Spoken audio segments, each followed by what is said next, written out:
A very good morning and welcome along to the famed Red Bull Ring deep in Styria here in Austria, and welcome along everybody to the Alpha Live YouTube channel. My name's Alex Goldschmidt, taking you through all the action as we continue our journey with Porsche Sports Cup Suisse for the second of 6 rounds for the 2025 season, as we are very shortly going to get underway with time qualifying for first up, which will be GT3 Cup. And there you see the wonderful snow-capped mountains in the background.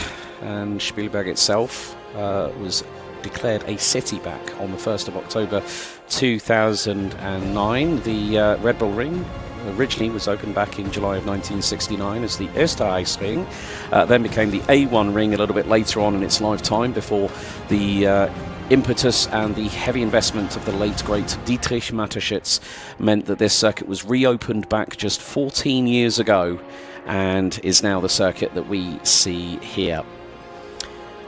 So the drivers will be getting the cars up to temperature along with those 4-litre flat 6 boxer engines producing 510 brake horsepower at the moment coming into this round of the season. Well, the person that took both the wins at the opening round last month in Portimao, Dylan Yip, the man from Hong Kong with Proton Huber competition, has a maximum score in terms of race victories.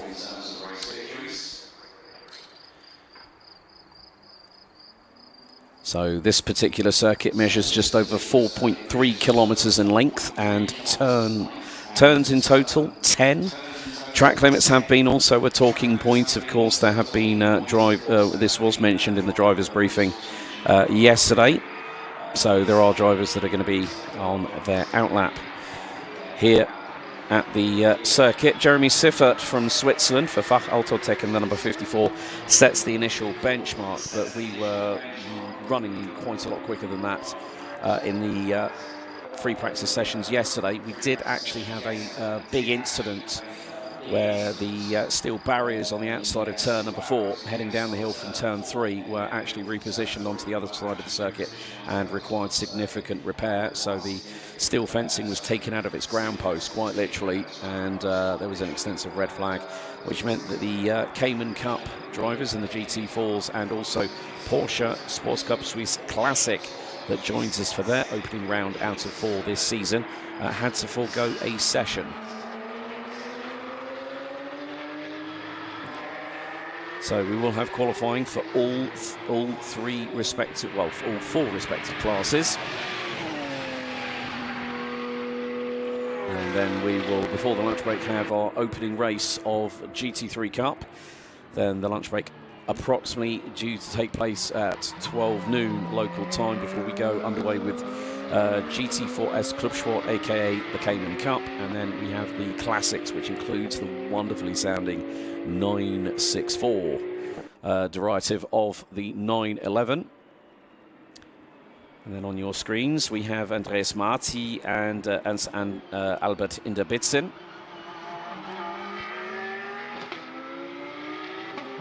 As these cars roar across the start-finish line once again, Jeremy Siffert now puts in a 1:42.410. Finished 9th and 11th in both respective races last time out at Portimao. Fantastic battling. And it's been great to have the opportunity for myself personally to come to a new circuit. This is my second ever trip to Austria in my lifetime. The last time was actually in Speedwell, just outside of Vienna, and that was for a European road tax competition. But the weather has been changeable, to say the very, very least. More to the point, when I arrived on Thursday, on my drive down from Vienna, it was basically heavily raining, aquaplaning on the Autobahn. And then I get collared by Elia Papachetta of all people, says, it's your fault, you brought the rain with you. Okay, fair enough. We've got some fantastic content coming up in the lunch break. Got a couple of interviews that I managed to do yesterday, as well as an extensive recap of what happened last time out in Portimao. We'll also be seeing these wonderful classic cars. They've got there's just this sort of pageantry that the Porsche 911 has. this just goes to show why 35 global series or championships. Of course, we've got the Mobil 1 Super Cup going on alongside as part of the support series for the Monaco Grand Prix this weekend. So a big hello to our friends over there in Monte Carlo. But our focus here is on these drivers, and wonderfully great to see. We've got 19 drivers set to compete. Now, I have been informed that Karen Gaillard, who took pole position for both races last time out of Portimao, is only doing a part-time campaign. But we do have people that are going to be in this for the long haul. So we're really getting some good lap times in. 23 minutes and 40 seconds to go. Jeremy Siffert, purple across the board with a 1:36.495.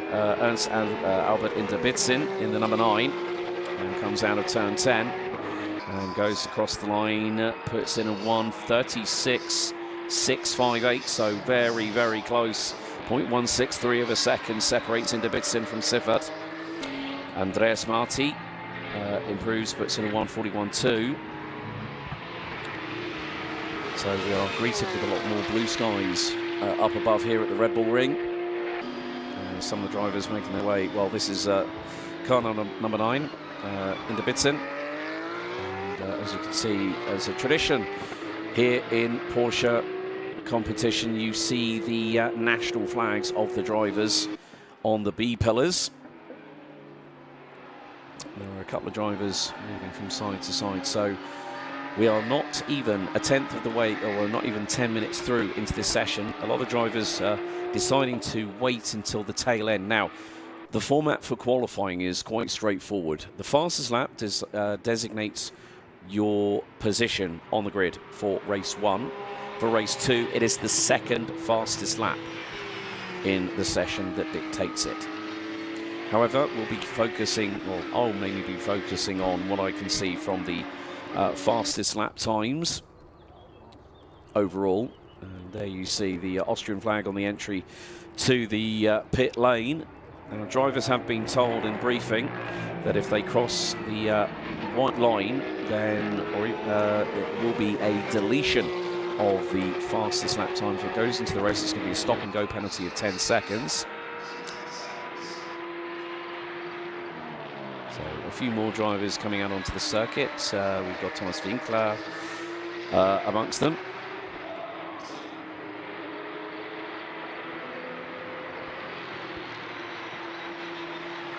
This one is the 37. Very much body in white. Okay, so car 29, Andreas Marti, has had his lap time deleted due to track limits at turn 9. That is the first of the double right-handers coming onto the start-finish straight. There's the number 23, wonderful livery there of Thomas Winkler.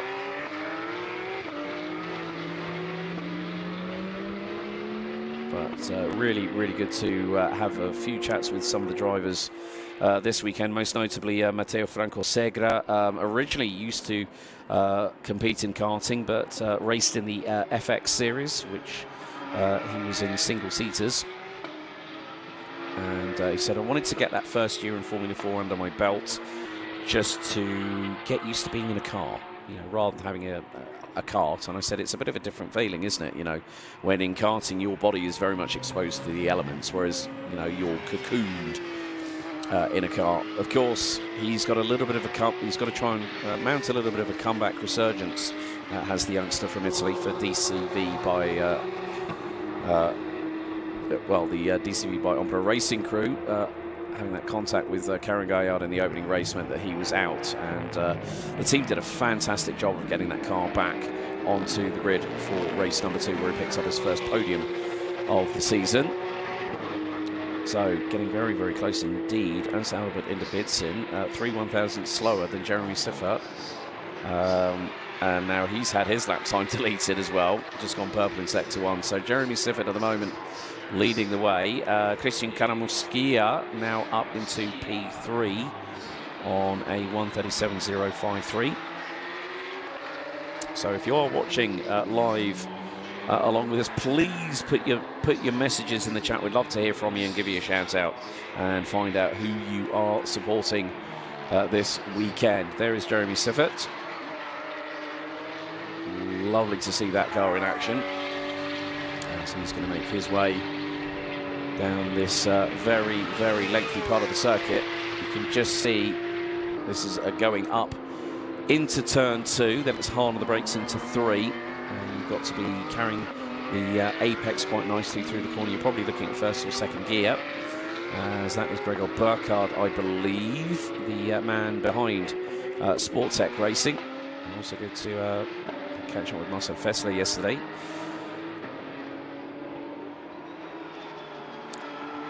But we did have, quite, as I said, quite a lot of rain on Thursday, significant to the point of where drivers were getting caught out a little bit by the conditions. There were some drivers who, Segra also admitted to me, so did Elia Papacena, the current leader in the Cayman Cup. They both went, well, this is my first time driving in wet conditions in a car like this.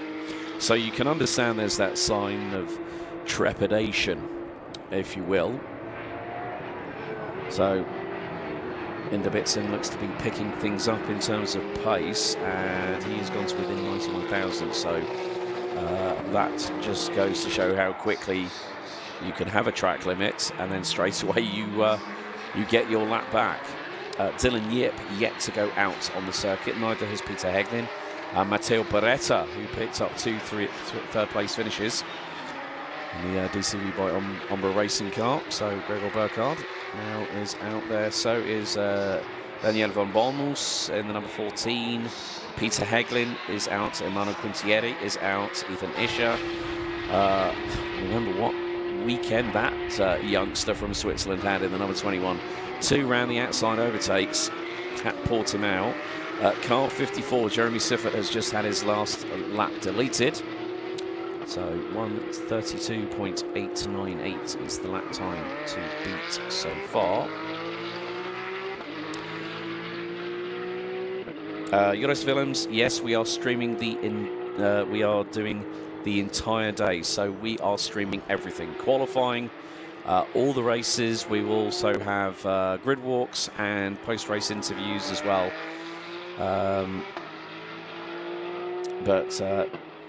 Eros Pandoros, greetings. Let's go, Greg. Let's go, Greg. Also, the Sportec Racing fan base is slowly but surely working its way into the chat. Great to have you all along for the ride. And there is the number 88. Wonderful character, this man, especially when we found out that you can scroll through your LCD display on your Porsche 992 Cup car and end up with a picture with the words bromance and love hearts all over it. So Karen Gaillard across the line, so she's going to start her first push lap. We're nearly halfway through the session as the cars coming into pit lane, Jeremy Siffert I think being one of them, which has just been confirmed by the live timing. So Gregor Burkhardt, the number 88, so close to getting some top threes. He's flashing the lights at the number 15, and Manu Quintieri for Omnia Racing, who have Prima Ginzani Motorsport as their technical partners, not just here in Porsche Sports Cup Suisse, but also Porsche Carrera Cup Italia. So 15.5 minutes go, lap time to beat by Jeremy Siffert in the 1:32.898. Ernst Albert Inderbitzin, 9/10 off. Then it's Christian Karamuskia. And Christoph Lange now jumps up into 5th position. Gregor Burkhardt, his first lap in the number 88, 1:38.134. As Karen Gaillard in the 85 Proton Cuba competition car. She's supported by the Iron Dames, of course, with the likes of fellow Swiss driver and ex-DTM pilot Rahel Frey, I remember, back in the day when she used to run against Catherine Legg of all people. So a few drivers deciding to go into the pit lane, so the last few adjustments will be made, whether they decide to but we'll keep the set of Michelin tyres on the car, or maybe put a scrub set that have already gone through that heat cycle, check the tyre pressures, because coming into the circuit at about 6:30, 25 to 7 this morning, it was around about 6 degrees Celsius. So far, 14 drivers have secured lap times on the board so far. Joris Willems, thank you so much for the wonderful comment. Gregor Burkhardt has just had his last lap time deleted. Track limits, turn number 9. Jeremy Siffert's average speed, 167.3 kilometers an hour. That's about 100 miles an hour. As here is the number 9 of Ernst Albert Inderbitzin. And he's going to go around the outside of Jeremy Siffert as the blue flags wave on the run up to turns 2 and 3.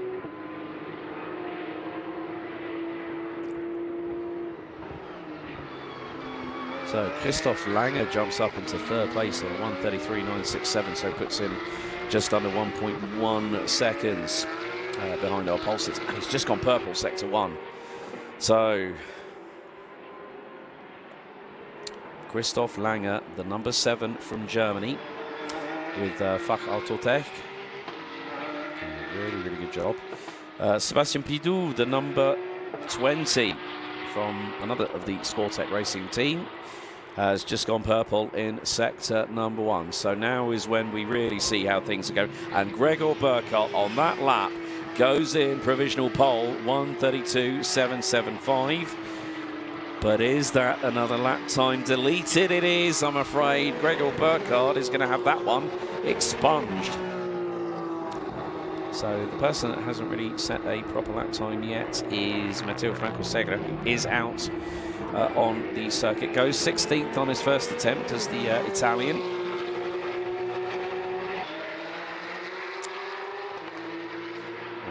Jeremy Siffert returns to the circuit. So unfortunately, Gregor Burkhardt was on provisional pole, now ends up down to 12th.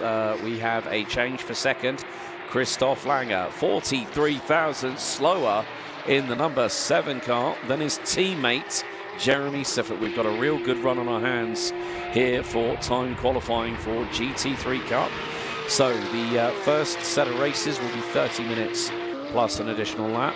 Then it'll be 25 minutes plus an additional lap. The classics will be running at the same time as the GT4 Cayman Cup cars, which are the 718 Cayman RS Clubsport derivatives.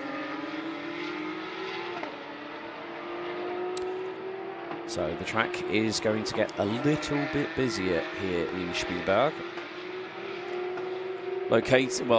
Spielberg itself located around 205 kilometers south-southwest of the capital city of Vienna, and with the combined areas of Spielberg, there's an approximate population of about 5,500 people, and we're in the Murtal district of Styria. And Spielberg, originally known as Spielberg bei Knittelfeld, has a area coverage of just under 30 squared kilometers, which measures just over 7,336 acres. And what's more, well, if you want to know about something else that's famous that's come from Austria, well, you've got Arnold Schwarzenegger's hometown, Thal, just in the outskirts of Graz, about an hour away by car. And more lap times are being deleted. Karen Gaillard, however, has gone top of the timesheets like she did at the season opener in Portimao. The Iron Dame supported driver goes in with a 1:32.445, and Sebastian Pidou, the number 20, goes P2 by 4 1,000ths of a second. And that is really, really good to see. However, car 5, Peter Heglin, has just had his last lap time deleted, unfortunately. And that is going to be the one that has put him into 6th position, 1:33.397.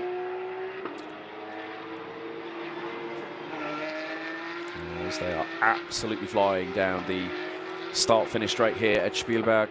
We're into the final 10 minutes. Sebastian Pidou improves, goes second. And Ethan Ischer, the youngster from Sportec Racing, the former Central European champion from 2 years ago. And then Gaia has just responded. She's blown the doors off this qualifying session, a 1:32.074 by the number 85. And Dylan Yip at the moment, his best lap time has been a 1:59.5. Matteo Beretta goes 10th, number 12. And Dylan Yip straight away, 7th position on his first flying lap. Peter Heglin goes 6th, dropping Dylan Yip and Jeremy Siffert to 8th and 7th respectively. And good morning to our good friends over at Motorsport Television Deutschland. Hohe Acht, love the YouTube name there. Of course, Hohe Acht is a corner of the Nürburgring Nordschleife. So 9 minutes to go. Karen Gaillard is doing the business in the number 85. An incredible job that she did. As I said, she is also running in Porsche Carrera Cup France as well. Now with Iron Dames having the likes of Sarah Bovy, Celia Martin, Rahul Frey, they are all very much intertwined within the Porsche family, which is fantastic to see. Good morning, Mr. Michael Yao from Simply Race. And Ethan Ish has gone quicker again. We're in the 1:31s now, 1:31.760. With 8 and a bit minutes still remaining. And Gregor Burkhardt, he definitely is not he's not flavour of the month when it comes to track limits, because as soon as he goes over the white lines at turn 9, that's it, job done. Gregor, your time's gone again. We've got the same thing for car 14. This lap has been deleted as well. Danielle van Bommels, that is a shame, as they are improving. The track is getting warmer because we have sunshine up above. We have a lot of blue sky. Karen Gaillard on the flashers, trying to tell Gregor Burkhardt, right, sunshine coming through. Get out of my way. I've got a lap to put down. And Dylan Yip is now the new fastest driver in the session. 1:31.468 for the man from Hong Kong, who has been racing, funnily enough, at Imola in Mobil 1 Super Cup, Twin Ring Motegi. At Carrera Cup Asia earlier on this month, so he's been keeping very, very busy. Spoke to him just after the driver's briefing and I said, how's things? I said, you've been a busy man, mate. You're putting in more air miles than me. He said, yeah, Imola could have gone a little bit better, but yeah, had a lot of fun with Motegi. So he is the man to beat. He's the one with his the target on his back. Car 54 has just had a lap time deleted as well. And that is Jeremy Siffert, who is currently sitting 8th at the minute.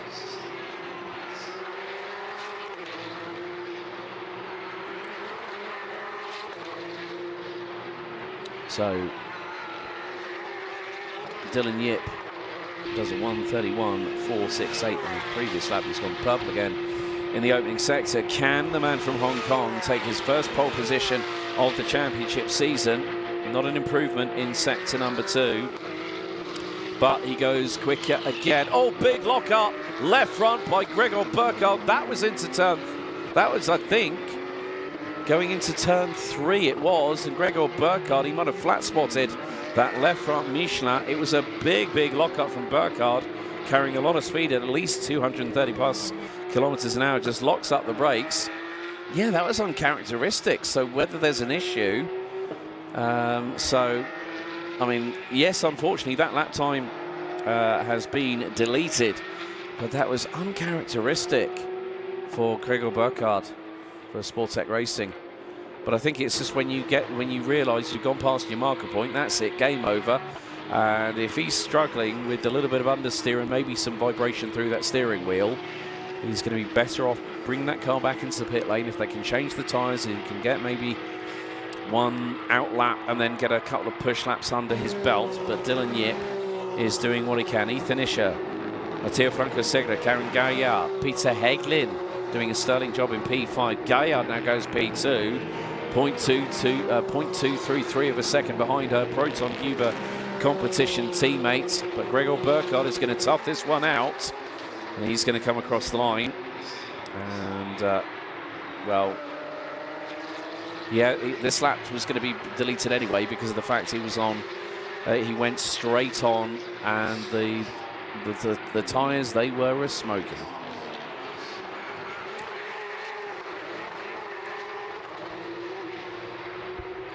So we also do have Class 2 running as well.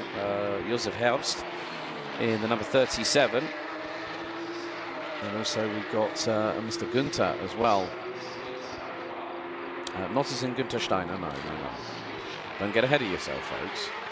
But with 4¼ minutes to go, Dylan Yip leads the way. Karen Gaillard nearly 0.3 of a second back in second. Ethan Isher makes it the leading car for Sportec. Matteo Franco Segre for DCV by Ombra Racing rounds out the top 4. And then it's Peter Heglin for Fach Autotech rounding out the top 5, covered by 0.8 of a second. Very, very competitive qualifying session, all the way down to the number 23 of Fach Autotech's Thomas Winkler. They are covered by 1.5 seconds. There is the man leading the standings coming into this round. Dylan Yip. You can just see he's coming out of, he's just come out of turn 8, so it's now into turns 9 and 10. The double right-hander, but in similarity to Hockenheim, but you've got a downhill run. And there's a little bit of a slight lock-up of smoke, I believe, probably from the number 12 in front, which is Matteo Beretta. Beretta goes P5 on that effort. Dylan Yip, 1-4. Now this is an anomaly, folks. 1:31.403 by Dylan Yip. And that was without a single fastest sector across the board. To the 1:31.403.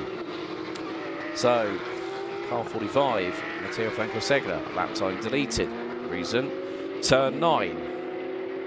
I'm not going to utter the 2 other words that we have that can be added to this conversation, especially when it was quite entertaining. Race director Zav, you're saying, yeah, we don't want to talk about this, and then proceeding to talk about it. It's a wonderful atmosphere here at Porsche Sports Cup Suisse, of course, with the sun with us.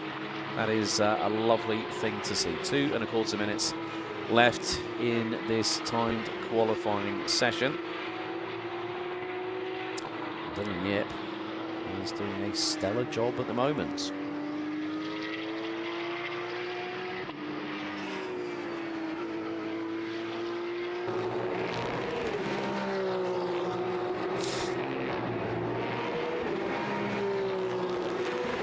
So, coming down to the last minute and 45, car 21, Ethan Isher has just had his last lap time deleted, as Dylan Yip thinks that's it. I don't need to do any more. I've got a 3/10 of it. He'll be communicated all the information by his engineer at Proton Huber.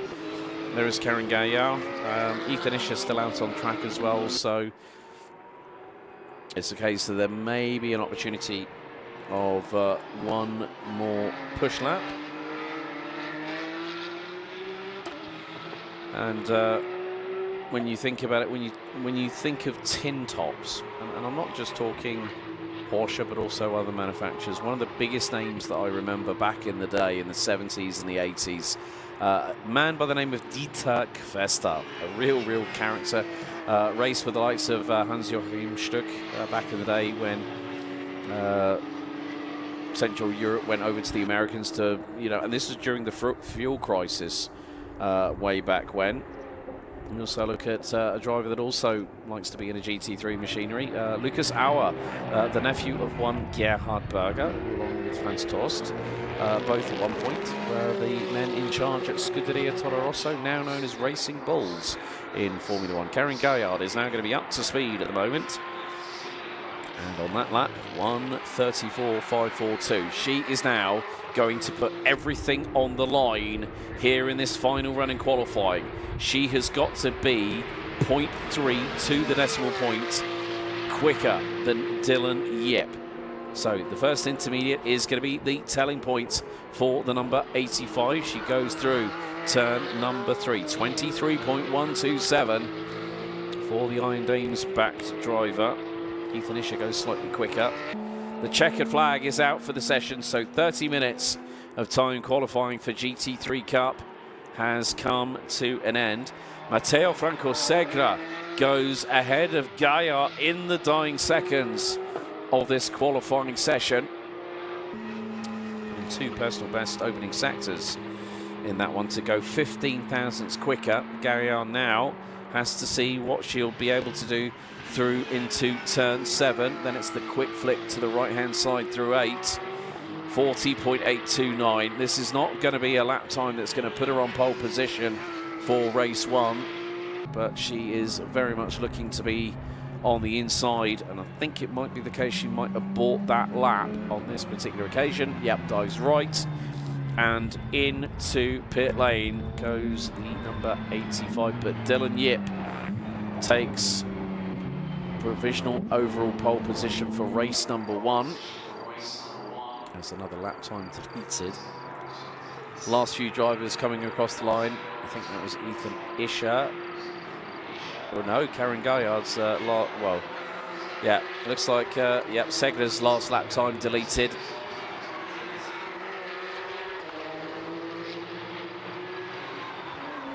So qualifying completed for GT3 Cup, and it's Dylan Yip, the number 99 from Hong Kong, that takes provisional pole position for race number 1 that starts at 11:02 local time here in Austria. Karen Gaillard will make it an all-Proton Uber competition, row number 2. Then it's Ethan Isher from Sportec Racing and Matteo Franco Segre rounding out the top 2 rows. There you see Peter Heglin and Matteo Beretta. Sebastian Pidou and Christoph Langer, Emmanuel Quintieri and Jeremy Siffert round out the top 10, covered by just under 1.1 seconds. Gregor Burkhardt, Thomas Winkler, Christian Karamustilla, Daniel Schmidt and Ernst Albert Inderbitzen rounding out the top 15, covered by just under 2 seconds. Andreas Marti, Daniele von Balmus, Giuseppe Barbati and Mr. Helps and Mr. Günther round out the 19-strong grid for a little bit later on. So, for the first time in 2025, herzlich willkommen bei Porsche Sports Cup Suisse Classic. So, the first of 4 rounds this year for this particular class. They're going to be running with the Cayman Cup cars. So their calendar starts here at the Red Bull Ring. Will join us at Imola on the 21st and the 22nd of June. They'll then head over to Mugello for their penultimate round on the 19th to 20th of September. And then they'll have their double sprint and 2-hour endurance race, with the latter being under the nighttime lights at Misano on the 17th and 18th of October 2025. And good news, folks, that every single round of Porsche Sports Cup Suisse for 2025 will be fully live streamed.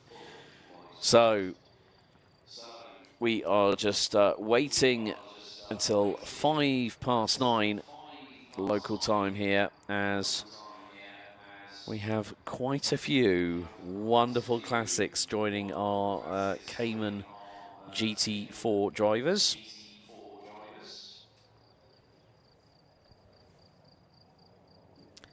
So we have the 993 Cup cars. We also have the 964 Cup, and we also have a version of the 964 Carrera RS, and these are wonderful. Wonderful examples.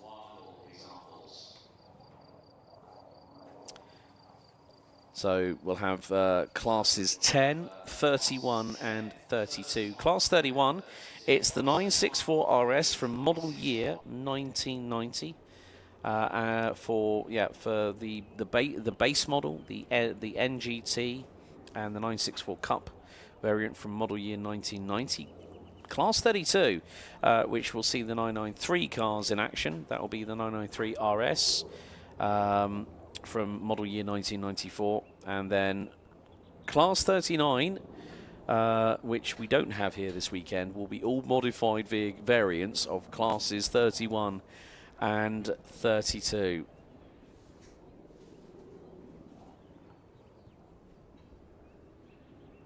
So we are green for GT4 Club Sport and Sports Cup Suisse Classic here in Spielberg. There you see the view down from turn 3. And what a facility it is, seeing all those wonderful snow-capped mountains in the background. Also, other drivers, there is a corner named after a legend of Austrian motorsport, of course, multi-time Formula One world champion who we lost a few years ago, the late great Niki Lauda, who was a character. And look at this, you've got modern day 2024 model year 718s, and then you've got cars that are, if you look at it from a human context, they are more than old enough to be the 718's fathers or mothers thereof. But it's a wonderful sight to see. So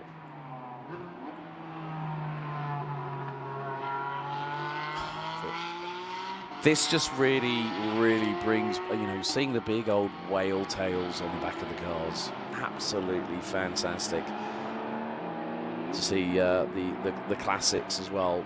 There, as I said, there is a lot of pageantry, but there is also a lot of history, and there is a little bit of history being made in this championship, courtesy of the man that's just gone through shot, Elia Papacena. He's just gone through turn 7. And a very good morning to Michael Weiss in chat. Masi Kimek saying, let's go Gayard and Knotzel in open... And Knotzel in Open GT. Yes, we'll have Open GT up next. So that would be Lina Knotzel for MS Racing, I think you're talking about there. And really good to have.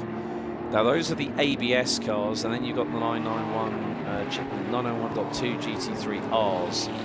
We will also have Class 40 joining us, which will be the 991.1 and .2 variants of the GT3 Cup cars, the predecessors to the 992s that are now de rigueur.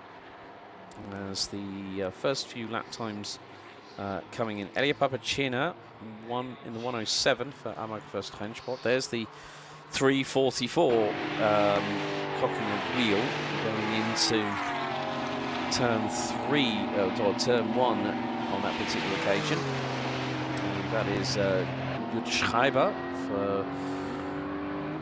I love the fact that these cars just look so, it's just like just thinking how on earth can people bring these cars back and make them look as wonderful as they do. And there's a lot of passion that these.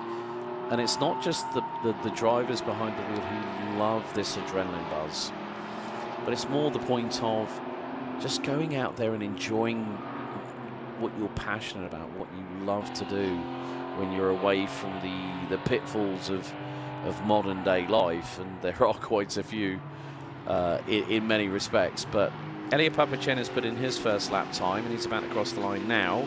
1:38.526. And, well, we have got Schorsch and Franz Wöhler, who will both be out in this session in the 355 Porsche Zentrum 5-scene Motorsport. And that's the 903 Cup car. So they'll be taking it in turns.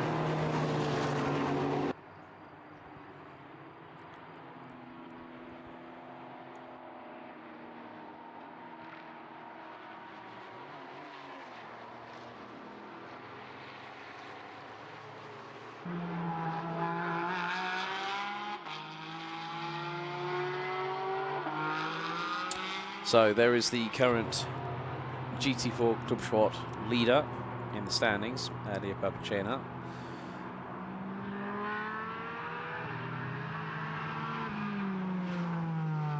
.8 litre flat 6 engine. And he was flirting with the gravel going through turn 7 and into the right-hander here at 8, and now it's the double right down the hill through 9 and 10. Tight to the apex through the first corner. Don't run it out too wide. Then through into turn number 10. And it's a pretty clean run there from Papacena. 17 years of age, along with Ethan Ischer and Jeremy Siffert, part of the Porsche Sports Cup Suisse junior program, which is really, really good for drivers like Elliot. Doesn't necessarily have the budget to go racing, but we had a very, very, very in-depth interview yesterday, and it was really good to hear about the sport. Had the wonderful opportunity to speak to his dad yesterday, who I met for the very, very first time. So that just goes to show that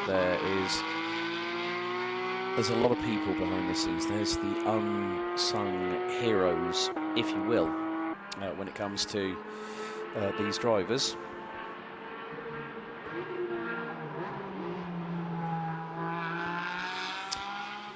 So, in terms of the classic, it's either Schorsch or Franz Wöhler that leads in second position, 142.736. Fabian Knecht in the 108 for Amag First Rennsport. We've only got 3. I think we might have 3. No, we've got 4. Levin Gelf in 144.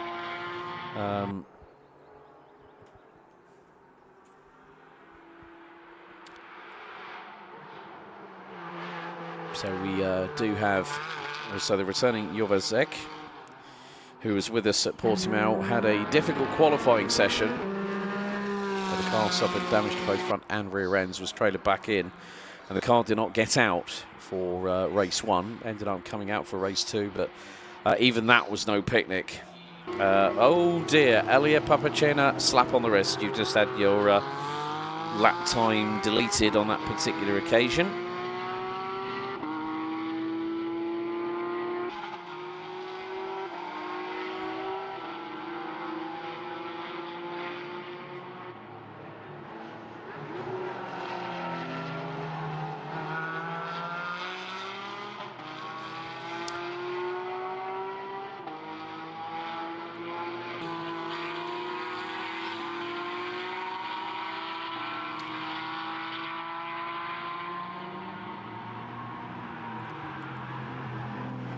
Just see that with the, you know, as the Porsche 911 through its derivatives has evolved over the years, of course, there's a bit more dependence on aerodynamics. And you look at the very, very big difference. Big rear wide tyres on the back end of the car just going into shot there, which is the 305 of Ivan Reggiani.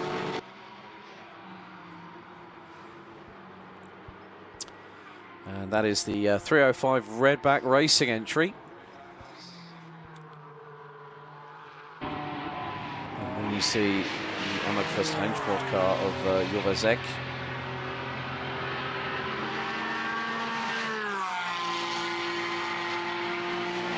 You see those really big, wide, flared arches on the rear of that car. And it is a wonderful, wonderful sight to see.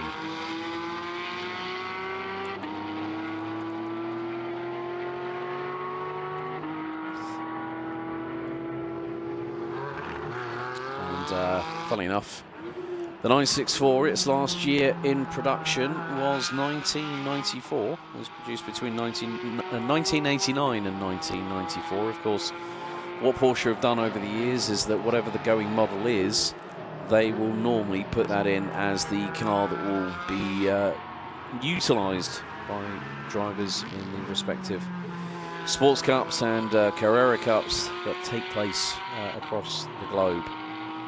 It's wonderful seeing this kind of, you know, raw, visceral machine, and then you've got it's a bit more, let's say the word analog, as Judge Schreiber indicates right to go into pit lane, and Ivan Reggiani has a wonderful, wonderful livery on that car. He's going to come out of turn number 10.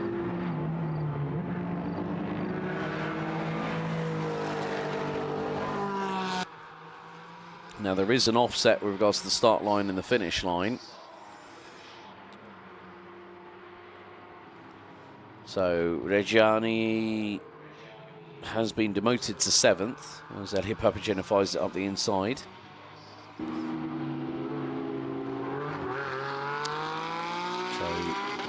we would come to the inevitable checkered flag, which will be in just 19 minutes plus change is time. There's the 3-2-0 of Maximilian von der Leyen, followed by the white, red and blue liveried 107 of Papacena, who gets neatly through.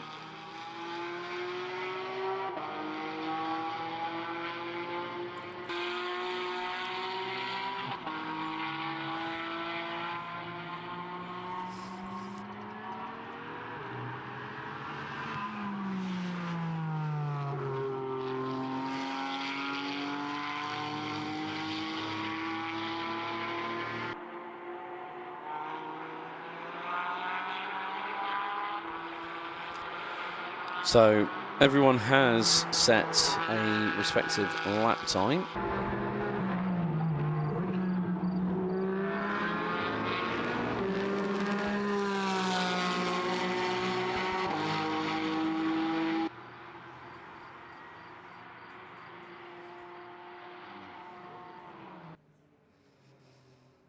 Yeah, so the 964, the models that we won are on the model year 1990, so that would probably be the later part.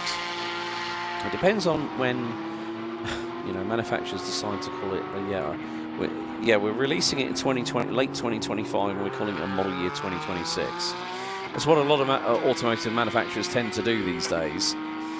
But the 964 started production in '89 and then into 1990.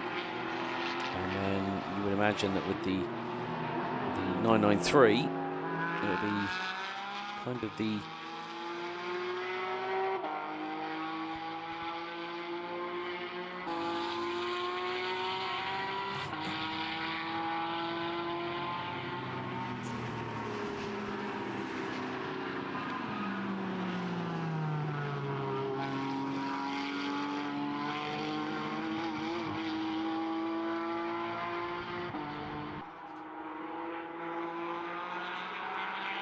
and with the little bit of history for those aficionados out there, the 993 actually marked the discontinuation of air-cooled 911 models going into production, and 20% of the parts from the 964, its predecessor, were carried over from the 964 to the 993. And again, it's another car that you just have to look at. So there is the 144 Levengelf, who is third at the minute in overall qualifying. The Verlers, the 355, is still leading in the classic side of things, but not by much. Niklas Leutweiler is just over 0.2 of a second behind. So, and that's for class 32. So Leutweiler running with the Porsche Zentrum Ober Zurich. And that is the 108 to Fabian Knecht. So we're halfway through the session, and Papacena leads the way in the Cayman Cup, overall by just under a second. Well, actually, it's just over a second covering the top three, so that's looking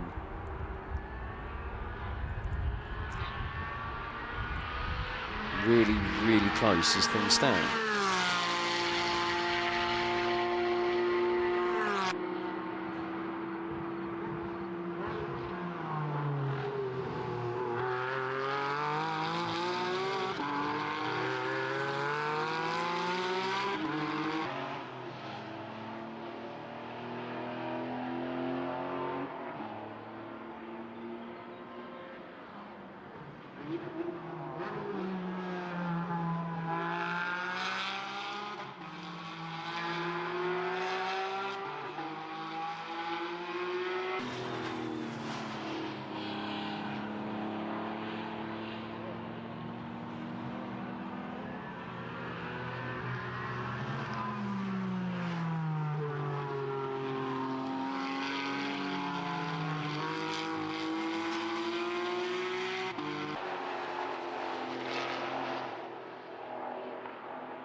So 13 minutes and 45 seconds to go in the session.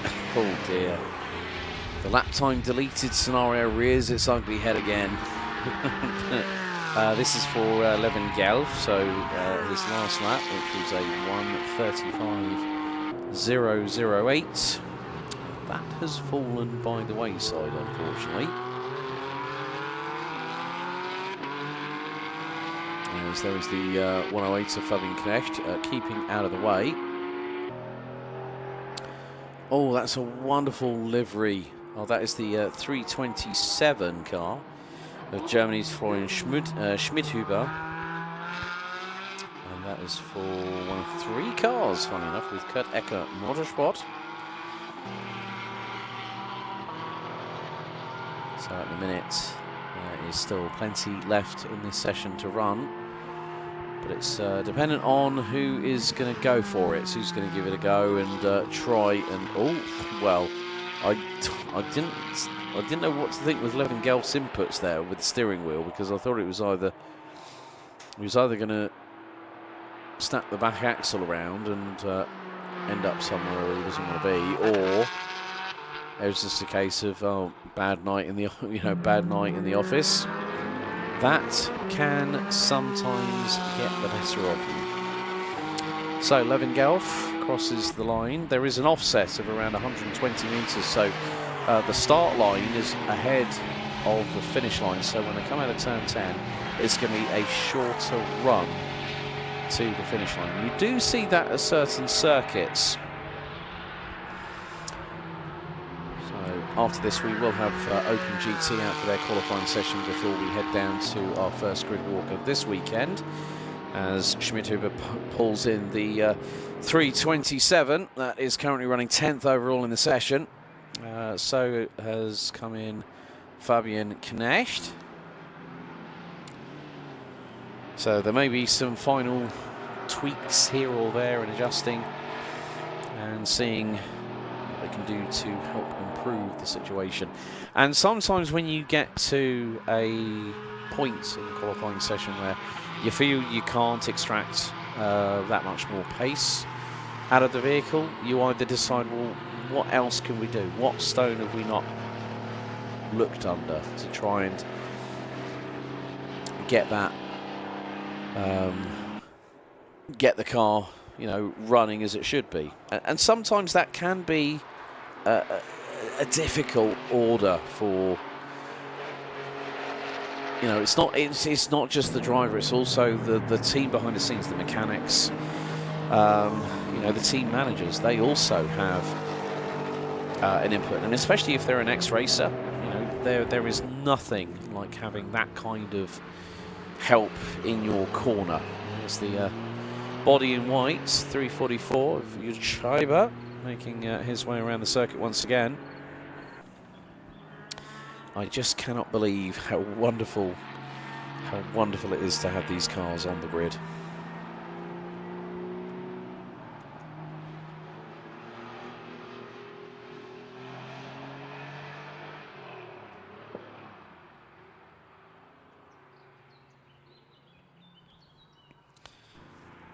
So, driver's still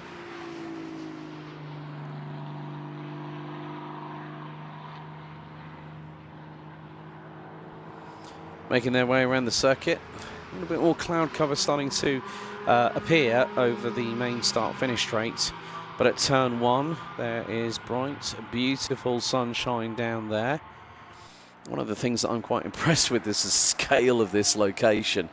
Just driving in off of the main highway, and then you go, oh yeah, just drive 1.5 kilometers down here. You turn right, and it goes, welcome to the Servus race fans, and it's just like you're greeted with this big pavilion. Kind of the top of the other building, which actually has the welcome centre in it. Kind of reminds me of some kind of big you know, control tower for a spaceship or something like that.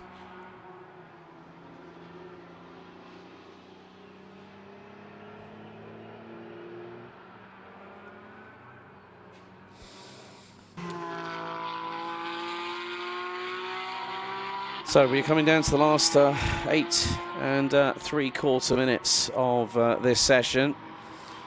And there is Florian Schmidhuber.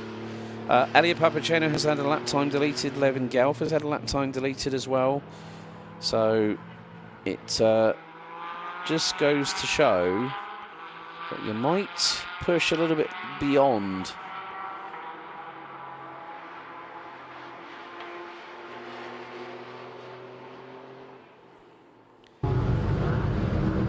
the 2 lines that are considered where you need to be in. It's a wonderful shot there by our roving camera down in pit lane. It's the 344, Jürgen Schreiber behind the wheel. Look at that open visor, microphone on the helmet. Discussion happening about whether there needs to be any tweaks. Yes, it is a wonderful place to visit. They've got the welcome centre is like unlike anything I've ever seen. To be so it just goes to show that these circuits are worth visiting.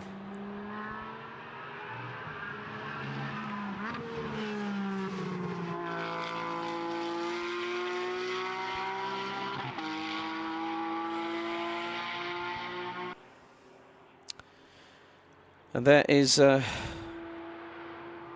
Redback. There is the 305 once again. Ivan Reggiani, and it is Nicholas Leutweiler leading class 32 as Jovazek comes in to the pit lane, and it's a little bit of a trundle here for the 144. Not too sure what's happening there. Can't see anything awry, reference potential damage on the vehicle or tyres. We are coming down to the last 6.5 minutes of the session. So looks like, yeah, so 327, which is Schmidhuber, is going to go across the line. There is the 320, Maximilian von der Leyen. Whereas Florian Schmidhuber goes quicker than the 320 by nearly 6.5 tenths.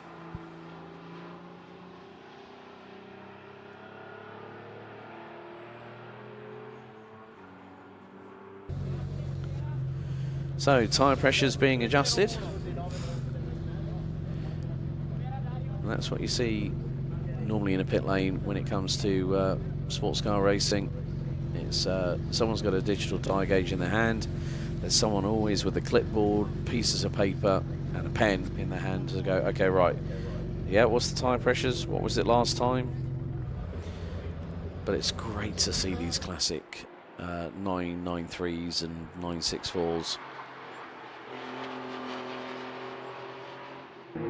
Just a wonderful sight, and you can just see the amount of body roll there through turn 10 coming out of Maximilian von der Leyen.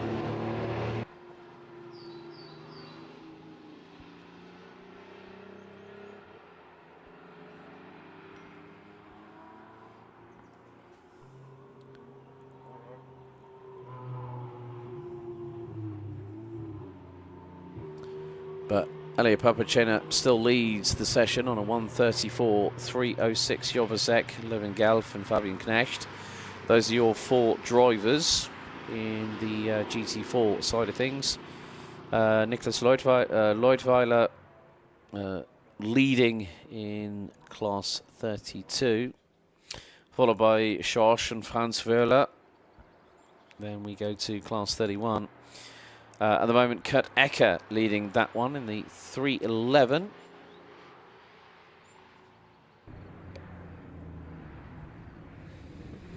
Then Ivan Reggiani, Jürgen Schreiber, Florian Schmidhuber and Maximilian von der Leyen.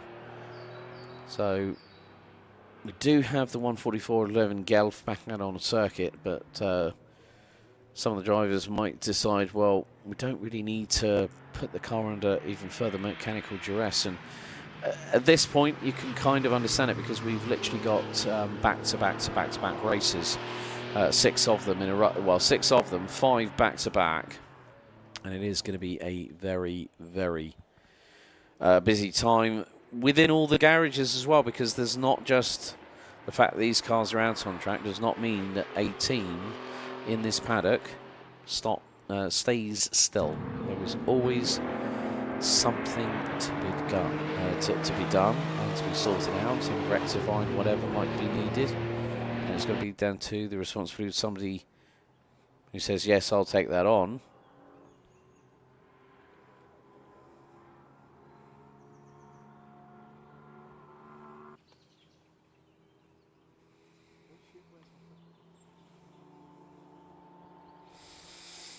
So, 144 pulling to the right-hand side. Might just be slowing down, maybe to come into pit lane. A little bit of lick of speed here for Maximilian von der Leyen, number 20.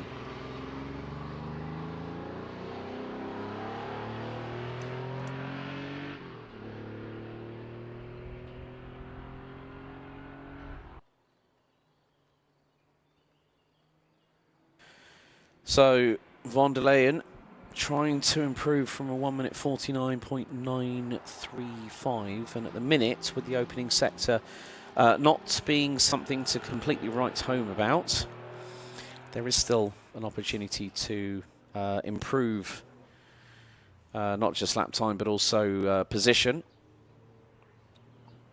So it will be a case of how brave are you? How much do you want to try and push that car a little bit further forward and see if it does work for you? And von der Leyen is the only driver out on the circuit as things stand.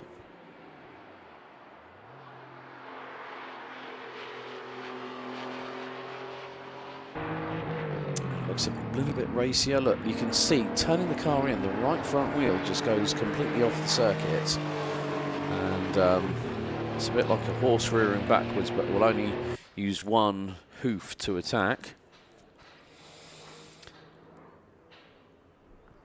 So Elia Papacena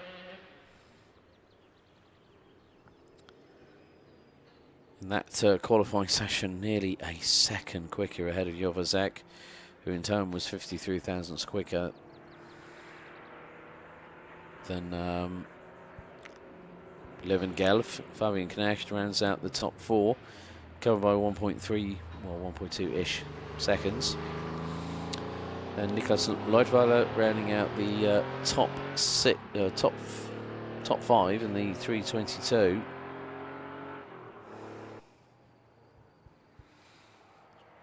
With Schorsch and Franz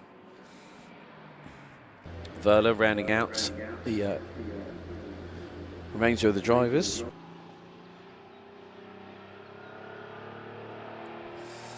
But I did see one particular individual. That was the number 221.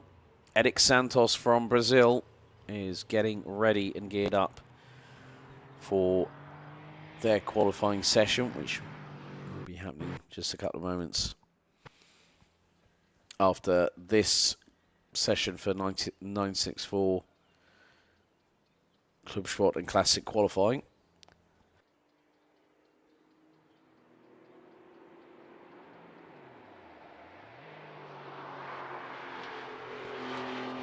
So the checkered flag is out for this penultimate qualifying session, and again, you can just see that as soon as Maximilian von der Leyen pushes the power down, the right front wants to just go off the circuit. Crosses the line, is going to be the only driver that takes the checkered out on circuit. So let's have a look at the results for qualifying for GT4 Club Sport and for Classic. Elia Papacena once again rules the roost in the number 107 ahead of the 175 of Germany's Jovazek in the number, well, that's 9.5 tenths. Levin Gelf and Fabian Knecht round out the top 4, covered by 1.3 seconds. Then it's Nicholas Leutweiler who leads and takes pole position in class 32. Then it is, I think it's Franz Wöhler. And more to the point,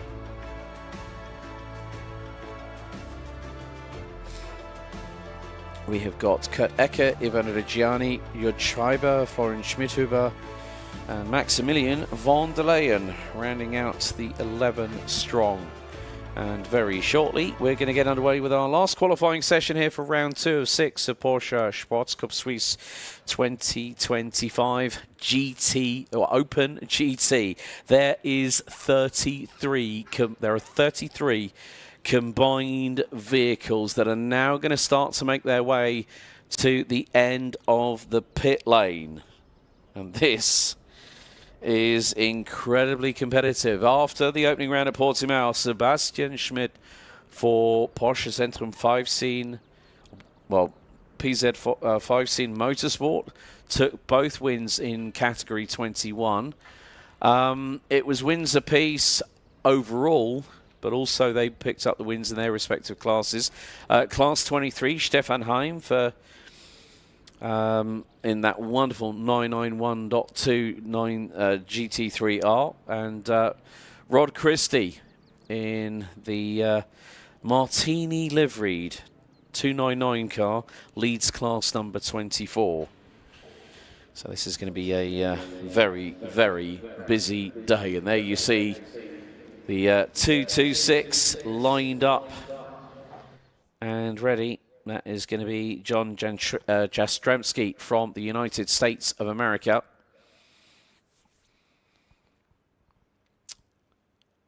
You can see the focus in the eyes.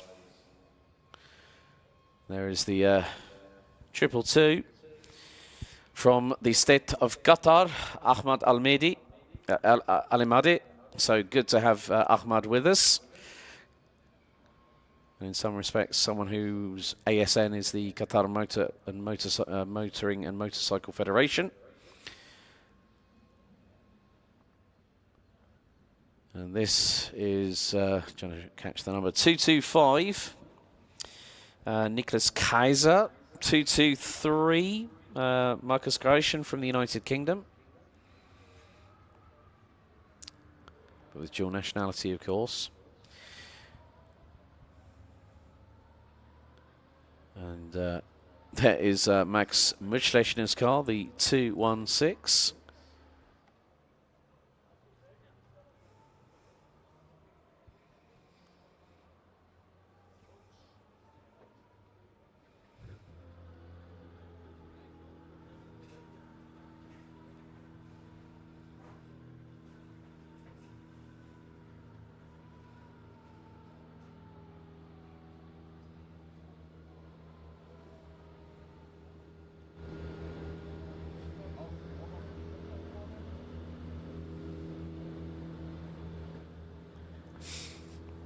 And there is the 207 of Newton Racing's Dragos Buriu.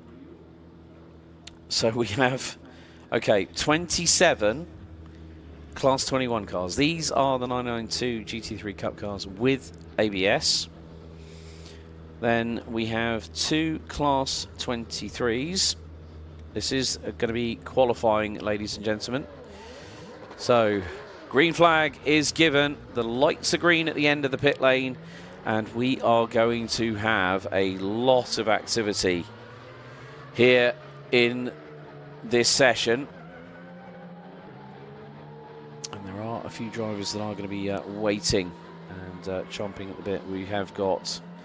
Right, okay, we now have a... This is actually Group 1 qualifying. So it looks like what they have done is that they have split the respective grids, so they will make sure that everyone gets a clean run in this qualifying session.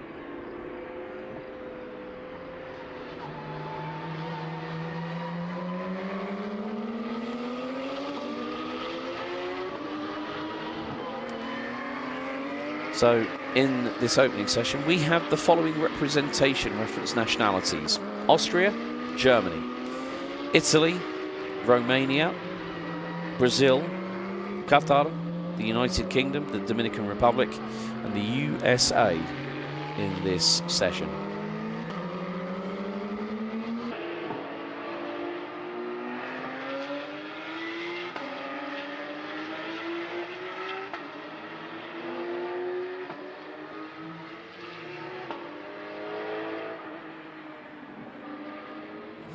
Oh, and the 207 has already gone around. Dragos Buriu has the lights on, and that's on cold tyres, cold brakes.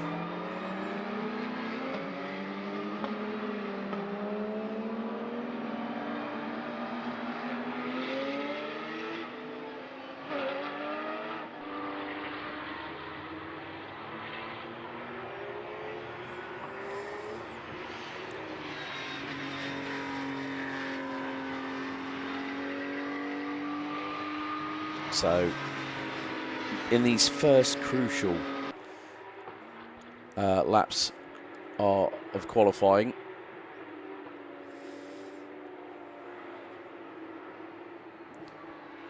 so all drivers are out on the circuit. So it'll be quick to see who might be on the pace, who might need to give that little bit of extra effort within the session.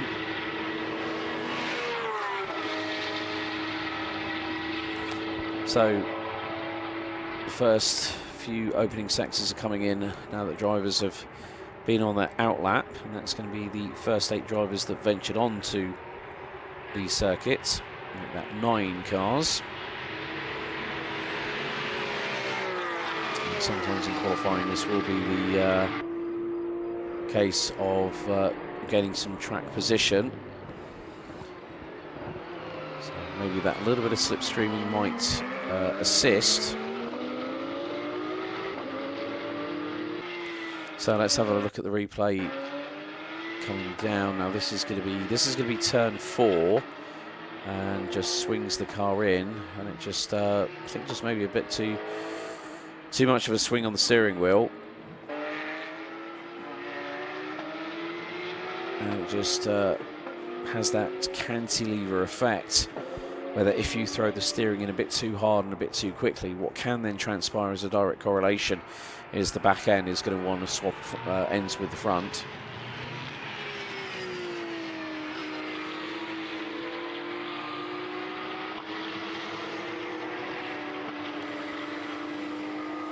So Joel Monegro puts in the first real push lap in this session, 1:35.602. Marcus Kaisch, Nicholas Kaiser, Ahmad Al-Midi,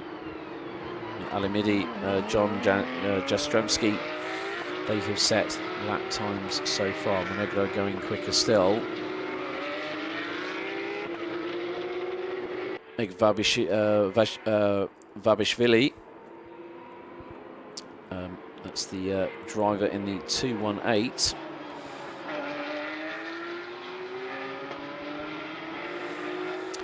So Franz Lama rounds out the top 10. Eric Santos goes up into P7 in the 221, the Brazilian driver. Max Mutschlechner has already pitted and is yet to set a lap time, as we have 20 minutes on the timer still to go.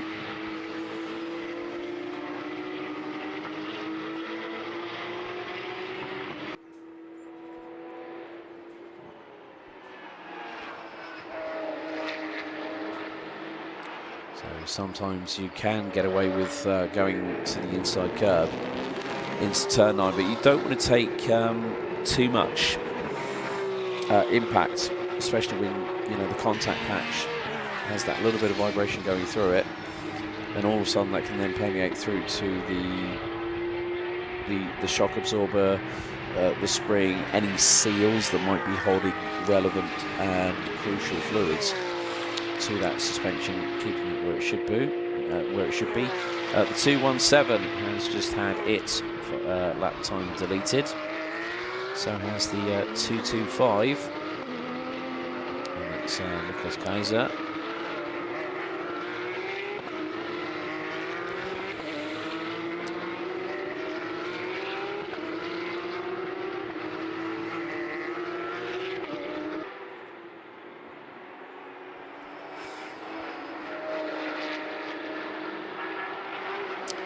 So Franz Lama has just gone up to 6 now, has just been dropped to 8th. Mekvabishvili, the 218, has just gone up to 2nd position, 1.63 behind. Lina Krutzel has also improved, the number 212. And the MS Racing car now runs P3. This is the car that we see there, going up towards turns 2 and 3.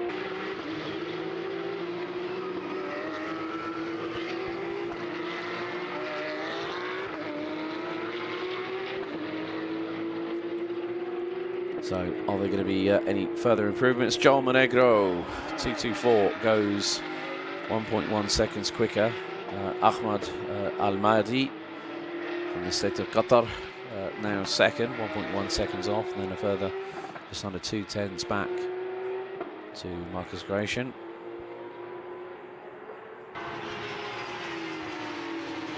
And it is changing all the time. It's just when drivers are feeling a little bit more confident, they may be able to sweep in a little bit more differently than what they would traditionally in terms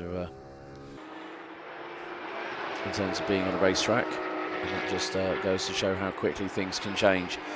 There is Massimo Froio, who was in the trenches last time out at Portimao, suffered damage to the left rear at some point, which started scrubbing and billowing smoke from the left rear Michelin tyre. And then also ended up with a spin for good measure towards the end of, I think it was race 2.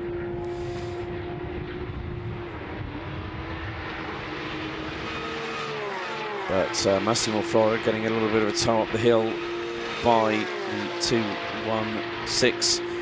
Max Muchlechner, low lap time set by the car in the silver and blue livery. So again, Massimo Froio start to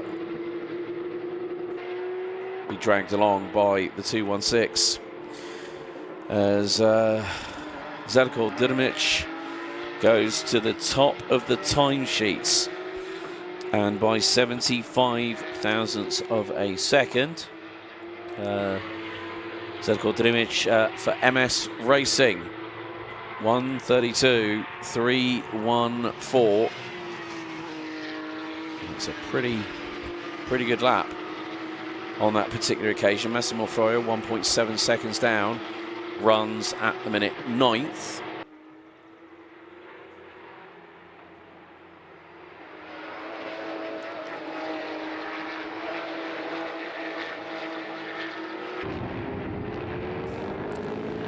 So drivers are jockeying for a little bit of real estate. We've got 15.5 minutes to go in this qualifying session before we then get underway with what will be Group 2.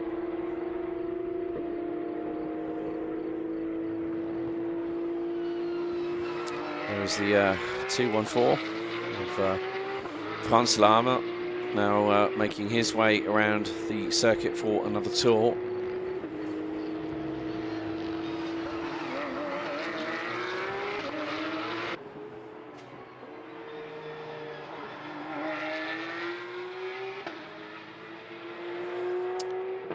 So, still just hearing the roars of these cars coming across the start-finish straight. Is a wonderful noise to hear, but I know that with these cars, if you do look after them, they will look after you. That's an old adage from way back in the day, probably way before I was brought onto this earth, with a little twinkle in my eye and my mum's smiling on that front. However, it is going to be the case of, does Franz Lima have anything in the tank? On that particular occasion, his last lap was So 132. 132.997.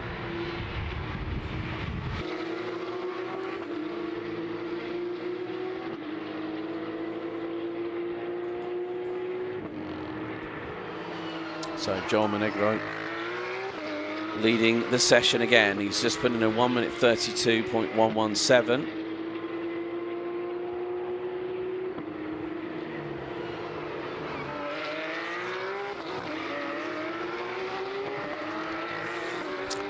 Still looking for improvement. Sebastian Schmidt, purple, sector 2. Max Mutschlechner, a little bit further up the road in 5th.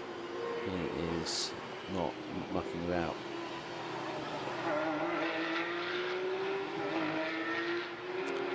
So this is one of the closest finishes I've seen in a Porsche match. Well, a pair of Porsche Carrera Cup cars with ABS battling away. Right. Ahmad Almedi now goes up to P2. Sebastian Schmidt and Helmut Hordig now really starting to get a bit of a wriggle on. They've gone 4th and 5th respectively.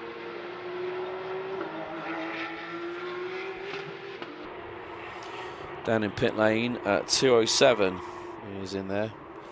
Dragos Buriu, one of the remaining contingent. And they are putting some brand new Michelins on that car. I've just seen them change the left-hand tyres. Only be a certain amount of drivers working in the pit lane. So that just goes to show how quickly things can change for certain individuals. If they're not feeling confident with the tyres underneath them, or they decided in qualifying to go, well, let's see how the old tyres work first. If we don't do that, let's go to plan B and switch a full set of brand new Michelins.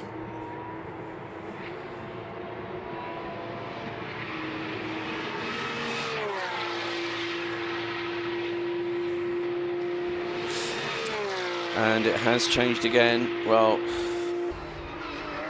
car number 213, track limit, turn 10.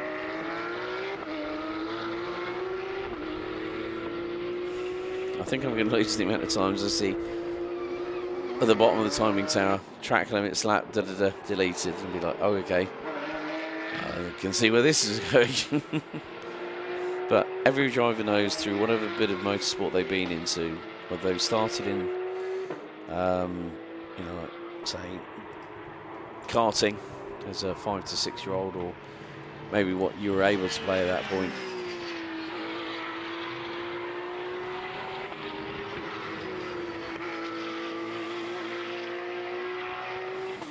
So, last 10 minutes plus change remaining on the timer.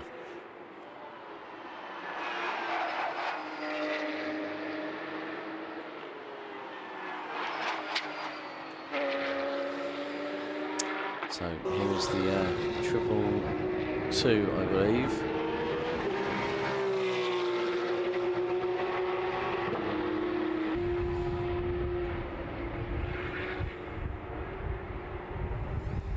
So 10 minutes to go.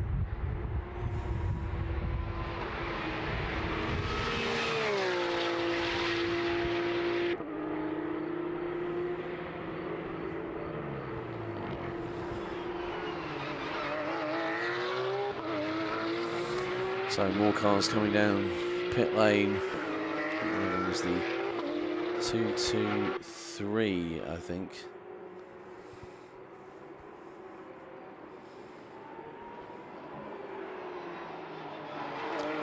There's the 224.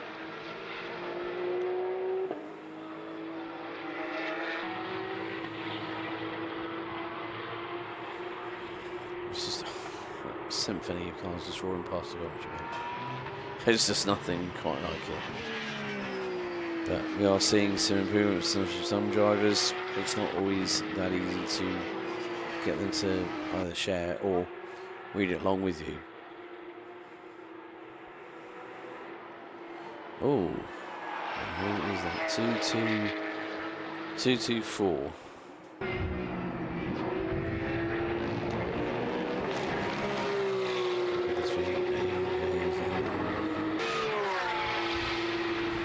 Some spectators in the grandstand. I think that's on the run up towards turns 2 and 3.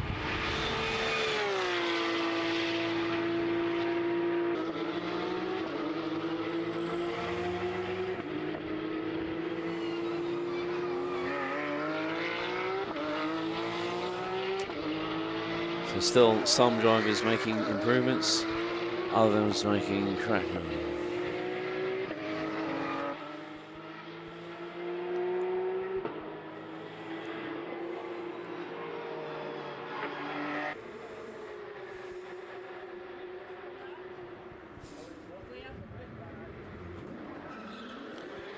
And it's great to see the people in the garage. These are the men and women of the teams that put their heart and soul. They do so much hard work to make everything is possible. And that radiant purple blink, purple, blue, pink, yellow sort of phasing in and out looks really, really wonderful on that car.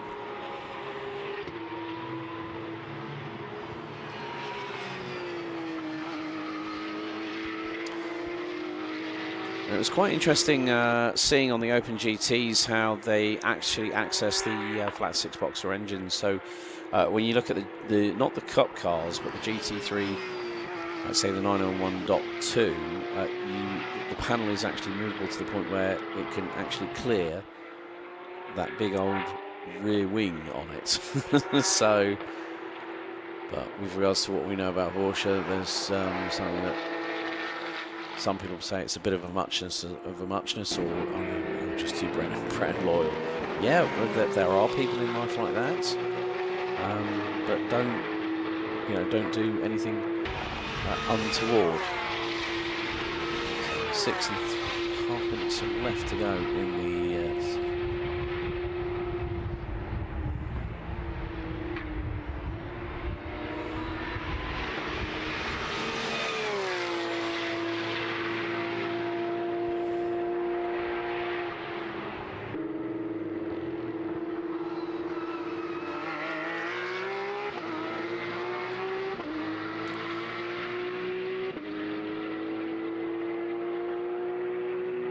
So 6 minutes to go in this session. Hello, George Morgan. Welcome along.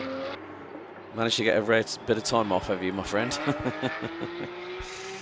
But it is great to have you all with us. So please don't forget to show your love and appreciation in the chat for the drivers that you're cheering on here this weekend for round 2 of the 2025 Porsche Sports Cup Suisse season. And there is Sebastian Schmidt, who's just gone top of the times by half a tenth ahead of teammate Max Mutschlechner. So 1:71.723 is the fastest lap time to beat. So maybe we could have a little bit of a spell on this one. Car 223, lap time deleted. Marcus Gratian. So the Brit has got to try and find a little bit more time.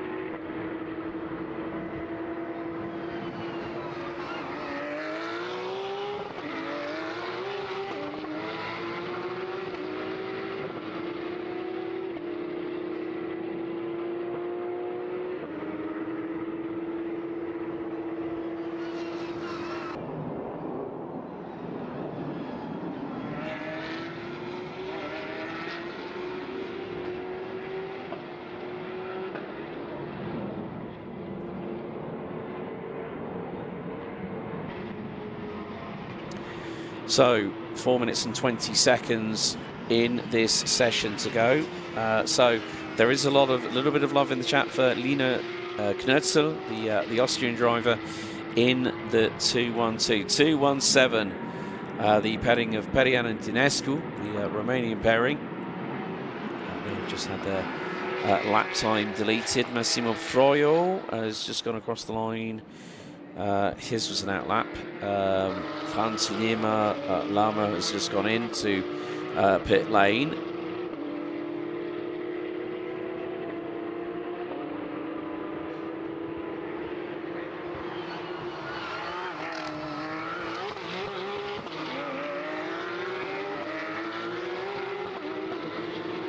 So it is. This is going to be a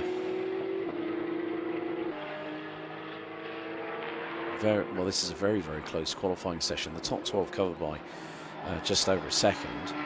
Now, based on that, if they do it as in combined aggregate lap times,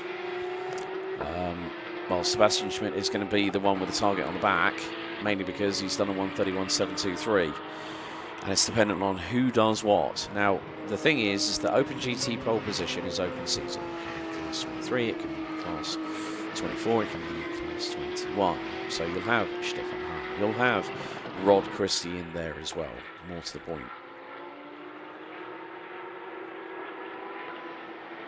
So there is the 2-1-3, Zeljko Drmic going into pit lane. Here's the 2-2-3. Marcus Gratian coming out of the final corner at turn 10. He's done a personal best in sector number 2. What's it going to be? Comes down to 10th because Dragos Burio and Nicholas Kaiser go up to 8th and 9th respectively. Max Muchlechner now top of the timesheets, 1 minute 31.610.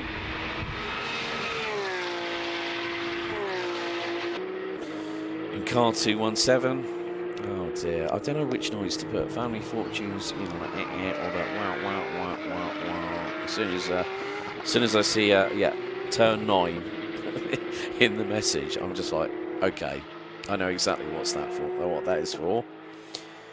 So, just under 2 minutes,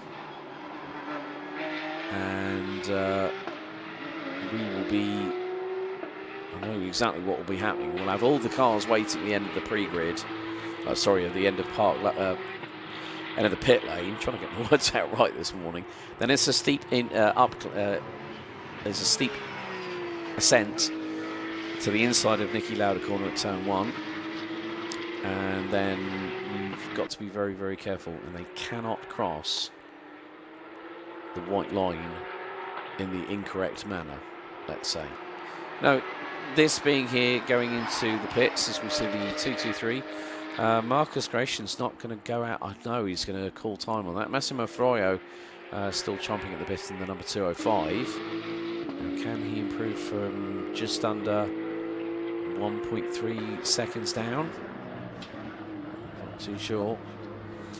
But here is the 226. John Jastrzemski from the United States. And that is his qualifying session. Coming to a close. 14th, but still, with it being within 1.4 seconds of Max Muchlechner.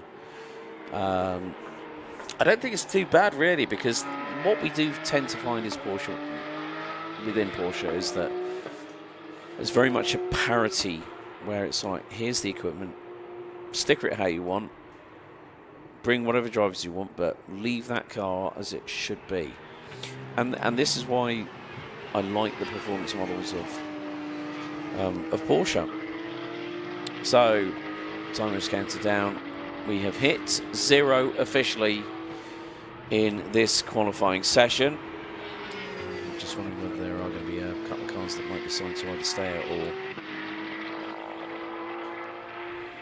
So, Max Muchlechner in, Sebastian Schmidt in, João Monegro in,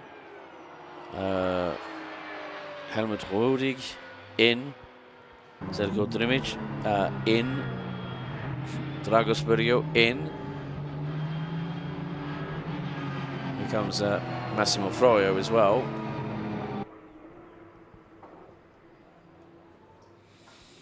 So Max Muchlechner takes top honours in this particular group qualifying session. So we'll have Group 2 up very, very shortly.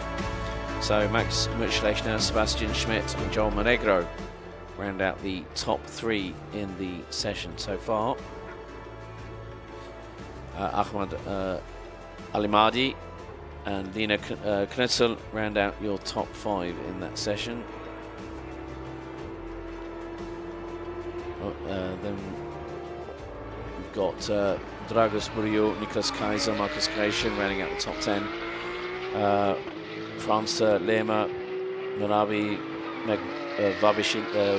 Vabishvili, Massimo Froyo, John Jastremski, and then the last 2 bringing up the rear, Eric Santos from Brazil. We have the 217 Tincescu and Perian Tincescu rounding out the 16 strong, and then we now will very shortly go into qualifying for Group 2 Open GT here at the Red Bull Ring.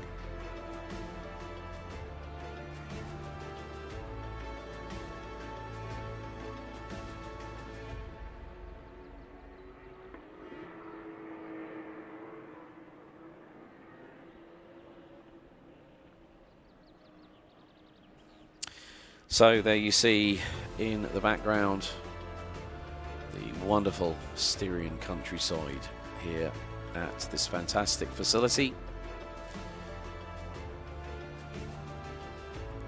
So the lap time to beat 1:31.610. Now I'm wondering if it is in that format that whoever's the quickest in which group is the one that goes, yeah, I got pole, and then the other one goes, yeah, well, I'm on the outside and I was just as quick as you. It could be that children in the playground kind of situation, couldn't it? So that's why.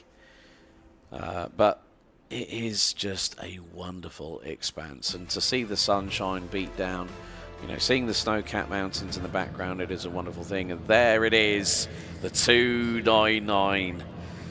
Rod Christie in class 24. He is definitely one to watch. Suffered with a lot of understeer yesterday, and they managed. He said, "Well, it's a very, like Portimao is a really, really good circuit. It's a circuit I love to drive at." And I said, "Is that because you can carry the momentum through the corners?" He said, "Yes." He said, "It's a bit point and squirt here at the Red Bull Ring." And I went, okay, completely understand, you know, but thing is that a driver like Rod will want to do everything that he can. Obviously other names from Austrian motorsport, considering where we are at the moment, the late Roland Ratzenberger, Porsche factory driver. Now this, if you know your Porsches and you know your drivers, well, there's a particular driver that's raced with a certain Irish-German actor that played Magneto in the X-Men films. I am, of course, talking about Michael Fassbender. That man was Richard Lietz. Jochen Rindt is another driver. And then you've also got quite a few others as well, which I've mentioned. Karl Wendlinger is another one, an ex-Formula 1 driver. And then you've got the Wirtz family, Alexander, now also Oscar and Charlie Wirtz, following in the footsteps of their dad. So it's a bit like the Barrichello family in Brazil. So yeah, it is what it is. So green flag. So we are good to go here at the Red Bull Ring for this particular qualifying session.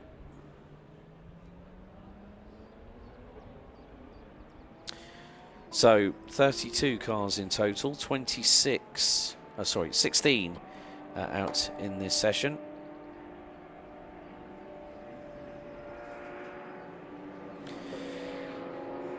So it was a 1:31.610, if I remember correctly, by Max Mutschlechner. Now, trying to look through some of the results from yesterday.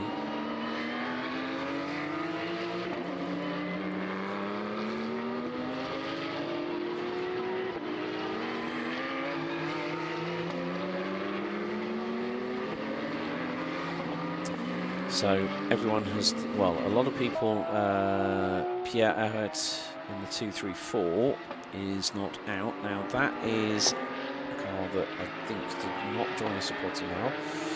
Then we've got the 273.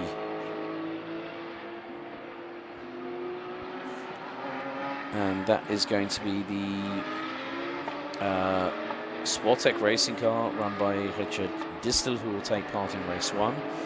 Race 2, Alexander Voller will take part in race 2. The only pairing, actually, we do have the 292, the pairing of Detlef Schmidt and Freddy Kremer. Kremer will take part in race 1, and Schmidt will take part in race number 2. So, Roderick Christie, in true Scottish fashion, thunders across the line. Like literally, that rasp, that throaty roar of that wonderful engine in the rear end of that car just thunders across the line at great speed.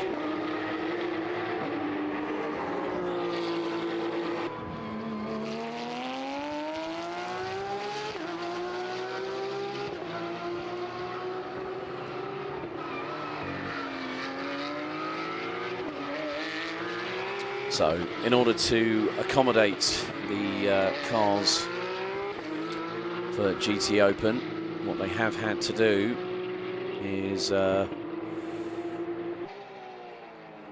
make sure that everyone had an equal opportunity, which meant that normally it would be a 30-minute session. If it was in the wet, I would probably understand that the cars would be able to go out on circuit. However, when it's dry conditions and you have a varying skill sets of drivers,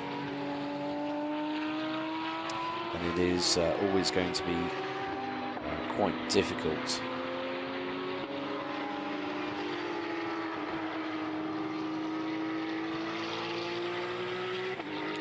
But great to see a lot of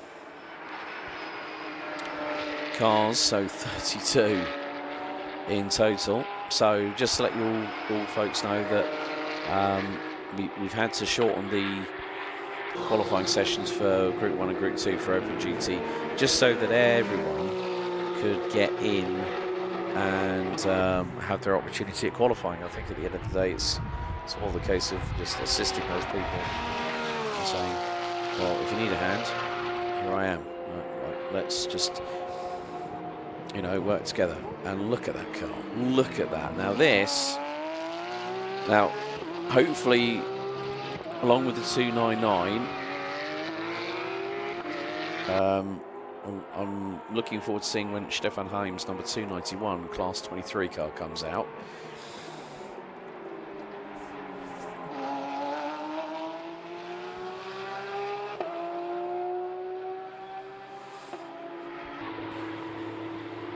So 5 minutes of the way through the session.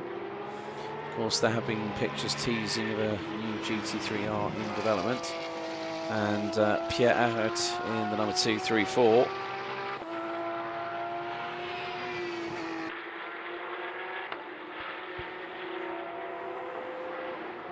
Running in the same class, funny enough, as this man here.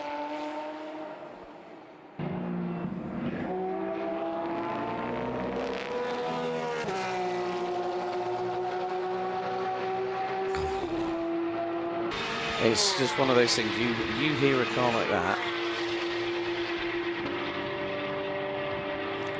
and this, now, one of the things that when I spoke to Rod Christie yesterday, I went, how fast are you going towards the braking zone at turn 3? He said, you're probably looking at around about going from 265 kilometers an hour in 5th. You're bouncing off the rev limiter in 5th gear. You're not even shifting up to 6th. And from there, what he also said to me was, you're going all the way down the gearbox. You're going from high revving in 5th down to 1st, maybe 50 kilometers an hour on the apex. And I was like thinking, oh my giddy aunt. And that just goes to show how quickly speed can be scrubbed off. I mean, one of the interesting things that I also saw yesterday when the 299 came into the pits after its last session with Rod behind the wheel, it was more the case of they had an air canister and an air hose, a pressured air hose, which then meant that they were blasting off using compressed air to clean off the brakes, because obviously brake dust does bed in if it's you know, like say when you've got brakes that are going to be at 600 to 800 degrees centigrade, and you want to try and cool those down as quickly as possible. Here's the 235 Alois Rida, and has just gone. Oh, that was a good lap time from Alois. 1:31.036. Blue flag's being waved, so everyone very much being kept on their best behaviour, and that's one of the things that these drivers understand. Okay, oh, we've had a purple sector. Pierre Arret in the number 234 has just gone purple, and he's just gone top by 72 thousandths of a second ahead of fellow Class 24 competitor in the 299, Rod Christie. And Christie has responded. Oh, that is a mighty lap in the 299. That's a 1:30.827. And Ehret, who we've got on the screen now, is over 3/4 of a second behind. And this is based on lap time. And the reason being, Ehret's lap time was deleted, and he's going to have this and the next 2 laps deleted from this session in qualifying, and that can really demotivate a driver in many respects. And the main reason being is that you are pushing like crazy just to see what you can do, get the upper hand on the opponent. And sometimes that can happen, sometimes that doesn't always happen, but you know, c'est la vie, it's life. You have to unfortunately deal with it in some occasions. And oh well, hello Mr. Christie, 1:30.745. Alois Rida, 1:31.036, and then it is nearly 6/10 of a second back to Pierre Ehret. Gualterio Branco and Levin Gelf round out the top 5. Oh, Levin Gelf is just going to say.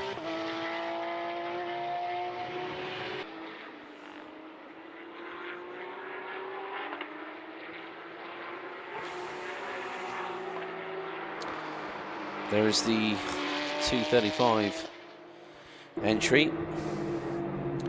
Now, Alois Rida, that is the 991.1 GT3R. So it's the pre-2 derivative of that car. And oh, Rod Christie, say goodbye to your lap time. There is Stefan Heim. A little further back on the lap. There's the 279 of Wolfgang Triller. looks to have pulled the car into pit lane. And that is the 991.1 GT3 Cup car. So Wolfgang Triller, part of Kogelbauer Motorsport.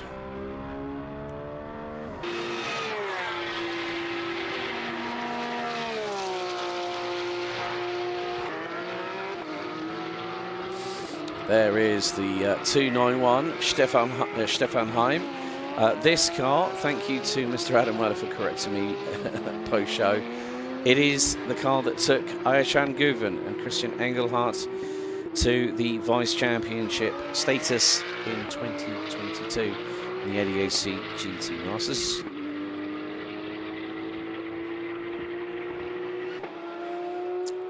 The stall drivers have 13 minutes to put their foot forward here and see if they can make any inroads.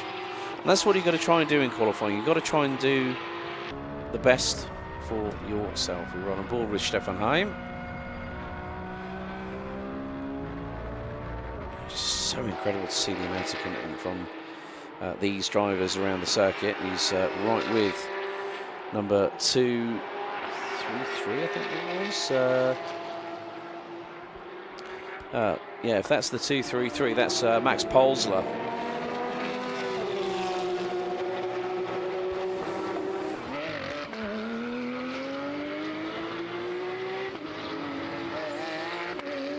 So Wolfgang Triller yet to set a lap time, but I think might do very shortly. Yes, 1:41.098. So welcome along, Wolfgang.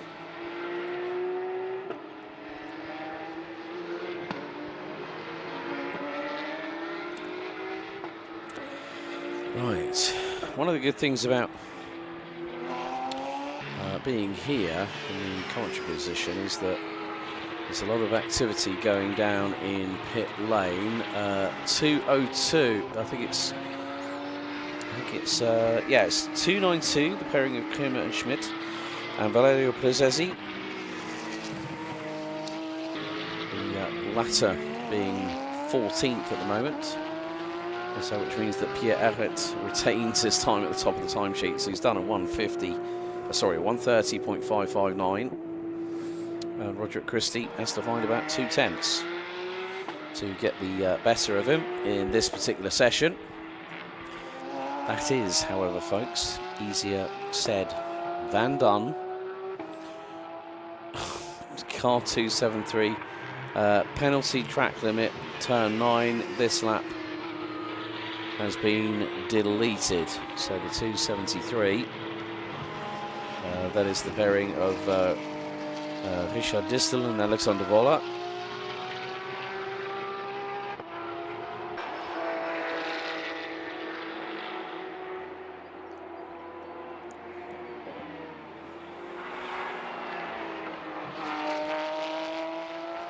So Roderick Christie is going to pull the car into the pit lane.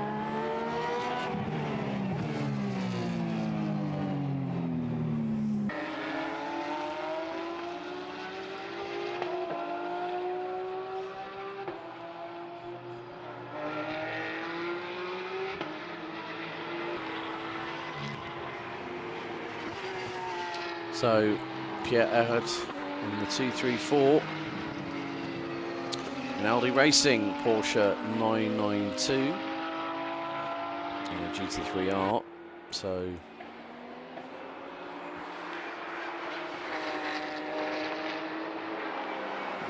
the car looks really, really low slung. Looks like it has a good amount of purchase. So Cohen and Schmidt have gone out. He's gone as well, is he? Looks to be the case. So track penalty.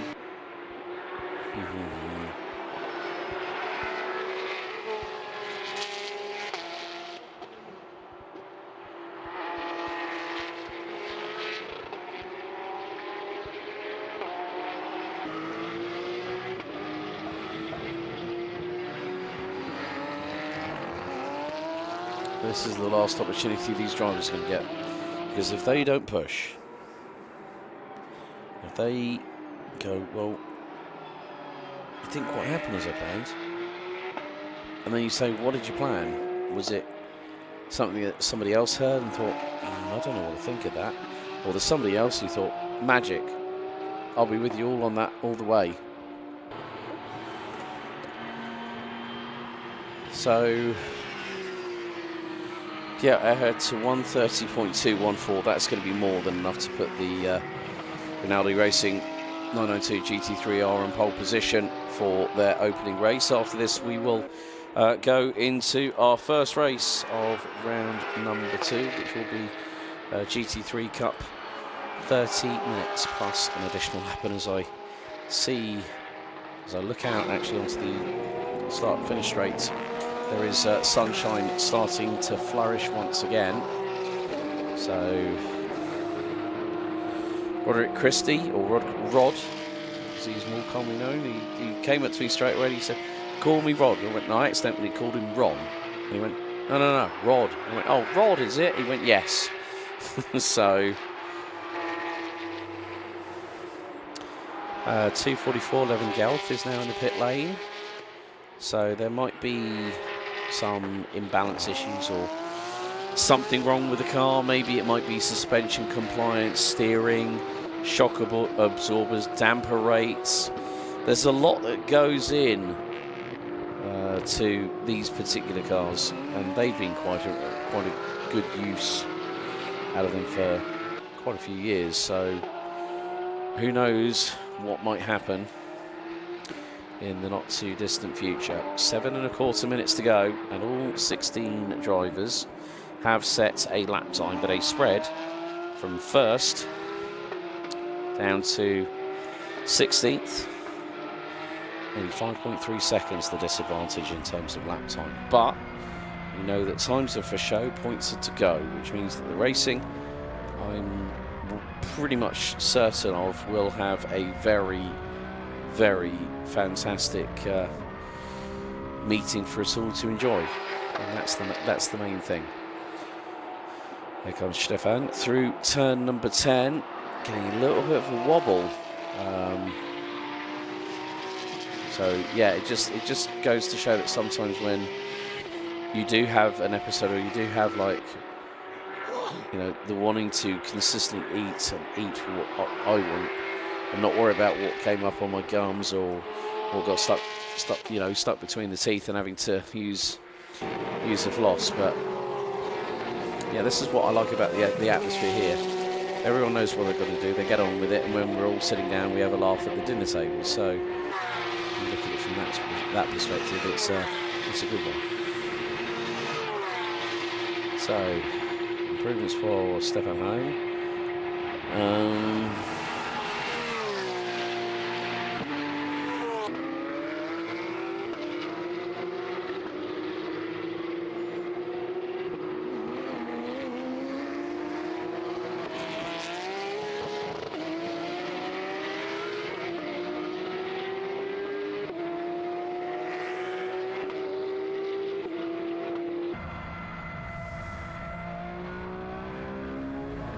So you're going to see just how tricky it can be in one of these cars.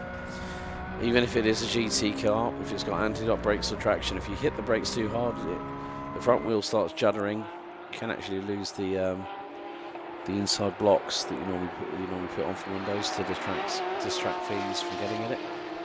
All I do now, because I've got a Mini Cooper 1, I just I had that I had that Mini 1 all those years ago, and it kind of reminded me of quite a few other things as well. But meantime, you still have 4.5 minutes to go, and Stefan Heim is really picking up the pace. He's got to second in the 291 entry. That is with Class 23 team used by Twin Bush, led by Michel Hughes. And 234 is, oh dear, Pierre Erhard has just had his lap time deleted. And it is again, this time, turn 1. So turn 1, bone of contention. Turn 9 is a hot spot for track limits, and so looks to be turn 10. But it seems that turn 1, oh, and we've had a spinner, Alois Rieder, That is, I think, coming out of turn. Well, actually, that's turn 3. Yes, yeah, top of the hill. So because you've got that sausage curbing on the outside, and they have to use the hazards just to say to the traffic behind them that they do need to rejoin, and that is going to be the end of a difficult session. The car has managed to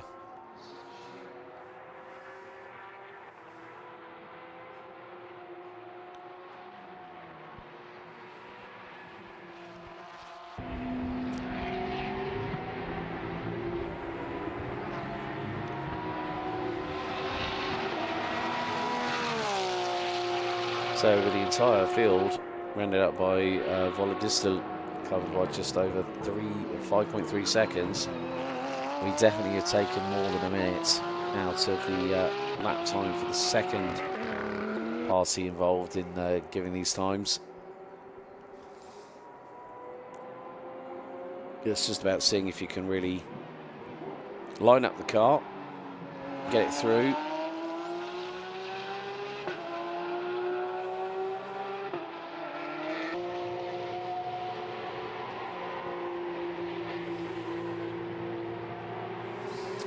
So can Pierre-Eric go even quicker still? Because that's a mighty impressive lap time for a vehicle such as the GT3R.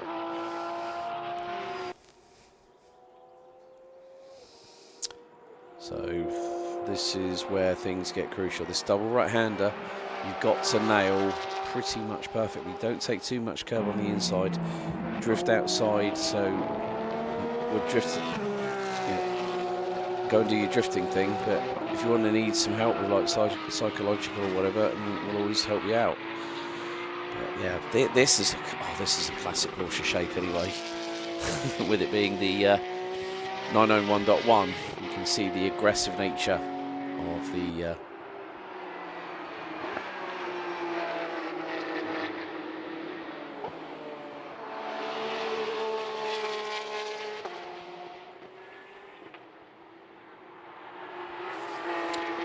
So Pierre-Eric leads, only driver in this session to actually be recorded of going underneath 1 minute 30 seconds, 1:29.981.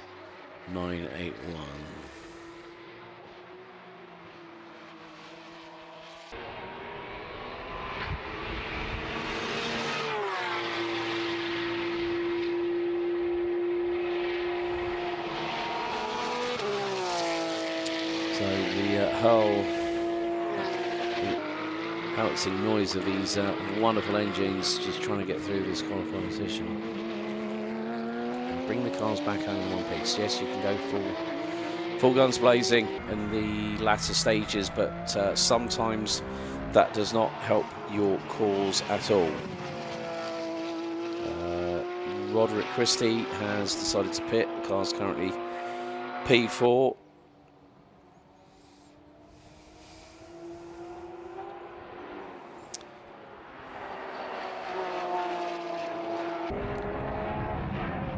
This is a car that just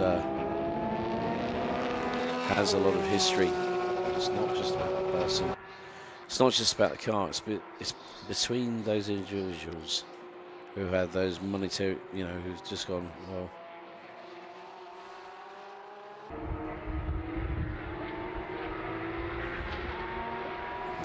So timer is counting down. 4, 3, 2, 1. That is going to be it pretty much for time qualifying. Checker flag will be out this time.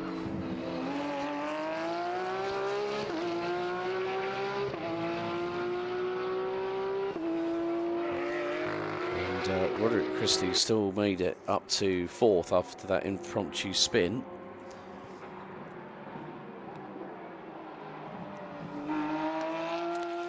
So the calm before the storm is going to be soon upon us, but Pierre-Eric in the 2, 3, 4 car takes pole position, and effectively what will be class 40. Then Stefan Heim, who took the win in the second race at Portimao, and unfortunately lost both races in London. So Rod Christie starts inside of row 4. And then we've got Triller Wolfgang, Levin Gelf, Marcus Neuhofer, Nicolas Sarcinelli, Doroteo Branco, Dominic Bastien, and Kevin Schmidt. So there's quite a lot of information I'll need to dissect and get back onto with regards to how these drivers are doing. But there are your pretty much provisional results here.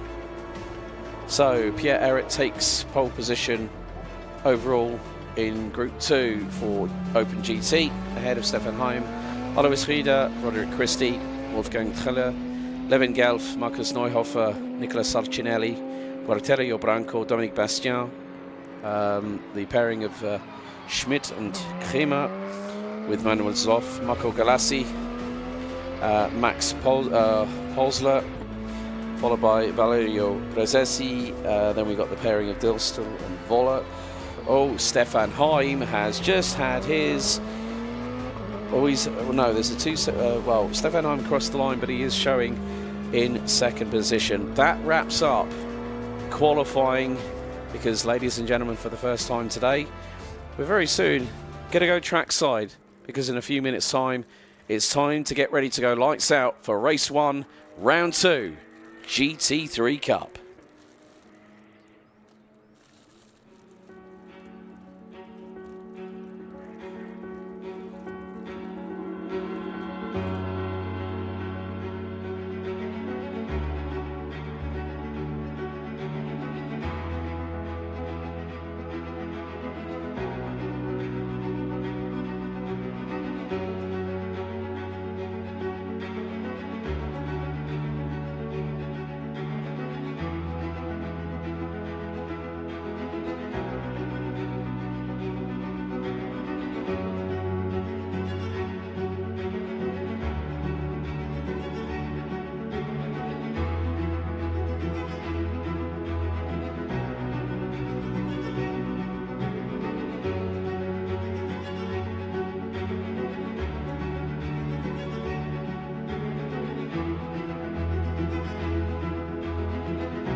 Welcome down to terra firma for the first grid walk of today. We are waiting for quite a few of the cars. Wonderful little attention to detail here. We're going to have hopefully have a catch up with Gregor Burkhardt from Sportec Racing, who had a massive lock-up in qualifying turn 3, very hard on the brakes, but the drivers are actually circulating, going through into the pit lane. It's going to be a 30-minute plus an additional lap adventure here in Styria. And more to the point, Dylan Yip has been the man to beat so far. 2 race wins at Portimao. Ethan Isher is going to be one of the favourites here. You've got to fancy the chances of Matteo Segra for DCV by Ombra Racing, as these 4-litre flat 6 510 brake horsepower cars roar down the pit lane, and this is helping to circulate the coolant and the oil temperatures, oil around the cars, also help them in many respects to get these cars up to their optimum temperature. If anyone might remember the Truth in 24 series, of a very, very poignant version in Truth in 24 2, every second counts. Right, let's see. Well, there are okay, Englisch oder Deutsch? Kannst du beides machen. Okay, ich habe schon gesehen beim Qualifying, dass der Gregor hat ein bisschen spät gebremst. In Kurve Nummer 3 war es ein Problem mit der Bremse oder sowas für ihn? Nee, eher nicht. Oh, okay, God sei Dank. So basically, let's switch to English for a second. So I think he just missed his braking point, did he? That could be, but the conditions were so difficult the whole weekend. It's been testing for everybody. I mean, like Thursday, torrential rain, multiple red flags. Yeah. Turn 4, we had the barriers rearranged, but I think everyone's looking forward to it, including him, isn't he? It's difficult. Let's say that. You know what? That's always trying to put a positive and optimistic spin on things. More to the point, this is a wonderful opportunity. I mean, this is to be here at a circuit that I've always watched on television, and to actually be here on the ground. The temperatures on the track aren't going to be too high, but there is a bit of a wind pickup here on the start-finish straight. So we're actually seeing the first couple of cars come through. Ethan Isher is the green and yellow car coming through, number 21. One of the Porsche Sports Cup Suisse junior program drivers, along with Jeremy Sifford in the 54 and Elliot Papacena in the 107 in GT4s. There's Sebastian Pidou coming through in the number 20 car. Had a really, really good run in qualifying. Matteo Franco Segra, the number 45. Difficult first race of the season in his GT3 Cup debut. So, speaking of which, here is the man himself, Gregor Burkhardt. Let's see if we can we're going to just have a quick. Matteo Beretta's just gone through. So has Christoph Langer. Really good showing by the number 7. Jeremy Siffert, also a good showing from him. Peter Heglin, difficult first round for him. Qualified really, really well. Here is Christian Karamuskia for Omnia Racing. They're partnered with Prima Ginzani Motorsport as their technical partner. Dylan Yip. I think Karen Gaillard is going to be one of the last cars coming through.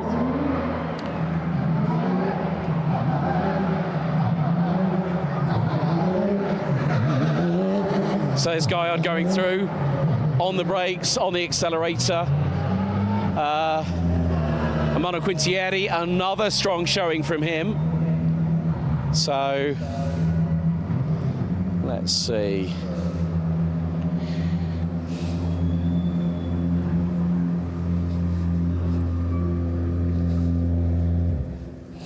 Right, Gregor. Difficult qualifying session. You had that big lock up into turn 3. Tell us what happened from your perspective, because you had a car in front of you as well. Well, I tried to push, and I thought I would find a new break point, but it wasn't. So, yeah, it wasn't my best qualifying, but, well, the race is long, so I try my best also from here. Viel Glück heute, mein Freund, ne? Schafft es, ne? So, right. I think he tried his Alex Wirtz impersonation there. Let's see if we can head up a little bit further. Oh, my earpiece nearly fell out. There we go.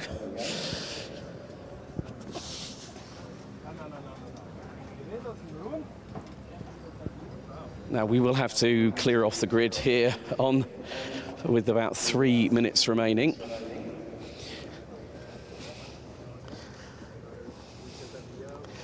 You know what? Let's see if we can have a chat with Jeremy Siffert. Jeremy? So, which language? English. English? Yeah.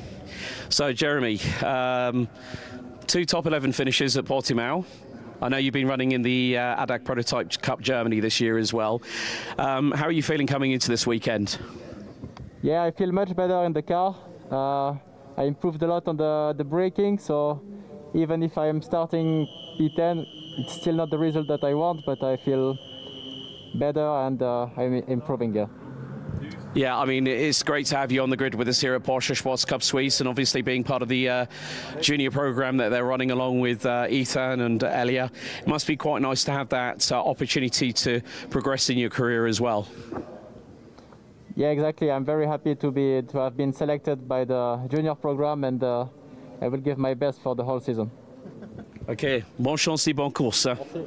So there we go, Jeremy Siffert there in the number 54 for Fach Autotech. Let's see. We have seen the 5-minute board. We might run out of time for potentially one more interview. Let's see. I think really, just to be on the safe side, it's race 1, round 2. We've got at the front of the field, Dylan Yip and Matteo Franco Segra. We've got Ethan Isher down here on the inside of row number 4. Christoph Langer could be a bit of a dark horse. Karen Gaillard, Sebastian Pidou. I think even the number 15 could be one to watch. Well, with that in mind, I'm going to head back upstairs. Let's get ready for GT3 Cup round 2, race 1 here in Austria.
Well, we've just had the 1 minute board go up ahead of this 30-minute plus an additional lap race. 2 wins so far, but here's your starting grid. It's going to be Dylan Yip on pole position as the leading car goes away from the front end of the field with 30 seconds until they are released. Matteo Franco Segra alongside on the front row. Row 2, Karen Gaillard and Peter Heglin. Row 3, Sebastian Pidou and Christoph Langer. Row 4, Ethan Ischer and Emmanuel Quintieri. That is your top 8. Matteo Beretta and Jeremy Siffert round out the top 10. Thomas Winkler, Christian Karamuskia, Daniel Schmidt, Gregor Burkhardt, Daniel von Bolmus, Ernst Albert Inderbitzen, Giuseppe Barbati, Thomas Herbst and Andreas Marti round out your 19 strong starters. So the circuit, originally opened back in July of 1969, measures just over 4.3 kilometers. A significant amount of elevation here at the Red Bull Ring amidst the scenery in the background, with wonderful mountain peaks and snow-capped in some cases. It is a wonderful background that we have here for this second round of the championship season.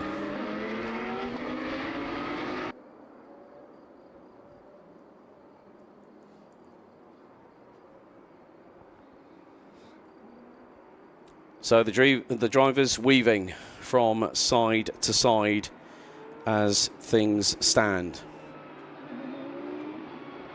So once the green lights go on, the drivers, no matter where they are on the grid, can overtake. It's going to be a case in point of how things transpire.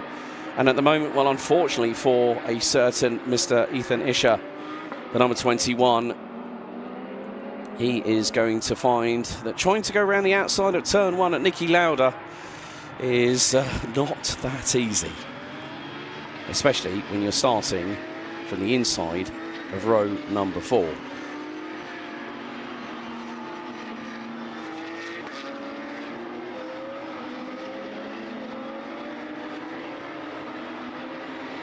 So the leading car will very shortly peel into pit lane.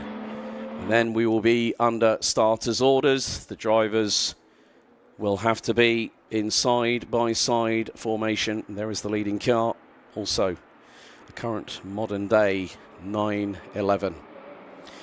And once that peels off to the right-hand side, on the outskirts of turn number 9, we will be set and ready to go racing for round 2, race 1 here in Austria.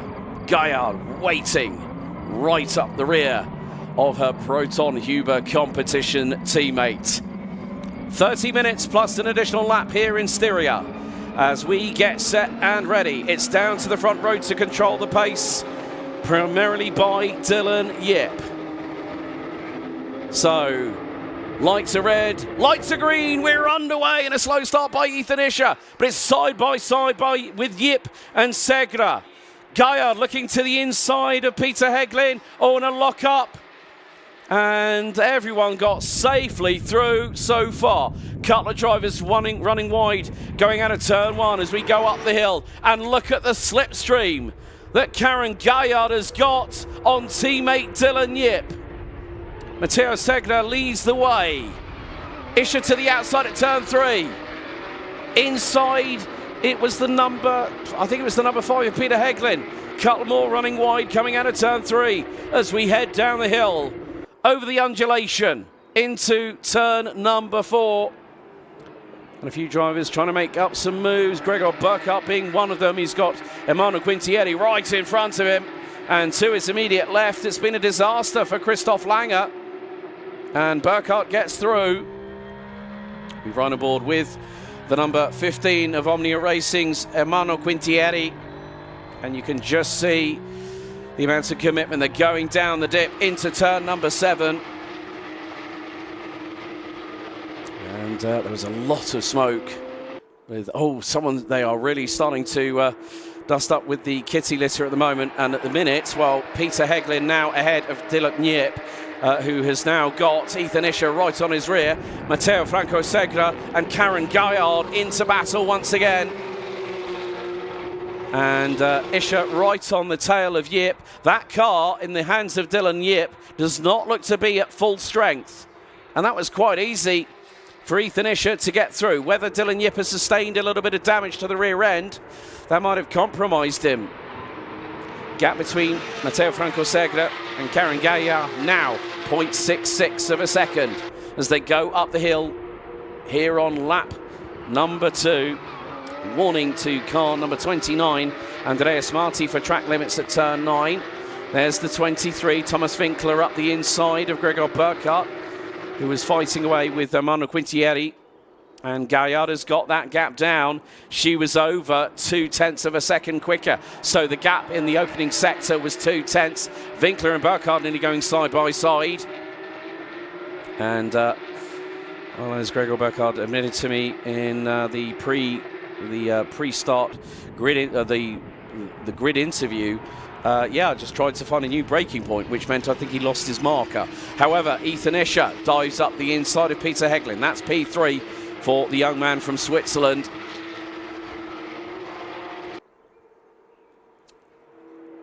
But at this point, it is early in the race. 3 minutes down, 27 to go, plus an additional lap. Fastest lap of the race so far.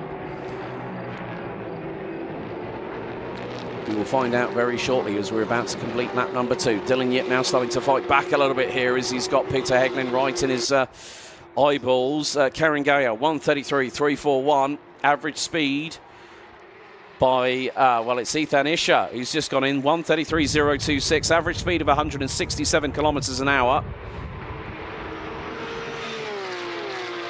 And that gap between Segre and Gaillard was, went up to about half a second. Well, it went down actually. It went down to half a second from just over 0.6. As a look at the tight line taken by Dylan Yip, Peter Heglin having to use the sausage curb on the left-hand side coming out of turn number 3, but did not straddle it with the car on the underside, because if there was any damage to the underbody, then it would compromise the aerodynamic properties of that underfloor. So car 54 has just been given a warning. Jeremy Sifford at turn 1. There is the battle a little bit further back. I think that is Caramuschia and Giuseppe Barbarti battling away over 14th position. And the purple opening sector by Karen Gaillard, the number 85. As you can just see how close Dylan Yip is getting to Peter Heglin. This is the battle for P4. Ethan Isher is starting to pull away. Track limits warning on turn 3 for the number 38 of Giuseppe Barbarti, down in 14th position. As we come across the line to complete lap number 3, Gaillard looks to be the quickest of anybody out there. Purple sector 1, purple sector 2, but still not able to go quickest overall. That goes back to Ethan Isher, 1:32.931 by the 21 from Sportec Racing. Gregor Burkhardt now makes his way up into 9th, having finally got past Thomas Winkler. Not for the want of trying thereof. But then in front of him, he's got 3 battling away. Quintieri, Beretta and Pidou. Pidou trying to go around the outside at turn 3. Quintieri to the inside. Oh, Pidou got the run on Beretta. And here is Dylan Yip versus Peter Heglin down the hill in towards turn number 4. The man from Hong Kong dives to the inside. Neat, clean, respectful. That is brilliant racing there for the man that has been doing multiple campaigns this season in Porsche Carrera Cup competition. Meantime, Ethan Isher is starting to close on in to the pair at the front end of the field. Matteo Franco Segre and Karen Gaillard. Gregor Burkhardt looking for a possible move. That's through into turn 7, but decides to back out of it. Try and get the slingshot out of turn 8. A lot of gravel being kicked up. I think that was Thomas Winkler that just kicked up the gravel coming out of turn 8, and dust flew up into the air. Christoph Langer currently running in 11th. Start for the number 7 from Germany for Fach Autotech. As Emmanuel Quintieri tries to close in on his countryman and rival Matteo Beretta. Sebastian Pidou, however,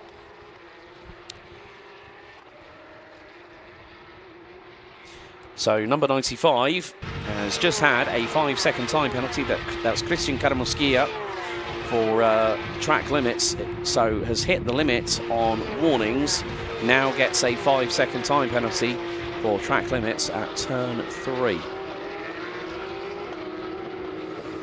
So changes are afoot. Sebastian Pidou has lost a couple of positions, drops down to P8. So Matteo Beretta and Emmanuel Quintieri now round out the top 7. And there is Ethan Isher flashing the headlights at Karen Gaillard in the number 85. So it is DCV by Umbra Racing leading the way with Matteo Franco Segre, Karen Gaillard and Ethan Isher both running with their respective teams. Proton Huber and Sportec for Gaillard and Isher respectively, and then make that another Proton Huber competition car in 4th. Peter Heglin for Fach Autotech, the leading car for that team in P5.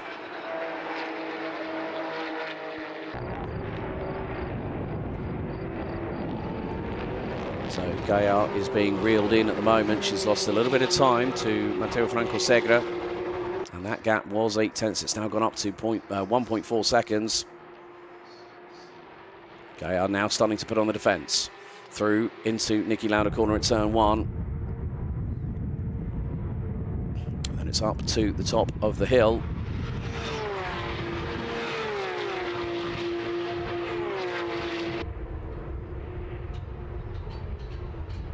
So Gaillard has got to be anticipating Isher's thought process and how he decides to put on the attacking front. That is not easy to read. It can sometimes depend on what the drivers do behind the wheel. Sometimes it can be the slightest unforced error, but nevertheless, it has been a fairly clean race, apart from the plumes of smoke that we saw into turns 1 and 3. Last warning to car number 8, that is Daniel Schmid, for track limit turn 1, as we are fast approaching a third of the way through this 30-minute plus an additional lap race. And you can just see the way that Ethan Isher just threw the car into turn 10. Looks like it had a little bit of a bounce in its step, so to speak. It's going into the braking zone. Isher again pressurising Gaillard from behind. Dylan Yip is trying to close that gap, and Dylan Yip last time did a 32.7. Isher, high 32.8. Gaillard, mid 32.9. So the thing is that Isher's getting the assistance from Gaillard in terms of the slipstream. Gaillard's having to defend, so won't always... One of the tactics that a driver can use is not holding up the driver to the point where they think they're blocking, but just maybe not going completely full on the throttle and saying, right, I've got to defend, I've got to look at some way in which I can get myself past the driver in front of me. And that's in terms of the driver behind. But it is going to be a tricky order, because Ethan Isher will need to make this move nice and cleanly.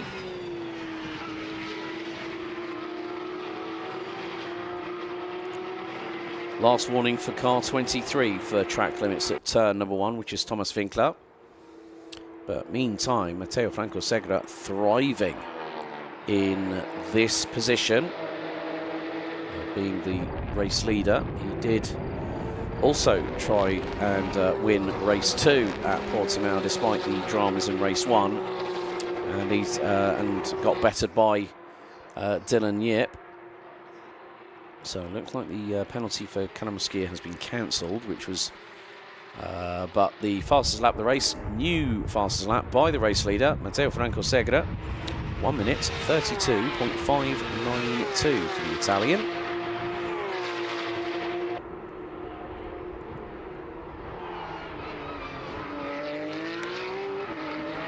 And once again, it's just that waiting game. Sometimes patience is a virtue in many respects, and that is exactly the skill that you learn as a racing driver. And especially when, okay, we're going to put this in two different contexts. Sprint and endurance. Even though an endurance race like, say, the 24 Hours of Le Mans ends up being a 11/10 sprint race. But it's more the case that you've got to be a bit more, you can't be as hesitant with regards to decisions sometimes, reference sprint racing, whereas endurance racing, there's a bigger picture, a longer story to be told, let's say. And sometimes, oh dear, right, that is number 14, Daniel van Balmus in that car. That is the Porsche Basel Racing team. That is stuck on the circuit. Now, if that car does not get going, we could have either a full course yellow or a safety car intervention, depending on our race control team and race direction. So that is stuck on, that's turn 7. So if that car is not moving under its own power very shortly, the race will be neutralised and everything will close up.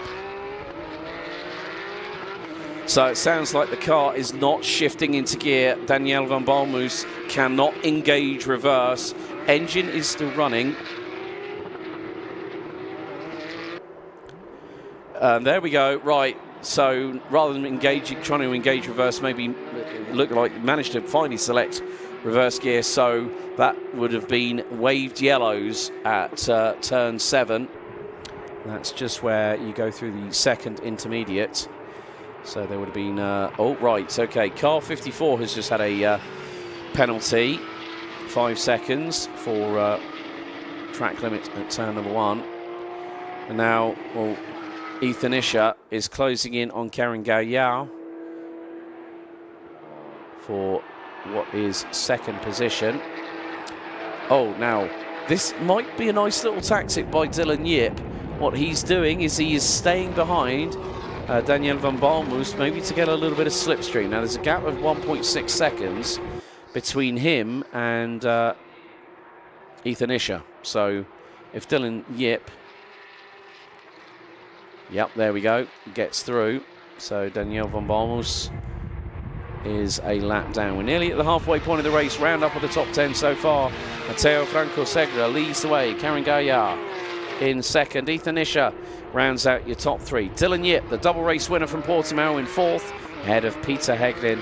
Matteo Beretta, Emmanuel Quintieri, Gregor Burkhardt started 14th, now runs P8, ahead of Sebastian Pidou and Thomas Winkler. The latter two drivers have struggled a little bit in this race.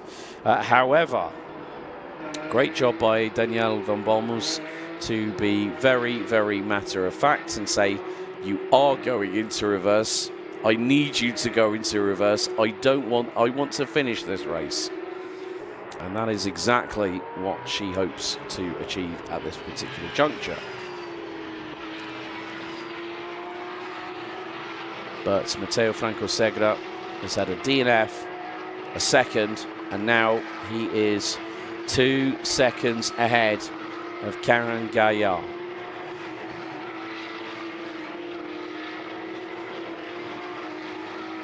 Fastest lap of the race so far, still in the hands of Matteo Franco Segre. Karen Gaillard goes quickest overall in Sector 1. Dylan Yip, her teammate, quickest overall in Sector 2. But a new fastest lap by the man out front. No purple sector set by Matteo Franco Segre. He puts in a 1:32.565 and still can pull a lap out quicker than Karen Gaillard. And that is 26 thousandths between the pair. It's Christoph Lange and Jeremy Siffert. They are going into battle. Siffert in the slipstream as we go up the hill towards turns 2 and 3. Where is Siffert going to place the car? To the inside. That was greatly timed by the grandson of Joe Siffert, and he gets through. Job done, but Lange might come back at him. German might get the run on the Swiss racer going through into turn number 4 very shortly. Lange pitches it to the left-hand side, and then Siffert goes to cover it off through turn 4.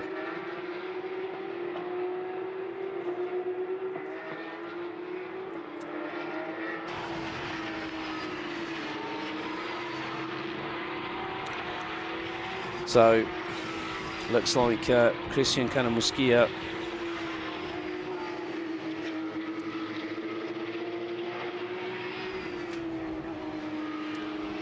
is all the way down in 19th. Looks like that car did not go that far, to be honest with you. Jeremy Siffert defends against Christoph Lange through turn number 9. Nice move, nice anticipation there. Oh, lock up from Siffert going through the final corner. That was the right front, and that's going to allow Christoph Lange to get the run coming out of the final corner. Can the German put it up the inside at turn number 1?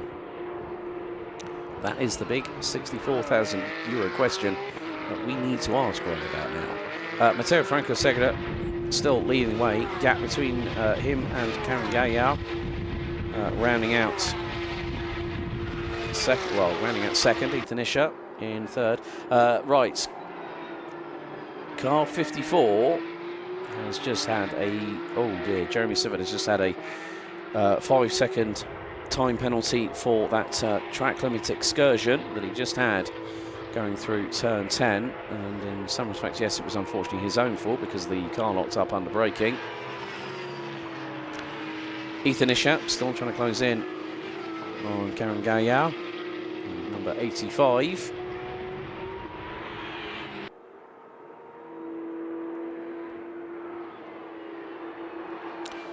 But I have to say, Matteo Franco Segre has really hit his rhythm at this particular point. And given an opportunity, you grab it gladly. With a smile on your face.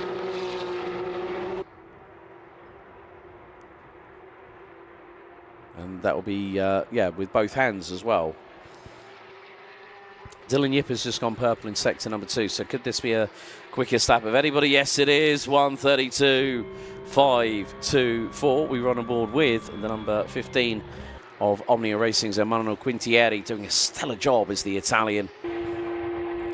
And he is ahead of, there is Daniel Van Bommels, but also Gregor Burkhardt a little bit further behind in the 88 Sportec entry.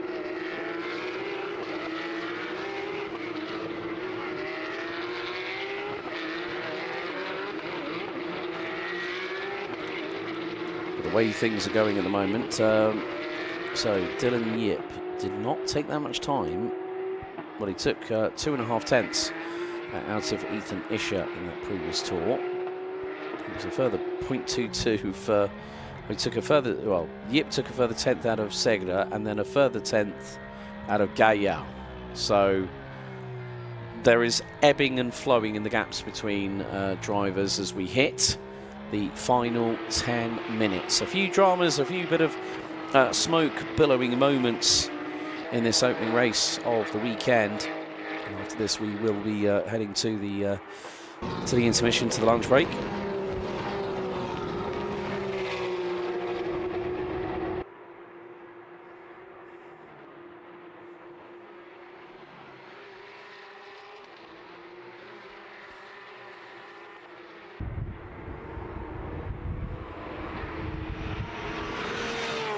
So Christoph Lange and 5-second time penalty. Christoph Lange now gets one. There's going to be a lot of notes underneath the results on the official confirmation once we get everything all there. Well, when everything gets confirmed and ratified after, there can be technical scrutineering post-race. Any one of the cars can be checked internally and also be put on the weighbridge. But Dylan Yip is trying to close that gap down to Ethan Isher. Gap now down to 1.4 seconds. Ethan Isher is just under 7/10 off of Karen Gaillard, who in turn is 2.3 seconds off of our race leader, Matteo Franco Segre.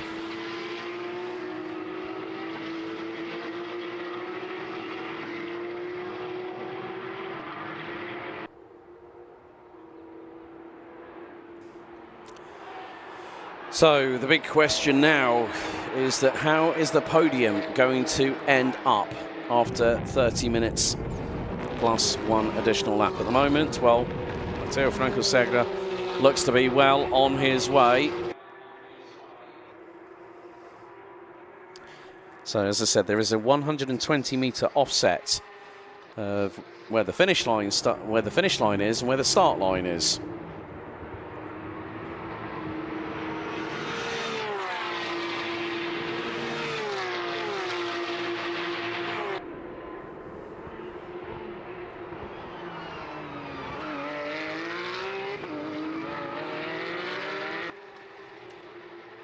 However, that is Christoph Lange through on Jeremy Siffert.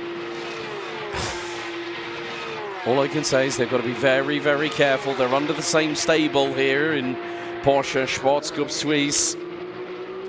Siffert to the outside, Lange to the inside, and the number 7 takes prerogative. One of the biggest things you do not want to do in this world of motorsport is take out your own teammate. And we've had another penalty coming through. Car 23, Thomas Winkler, has just picked up a 5-second time penalty for track limit turn 1. Oh, that's 2 in a row he's had. That's an additional 10 seconds added to his time for this race. And 10 seconds, that's going to hurt. That's going to probably put him towards the bottom part of the top 15. And oh, we've got one off. That's Peter Heglin. Peter Heglin is off the circuit. That car is not moving. Oh, dramas for Peter Heglin. He was running with Dylan Yip. Now, has that been a loss on his own? And is he trying to rotate? Now, he's got the hazards on. Trying to locate where he is. That's coming down into turn 7. And that's on the inside line. And that could be a possibility. Now, there is a possibility here, whether it goes full course yellow or safety car. One of the two.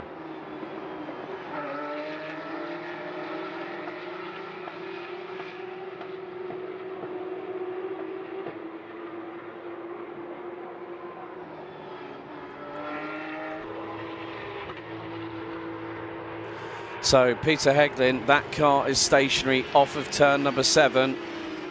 It's now down to race direction as to how this will be played, because that is very, very crucial. There are going to be cars coming at a big rate of speed.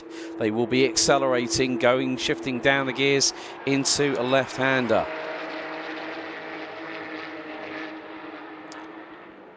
So Ethan Isher holds the fastest lap of this race.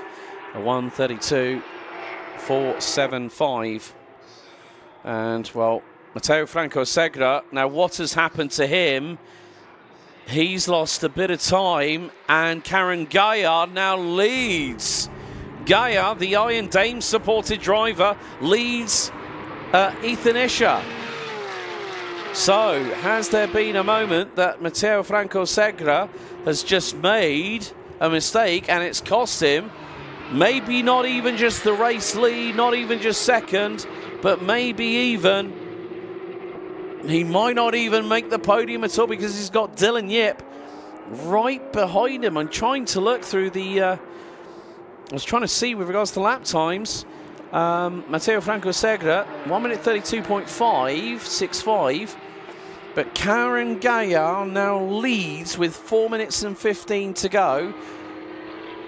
Still waiting to see if I'm not seeing any flags being shown. Reference turn 7. So we are still under green flag racing conditions, so whether it might be double wave local yellows.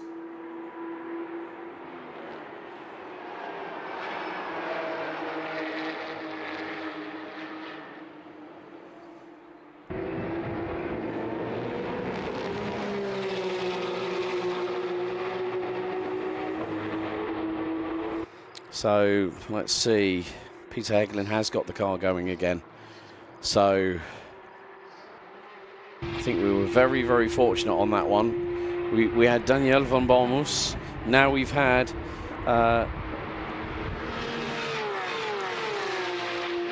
Peter Hegelin, but Karen Gaillard with 3.25 minutes to go. And Dylan Yip's going to throw it up the inside. Here goes the man from Hong Kong. Through on the Italian, and that is third. Well, what can you say? 9.5 tenths cover this top four, but Karen Gaillard is pulling away.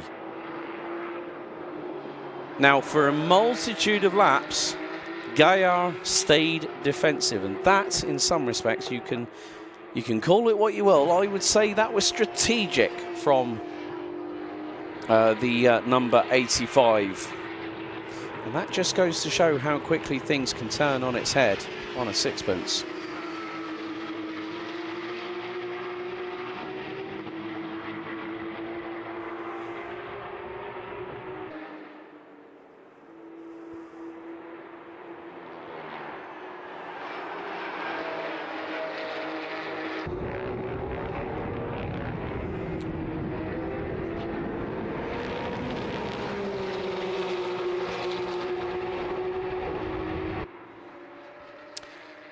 So with this, we will have 3 laps to go. We're on lap number 19. We just completed lap 18 of this race. But things are getting closer and closer still. Track limit warning at turn 9 for Karen Gaillard. And Dylan Yip, what's he going to do here? Through into turn number 3 on lap number 19. Oh, there's a rub between the pair. This is just like race 2. Portimao all over again. Dylan Yip trying to force the issue. He's got to be very, very measured now. And they run into each other again. There's damage on both vehicles. And oh no, this is not what you need. There's going to be more damage to the 21's right rear and to the left front of the 99. That allowed Matteo Franco Segura to get through. It's allowed Karen Gaillard to get away.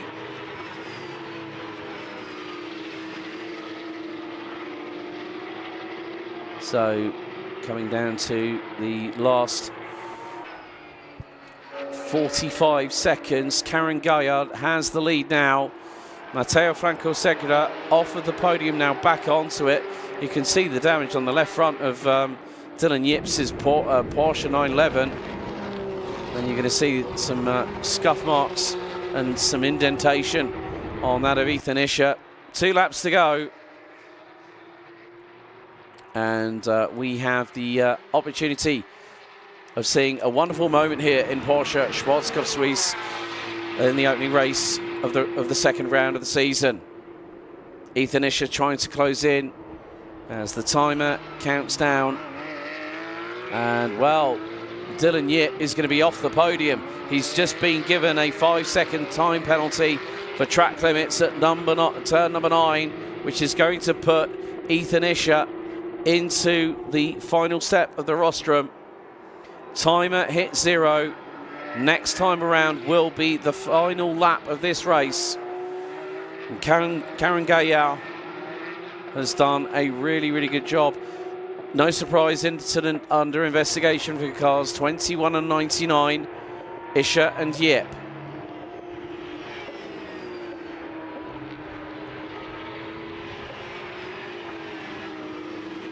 So this just means that sometimes you have to play the longer game, the bigger picture. And that is exactly what Karen Gaillard has done. She's just flashed the headlights towards Peter Hegelin in the number 5, who is just up ahead. So the number 85 from Proton Huber Competition comes out of the final corner. So, last lap underway. And, well, car number 9 has just received a 5-second time penalty. That is Ernst Albert Inderbitzin, which has just been, and they've just cancelled Dylan Yip has had his turn 9 track limit penalty of 5 seconds cancelled, so that rebalances the ledger, so to speak.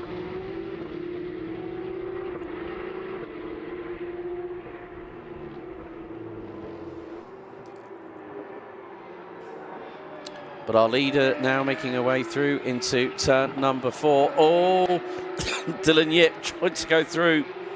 Dive bombed up the inside at turn 4, and Matteo Franco Segre, who was having absolutely none of it. And Gaillard now will probably have more than a second advantage. Dylan Yip is going to try and do what he can to see if he can make a last gasp move on the number 45 of Matteo Franco Segre. But what a moment it's going to be here right now, as amidst the Styrian countryside in Porsche Sports Cup Suisse, out of the final corner, Proton Huber competition, and the Iron Dame supported driver Karen Gaillard wins here in Spielberg in race 1. Second goes to Matteo Franco Segre. Third on the road goes to Dylan Yip, her teammate. Ethan Isher rounds out the top 4, and Matteo Beretta completing the top 5. What a magical moment. Karen Gaillard proves that she can be a race winner, and she does it here at the Red Bull Ring. Emmanuel Quintieri rounds out the top 6. There is the number 9 of Ernst Albert Inderbitzin and Daniel van Balmus, I'm afraid. But Emmanuel Quintieri, Gregor Burkhardt, 14th to 7th. Sebastian Pidou, Christoph Lange and Jeremy Siffert round out the top 10. Daniel Schmid, Thomas Winkler, Andreas Marti, Giuseppe Barbati, looks like Thomas Herbst, and Daniel van Balmus, Peter Heglin and Christian Karamuskia will round out the running order. But what a race. Karen Gaillard is victorious here in GT3 Cup. So Dylan Yip's win streak is broken. And who's it broken by? His very own teammate. What a race.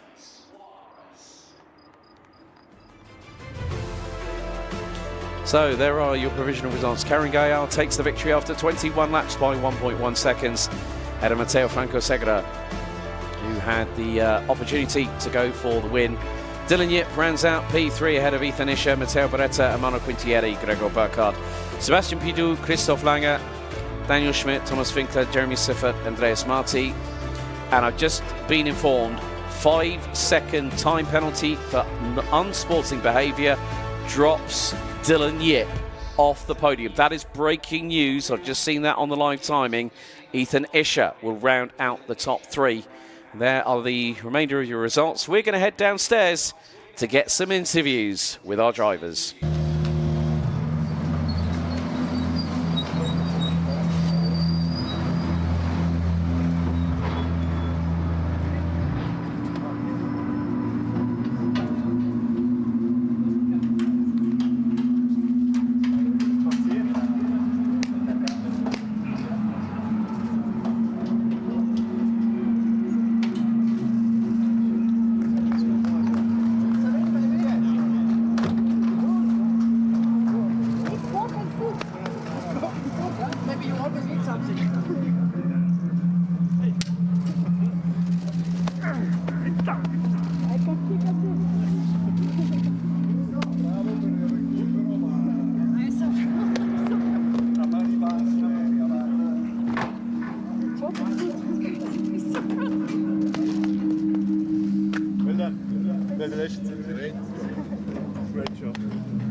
Top job.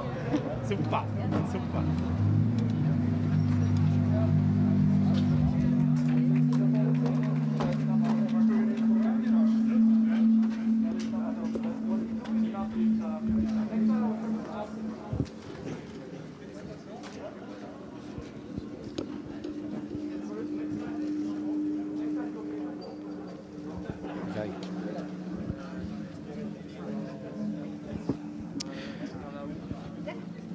Okay. Well, let's have a quick old. See if we can have a chat with our. 2 seconds. Trying to grab some interviews here. Let's just see if we can. Just a quick word from your side.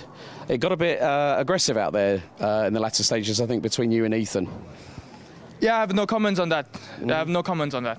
The stewards will decide. Yes. No problem at all. No comment. Yeah, no, that's fine. So, well, Karen Gallardo, race winner. Matteo Franco Segre in P2. All cars now under parc fermé conditions here at Spielberg. They're going to get underway with the very first podium of the weekend. So congratulations to the drivers that made it on the podium. And, well, with that being said, it's now time for the lunch break. We'll be back in about just under an hour's time when we'll get underway with race 1 of round 2 for GT4 Club Sport and Classics. So we'll see you very soon back here at Spielberg in Austria.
Well, back up here in the main media centre, just overlooking the start-finish straight, I've got Mr. Rod Christie, 299 in Open GT, and that wonderful 911 GT3R with the martini stripes. And as we talked about on Portimao on the grid before you went out, everyone loves a bit of martini stripes on a car. But firstly, originally from Glasgow in Scotland, Yep.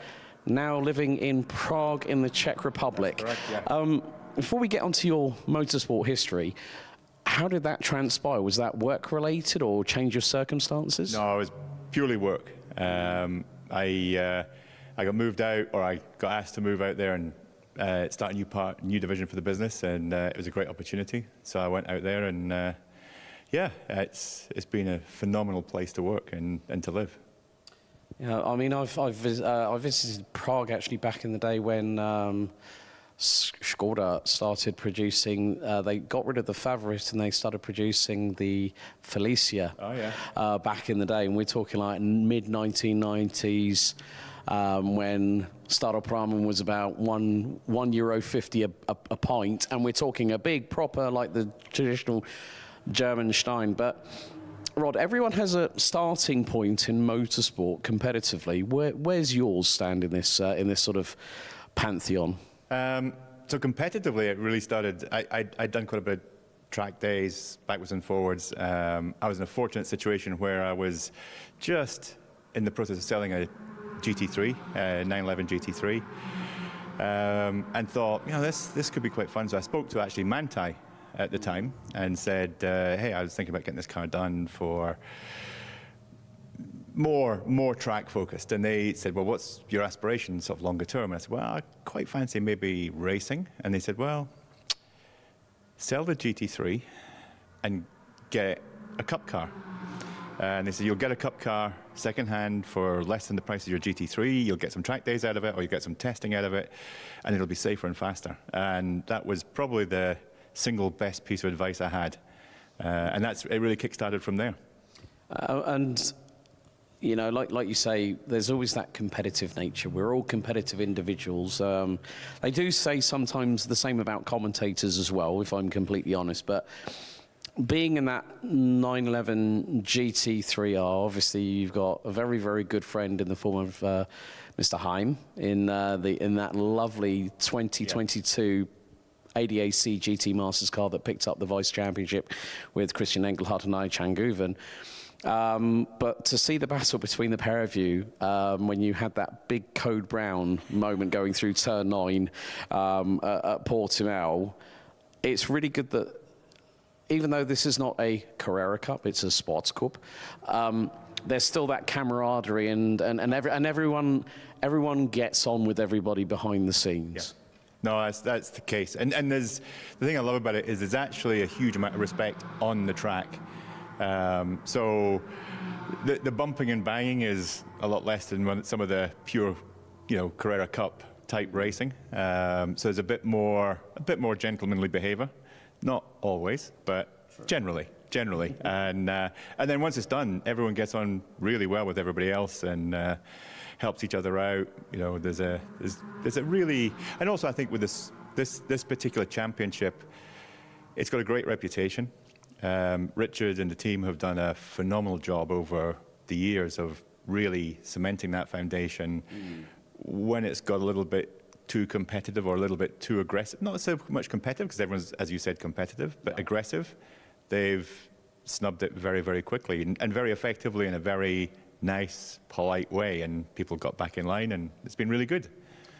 I really got that sort of, when you have that kind of pinch yourself moment when you walk into a new paddock for the first time. And this was for me in Portimao, but then to see you on the grid, and it was like literally just over 7 months since Sports Cup Suisse had run at Portimao, and you ran in the GT3 Cup car, but then you're back in a GT3R.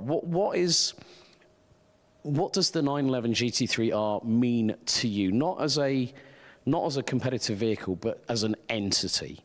I think, as my coach said to me, he said, you're in a race car, now you're in a real race car. and it just feels that little bit different. It's a different package. It's just a wonderful experience to drive as well. It feels nice, and coming from the Cup car, driving with no ABS, no TC. It's a massive learning curve coming into the R, but it's such a tremendous platform. I mean, I could see that when you got out of the car, even though you'd had that moment in race 2, but I could see the smile. Like literally, they do say that the eyes are the window to the soul, and as soon as that smile behind the race helmet comes up, you can see the spark in the eyes.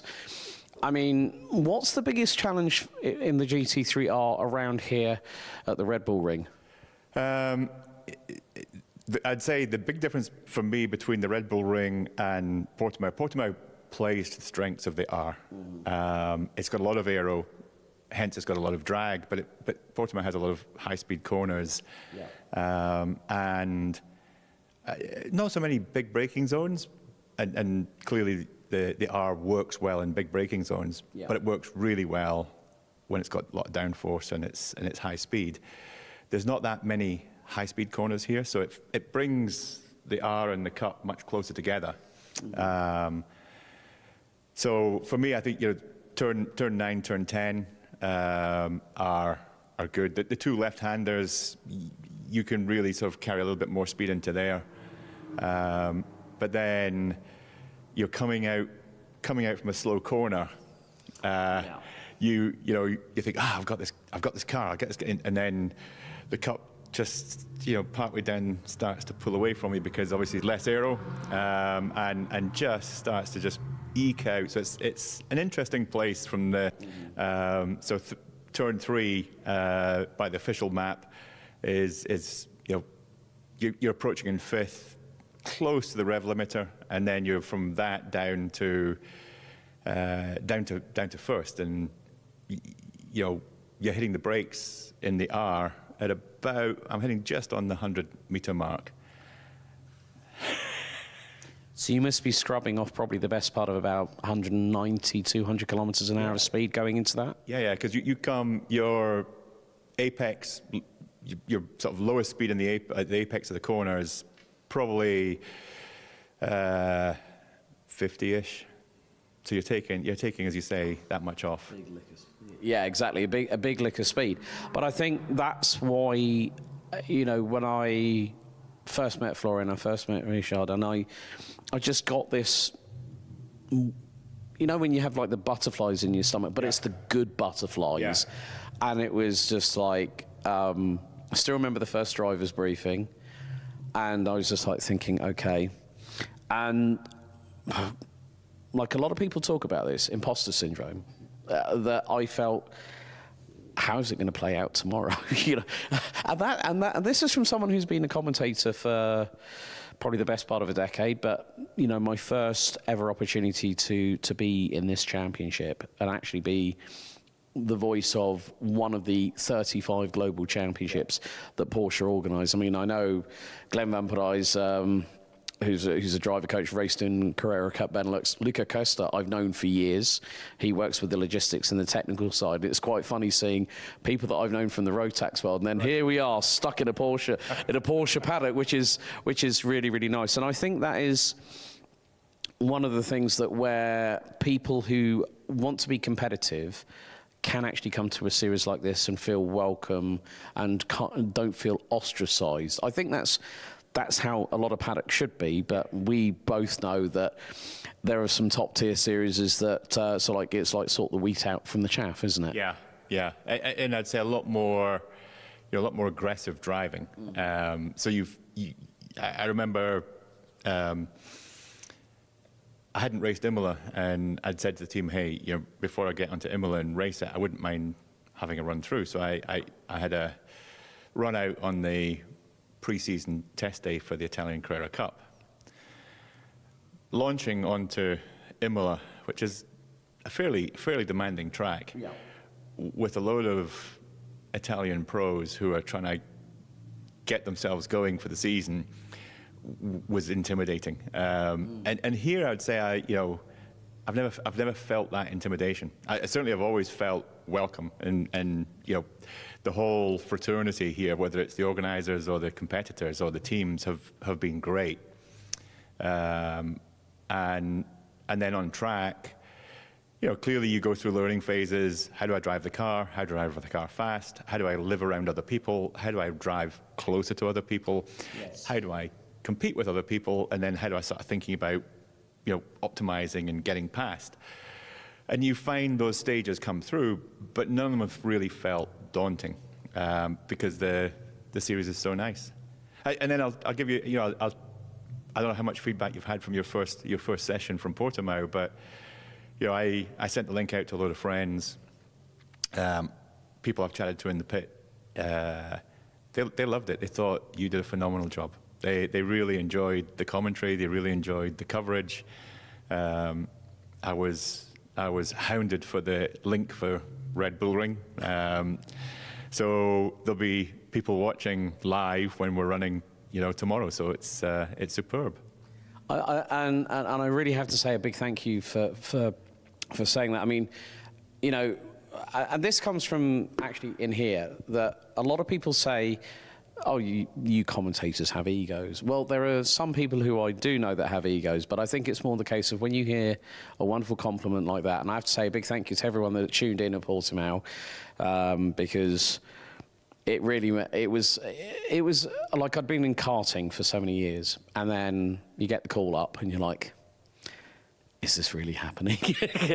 But I think it's just, I'm going to give a little bit of an insight. 4 weeks of preparation going into that week, and that touchdown Friday morning, my head was a mess. I didn't sleep.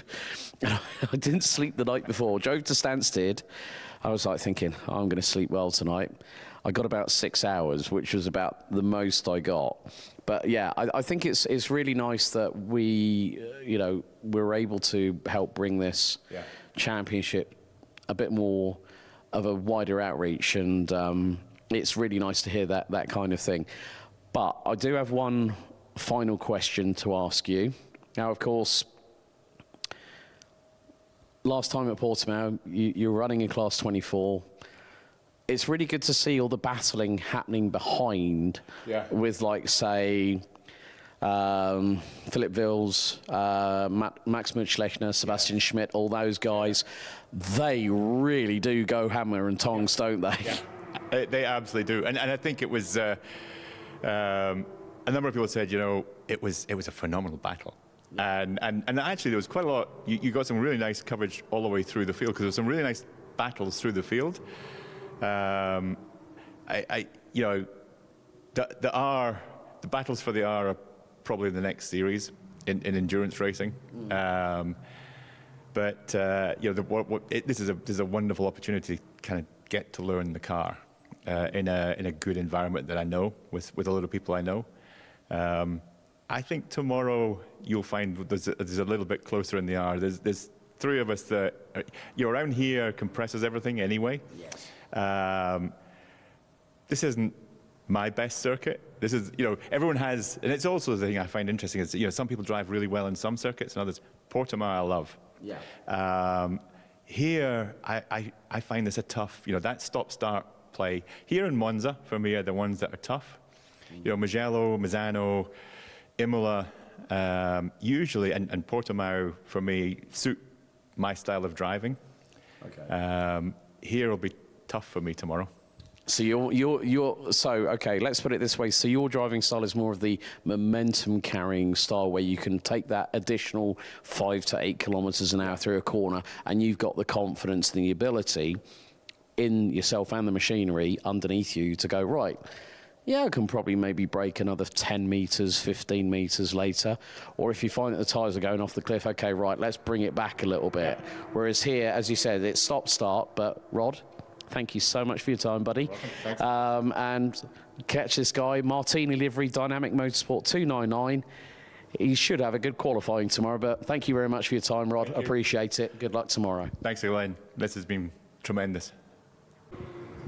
So, first proper in-depth interview for Porsche Sports Cup Suisse here at the famed Red Bull Ring here in Spielberg in Austria. And the man who currently leads the Cayman Cup, Elia Papacena from Amag First Rennsport, joins me.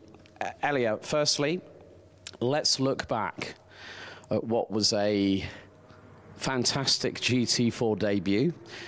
Pole position, both races, lights out to checkered flag victory. You couldn't have asked for a better debut if you tried, could you? Well, no, it was perfect. You know, also it started everything on free practice on Thursday and Friday when we topped every session. Every session was better with the feeling, with the car, with the times. So at the end of the weekend, we finished everything in P1. So it was the perfect debut, and I'm really happy that we could achieve this together. Now, let's go back in time, right to where it first started. Just tell me about the first time a very, very young Elia Papacena got behind the wheel of something that had an engine and 4 tyres on it. Can you just recall that moment and what it meant to you personally? So, well, the very, very first time I was in a kart was in a rental kart in a hall in Switzerland near my home, and it was electric, so they drive, I think, like 50, 60 kilometers per hour at max. And I went with my dad and my half-brother, and we went there, and it was really fun. I was even a bit quicker than my brother, who was a lot more older than me. He was, I think, like 17. I was like 10, 11 or something. So my dad saw that, and he said, when I will beat him, he will buy me a real kart. So it took me like 2 weeks. And there we go. 2 weeks, and as they say, the rest is history. And then obviously we go through your days of karting. You then become a 3-time Italian champion. You then represent Team Italy at one of the biggest, actually I think one of the best events in karting, the Rotax Max Challenge Grand Finals, where you represented Team Italy right up until Sarno last year. In a way, a home track, because the first time I met you, I didn't know about your Swiss heritage. I knew about the Italian side. But how, you know, having started a lot later, like some of the other children in karting, where they would start like with, say, Bambini, and then you go to Micro Mini, what was the pathway that you took? Well, I started when I was 11, when we bought my first racing kart, so it was a bit old. They all said to me, no, you normally should start at a very young age, let's say 5 or 6 or something. So I was like the double of it already. So it was more difficult to begin with it. But at the same time, because I had an older age, it was more simple to understand how things really work with the brain, not just with your talent, but also to understand the things. So that helped me a lot. And I started in Super Mini in the Swiss Championship. Yeah. And because it was even a big championship with, I think, like 30 drivers at that time, I could adapt really quickly to my level and improve all the time. So the level was already a bit higher than it is today, I would say. So at least in the Swiss Championship. So it helped me a lot to, you know, drive in a field which is already competitive.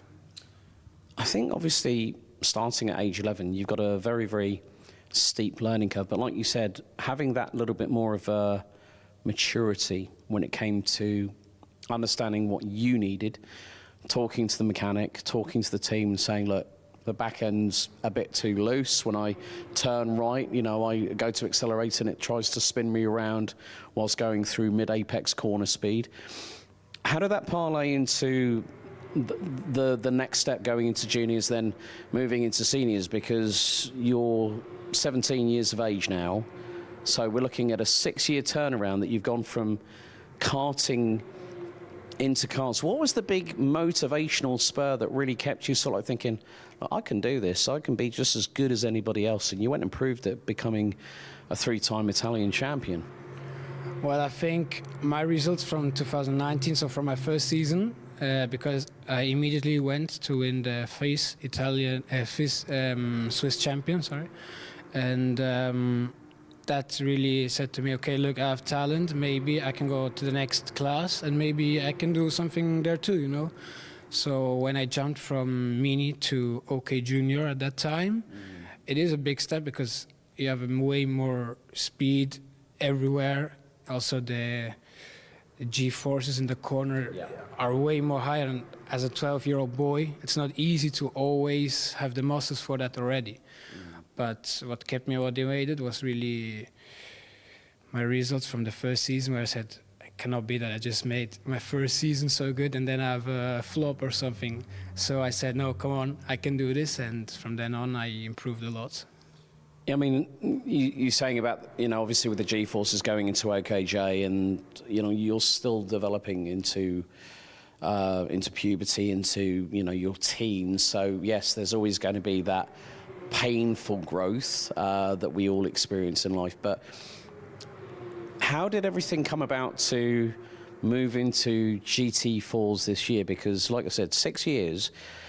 And when you look at some people, let's take, for instance, Alberto Nasca, a very prolific YouTuber, competed with Matteo Segre in the FX Italian Championship, and now Alberto is running with Stefano D'Asti in the PB Racing Lotus Emira in the GT4 European Series.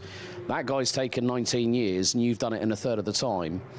How did the initial discussions come about with the team, and then obviously putting pen to paper? Was it quite a quick turnaround, or was there quite a lot of in-depth discussion? Because we all know that motorsport is a business, and it does take a lot when you make that move from karting into cars. Just tell us the story behind joining AMAG First Rennsport and then coming into this championship. Well, firstly, it's always a question about money and the budget you have. If you have a lot of sponsors that can help you, you may have a chance. If it's your father or someone who has to pay for it and he has, let's say, a normal job, then it's more difficult because it's a very expensive sport. So it starts from the budget. Then after, when I joined AMAG First, we were talking at their headquarters in near of Zurich, and we talked about how I can develop in a car. I have a lot of experience in karting, but I don't know really how to drive a car because I don't even have a driving license at 17. Mm-hmm. So it's even more difficult than for other people who, like Alberto Nasca, start later in car racing or others. Mm. But if you have a good coach, like I have Freddy Bart, a very experienced Swiss driver, he can really develop you and teach you the things quite properly and explain it to you in a way that even a 17-year-old who never drove a car before can understand it. So all these things make up a great team who can develop a driver to his maximum. And then you become one of 3 drivers, along with Jeremy Siffer and Ethan Isher, to become part of the Porsche Suisse junior program. In terms of, it's basically their version of, let's say, the Porsche Switzerland equivalent of the Red Bull junior team. That must have been quite a nice little cherry on top of the cake, so to speak, like, say, the Black Forest Gâteau, where you have this opportunity, and it's great to see a championship such as this going, right, we're going to put our stamp behind these drivers. When you got told that that was going to happen, what were your first thoughts?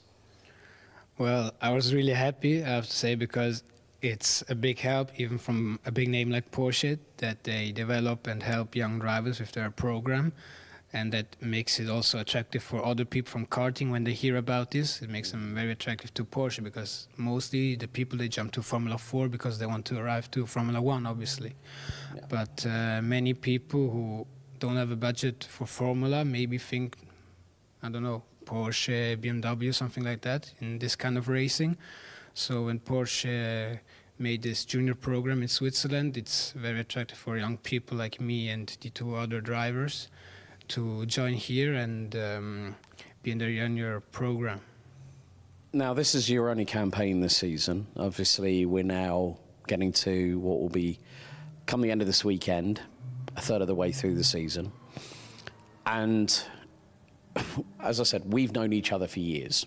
I still remember when you were a young, hungry, motivated, 14-year-old lad 3 years ago, and I knew that there was something there. I thought,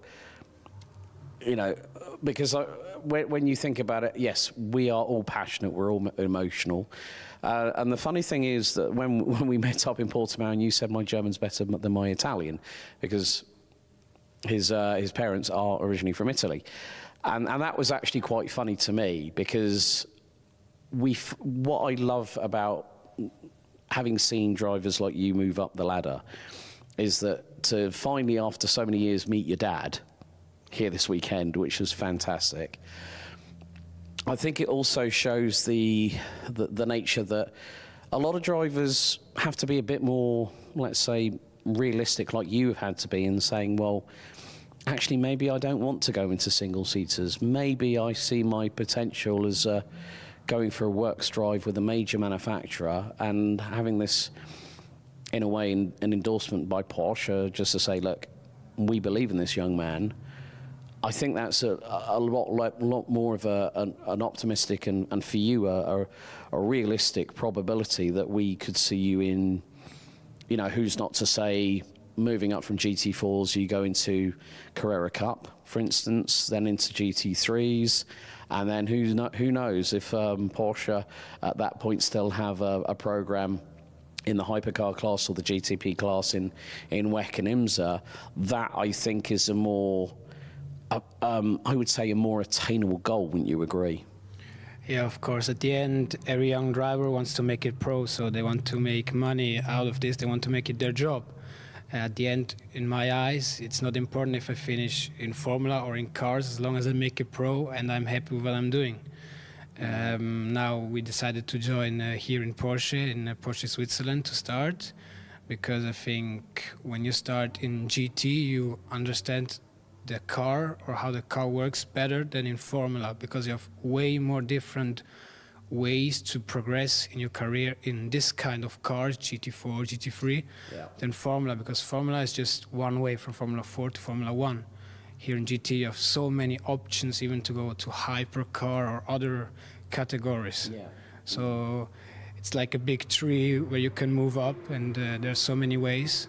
So it's a really good start to join Porsche in GT4. I think also you have to have the right people behind you. Obviously, Freddie Bart, accomplished Swiss racer in his own right. You've got a great team behind you as well at Damac First Transport. But then the biggest one is family. And to see the smile on your dad's face, that his boy is going out there in a GT4 car around the home of the Austrian Grand Prix in Spielberg in Austria. There's nothing quite like it, is there, when you know that no matter what problems there have been, what struggles there have been, and then there's always those little wins, like saying, getting your first double victory in a GT4.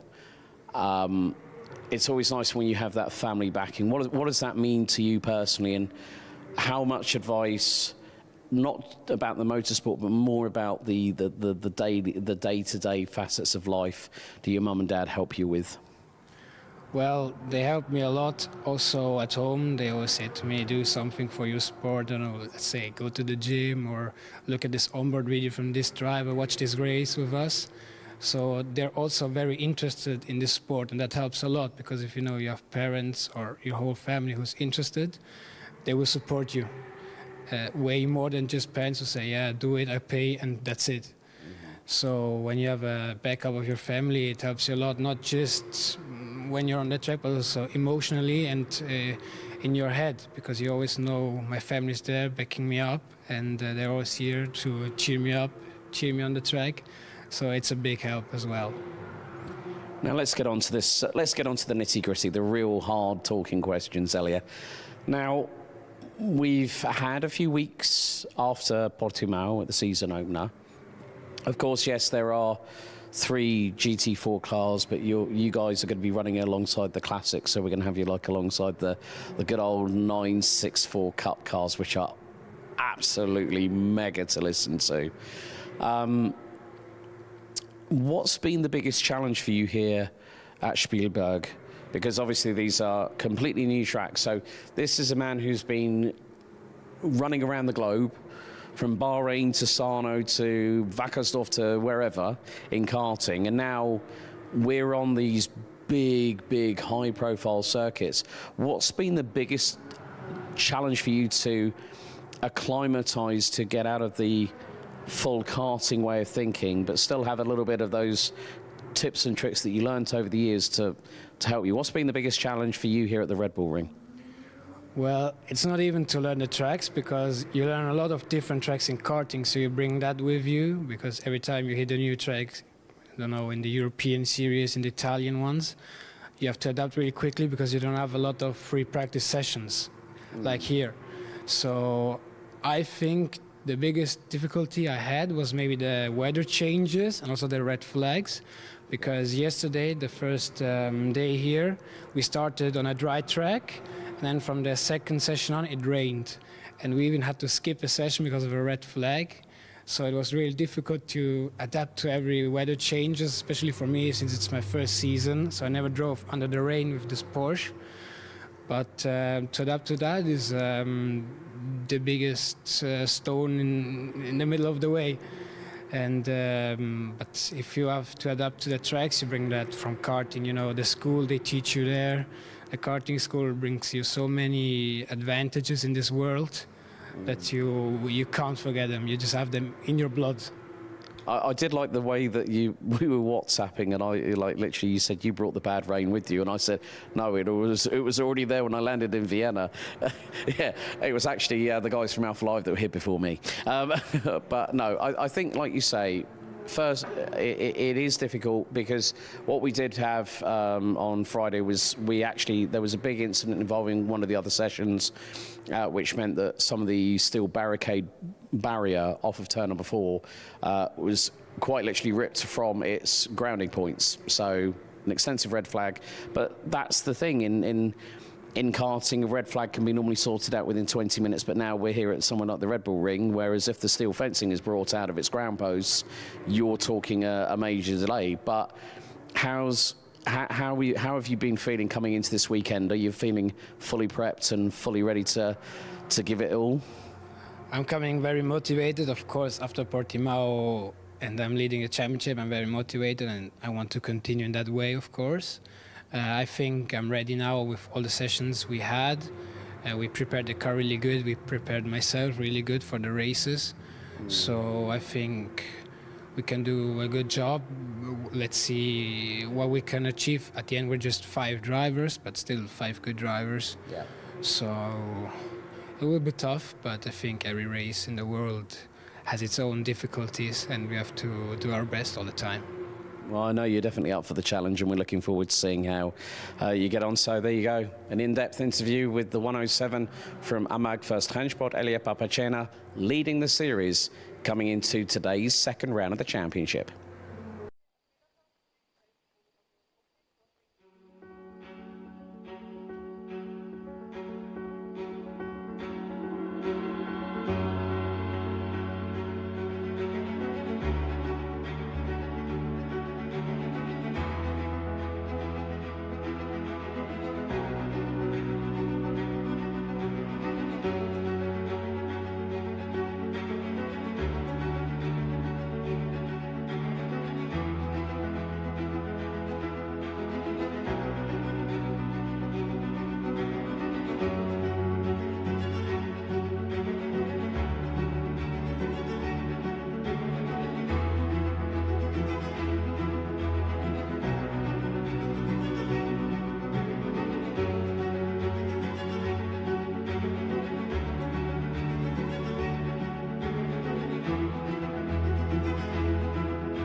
welcome back after the lunch break. And as you can see, the sun is breaking through these blue Styrian skies from up above here at the Red Bull Ring for round 2 of Porsche Sports Cup Suisse 2025. Well, as you can see, there is the run up to turn 1, named after the late great Niki Lauda, who we lost just a few years ago. But also some of the machinery that we do actually see. We have the Porsche Panamera GTS, which is our official safety car. Very nice piece of equipment. And having driven a Panamera myself, it is actually quite a comfortable car, quite stable at 250 kilometers an hour in Germany on the Autobahn. But just behind it, we also have our leading car, nice example of a 911 GT3. As it is time for not just GT4s, but also the first round of 4 for Porsche Classic Sports Cup Suisse with the 993 and the 964 derivatives of the 911 family. And of course, the 911 has been the talisman sports car for this fantastic brand. Qualifying, quite interesting earlier on today. So we do have an assembled grid. They're making their way out of pit lane around this 4.3 kilometre 10-turn circuit. And I have to say personally, big thank you to Rod Christie and Elia Papacena for having the opportunity to interview them yesterday. Well, Papacena is going to be standing right behind Laura, our camera operator. As we can see, these nice little details here from the Red Bull Ring themselves, the driver number on the grid. So they may take a formation lap or 2 to get around, and hopefully we'll have a chat with the drivers, and obviously with the 964s and the 993s, maybe have a little chat with a couple of the drivers. We do have one entry that will be having 2 brothers, I would assume, and they will have, so the first car that is currently pulling up, as we see, is the 344.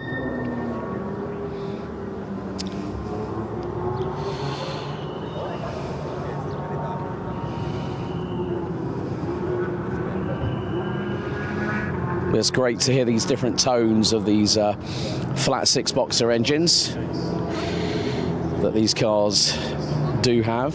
It's a wonderful, wonderful rumble and a wonderful roar accompanying them.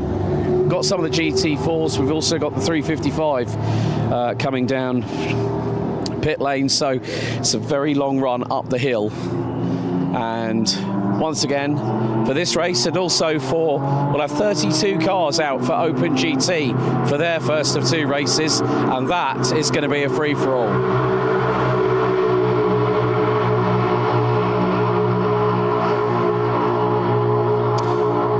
So, looking at the results from the best laps of each drivers, well, it's the 344 of Italy's Jud Schreiber that is in the all-white 344. That is a 964 Carrera RS. Right, so let's have a chat with this man here. Können wir ein Interview machen auf Deutsch oder Englisch? Deutsch lieber. Deutsch? Okay. Wie ist das Gefühl bei dir, mit der Elia zu arbeiten? Sehr gut. Ja, er fährt gut und er spürt das Auto, er kann gut Feedback geben und ja, da kann ich nicht soll ich noch viel erzählen? Es gibt so viele mit dem Verhältnis zwischen Ingenieur und Rennfahren natürlich. Ja? Mit dem, man muss immer gute Kommunikation zwischen was das Auto macht an der Strecke und so weiter. Ich denke, dass er ist an einem guten Weg dieses Wochenende natürlich. Ja. Okay, dann wünsche ich dir viel Erfolg für dieses Wochenende. Ja, danke. Merci. One of the team working with Elia Papacena. So let's see if we will have to clear off before the 3-minute marker. You know what? Let's have a chat with one of the drivers we haven't spoken to, if I can get a word with.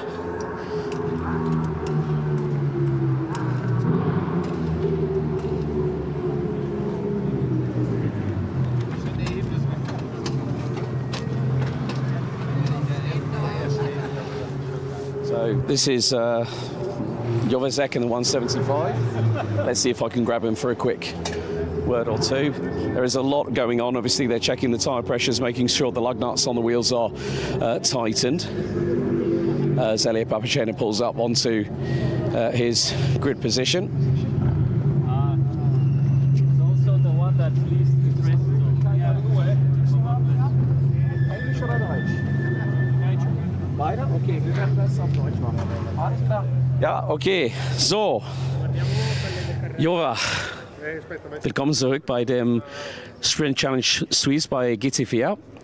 Letztes Mal in Portimao war für dich ein bisschen schwierig, ein Unfall in Qualifying und dann das erste Rennen war vorbei, aber hier im Red Bull Ring, bist du zufrieden mit dem Pace, mit der Leistung bei dieses Auto? Also ich muss sagen schon, also jetzt gerade im Red Bull Ring, vor allem im Vergleich mit Portimao, ich muss sagen, es ist jetzt meine allererste Rennsaison überhaupt, das ist jetzt mein zweites Rennen, was ich in meinem ganzen Leben fahre. Portimao war ein bisschen schwierig, da war ich noch sehr unsicher, da hat die Nervosität noch eine große Rolle gespielt, aber jetzt für den Red Bull Ring, zu Hause habe ich viel trainiert, im Simulator geübt und gerade jetzt auch hier mit den durchmischten Wetterverhältnissen, gerade im Regenfahren hat man da einiges nochmal über die Strecke gelernt und jetzt im Qualifying habe ich da auch eine Zeit hingelegt, die kann ich selber noch gar nicht glauben. So vielleicht, wie viele Runden hast du in Simulator gemacht? Die Runden habe ich nicht genau mitgezählt, aber im Simulator kann man schon sagen, dass ich bestimmt so um die 12 Stunden die Strecke gefahren bin. Oh mein Gott. Also jede freie Minute, die ich hatte, habe ich mich im Simulator hingehockt und die Strecke geübt. We'll switch to English for a second. I mean, it's really great to have you on the grid, and the guys at Centre Porsche Ticino have been a great help, obviously, with getting the car back together. Obviously, Ellie has been very, very quick, but you're alongside him on the front row of the grid. What can you take to him in form of a challenge? I think challenge-wise, it's very hard to compete with him because he has a lot more experience than I have. I think what is the biggest benefit for me is just from a learning perspective is that I am very happy that I can now drive behind him so I can learn a little bit from his line because at the end of the day you can always learn from a better driver, which I think is very important.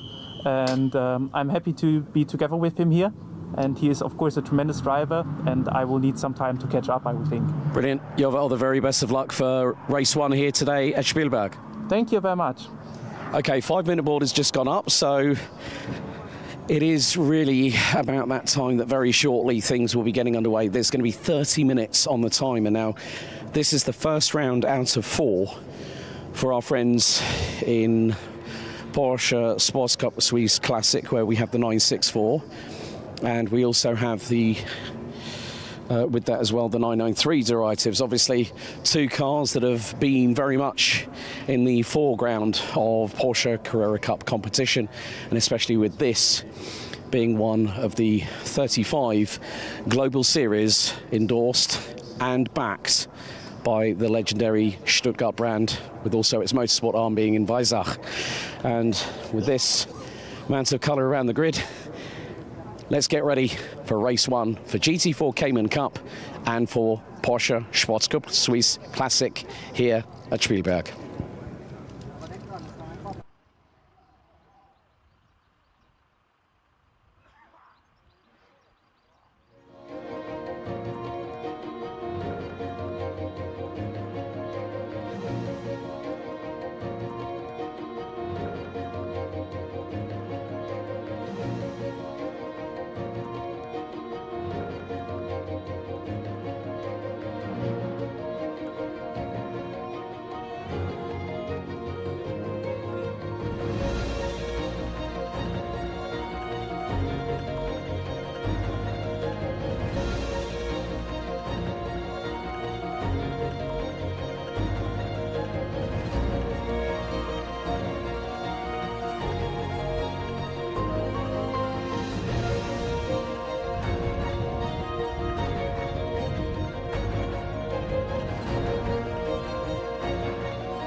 So, welcome back to race action for Porsche Sports Cup Suisse, round 2 here at Spielberg after a very nice, actually, lunch break.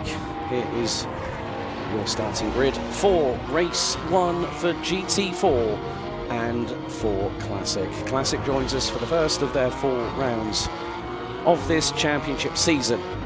On the front row, it's going to be Elia Papacena, the current points leader in the GT4 side of things. And alongside him, Jovazek from Germany, his teammate from AMAG First Rennsport. Really good to speak to the man from Germany. Had a very difficult weekend at Portimao. And then we do have 2 other drivers competing in the GT4 class. And it will be as follows. Levin Gelf for Siebach Motorsport and AMAG First Rennsport. Fabian Knecht rounding out the top 2 rows. Then we start with the 993 Cup cars. Nicholas Leutwiller for Porsche Zentrum Oberzürichsee will have Schorschwörler behind the wheel of the 355 that rounds out the front row of 3 993 Cup cars. Kurt Ecker running under his own team, Kurt Ecker Motorsport, the 311 from Germany, starts on the inside of row number 4. We're riding on board with Ivan Reggiani from Switzerland in the Redback Racing 964 Cup car. And just behind him, 3 other drivers will take to the start of this 30-minute plus an additional lap adventure here in Spielberg.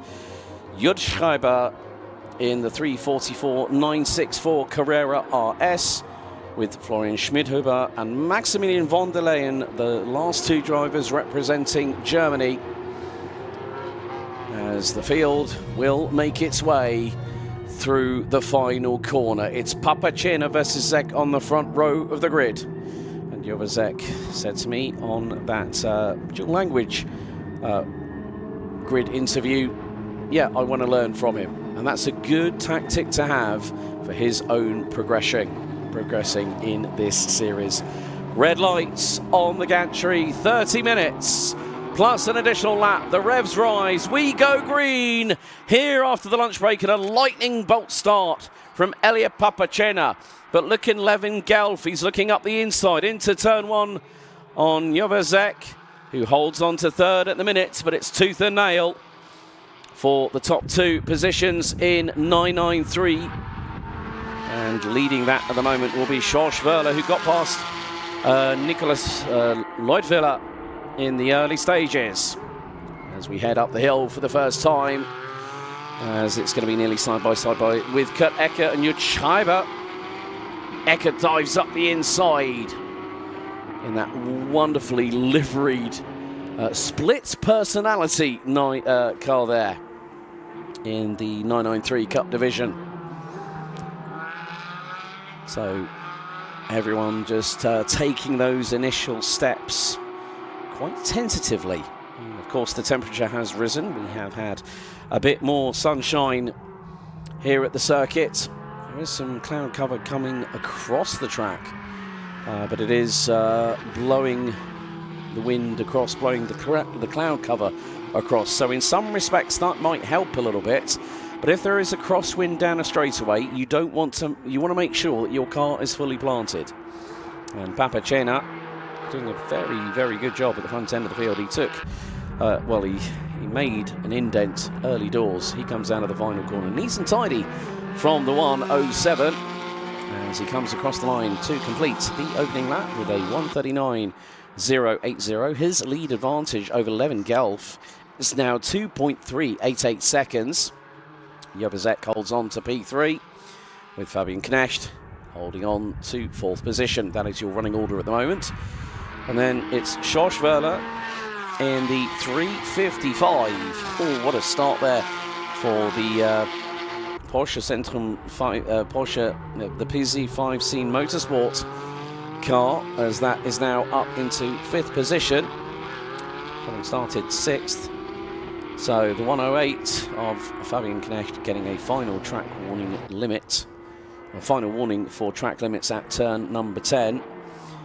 and has also had a warning for for turn number 9 as well. So 2 on the bounce instantly puts you under the radar of race control. We're riding on board with Levin Gelf in the 144 718 Cayman car for Seebach Motorsport, and he was pipped by Jovazek by just 54 thousandths of a second in timed qualifying. And Papacina and Zek, the only 2 drivers that were with us back in Portimao last month.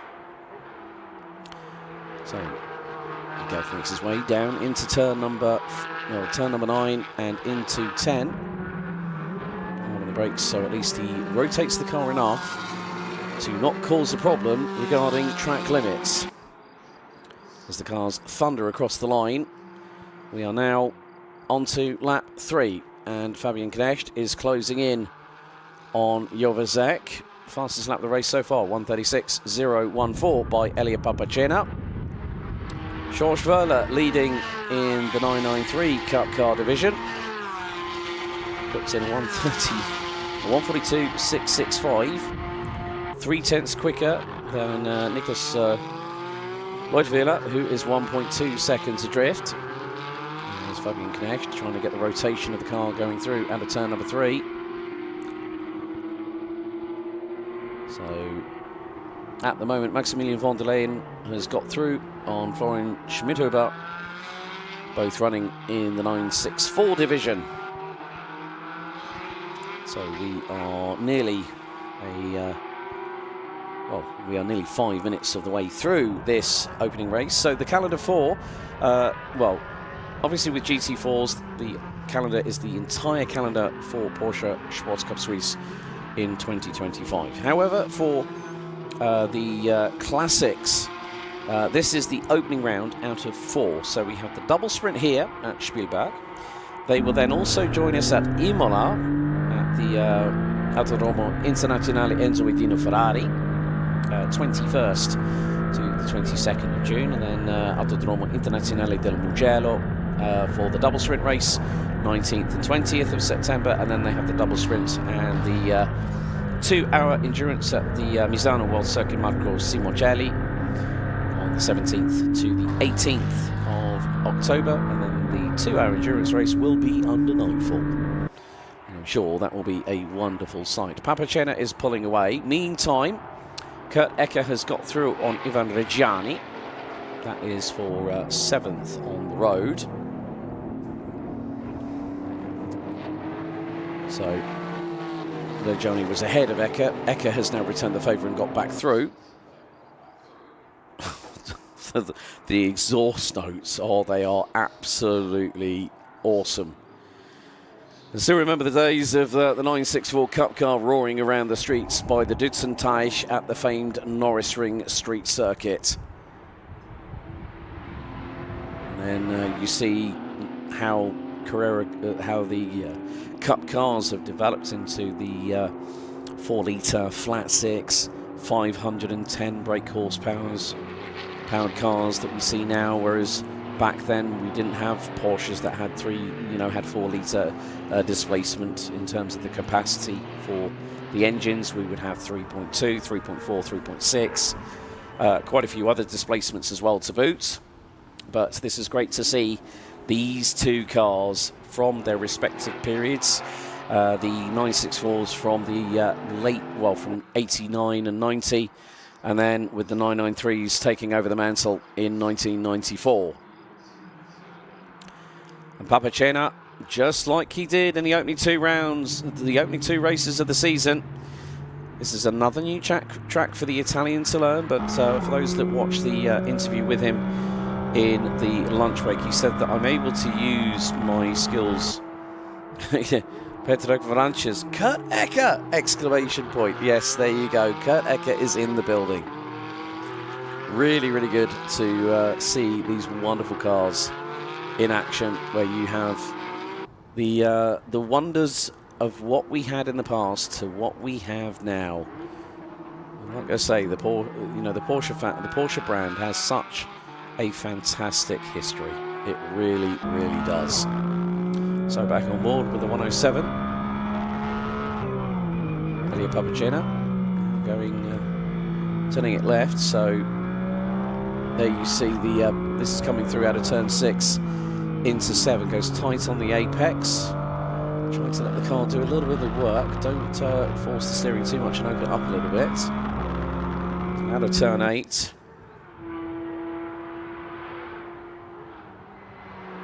So Papacena just trying to keep a level head and keep a level head in terms of thought process, and just make sure that the job. Now is that Mr. Scott Woodwist joining us in the chat? Or is that Nicky Leutviller in P6? Yes, it is in the 322. Wonderful example, that car, in the 993 side of things. Right.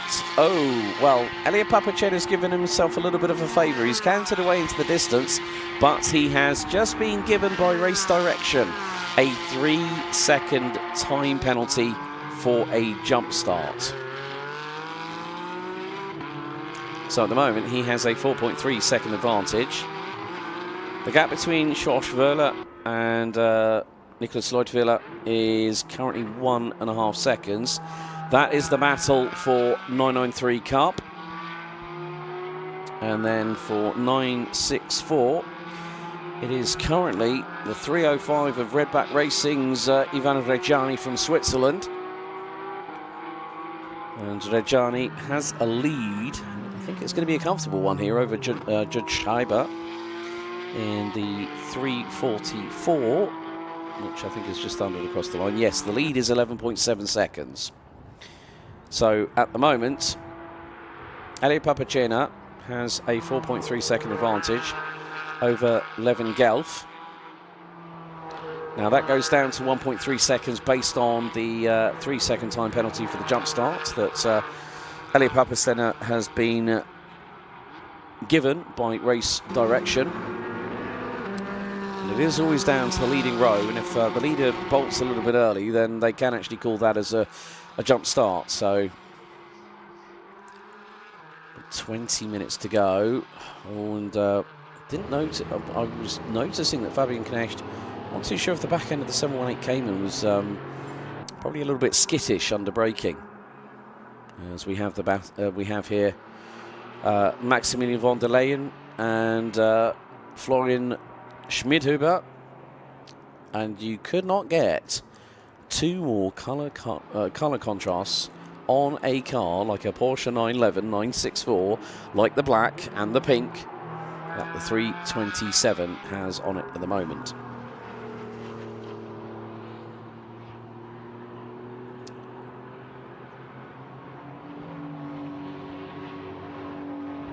Well, the thing is, Kurt Ecker and Ivan Reggiani, they can't seem to get away from each other. They seem to be magnetised a little bit. Car 355 has just had a track warning. Josh Wöhler, who is only doing race 1, and then the other Wöhler is going to be doing race 2 a little bit later on. And Papacena, if you might remember from Portimao, won by about 9 and a bit seconds in race 1, won by nearly 11.7 in race 2. Now on to lap number 7, and Papacena's lead could be quite extensive here. Levin Gelf flashing to the cars in front. 5.5 seconds now is the lead gap, as Jovazek doing a good job holding on to third position at the moment.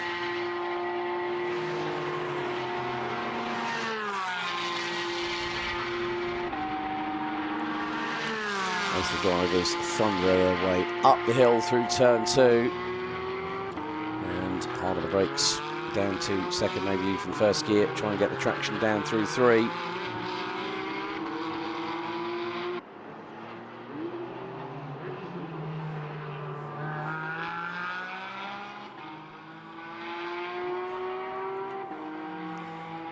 So Jovazek and Fabian Knecht still in golden battle. Schmidhuber and von der Leyen are just in front. And that was quick and easy for them to just breeze on past. Of course, there's a big differential in terms of the performance attributes of these respective classes. But obviously with the classics, you know, they're a bit more analog. There's none of this, well, in some respects, the older cars you would have thought would have, say, more rudimentary analog feeling technology rather than what you see on the current cars today. Like when I was interviewing Jovazek on the grid, there are about at least 20 buttons on that Porsche steering wheel, and me just like thinking in my head, not out loud, thank goodness, how many buttons are on here? Like, I could not believe that. On aggregate, including the additional time penalty, it's 4.3 seconds. Might show 7.2 on the timing screen, but so Papagena has ended up landing himself in hot water and getting a penalty as a direct correlation. But if he keeps this improvement in terms of the gap between himself and the driver behind, that could do him all the favour in the world here for this first race at the Red Bull Ring for these drivers.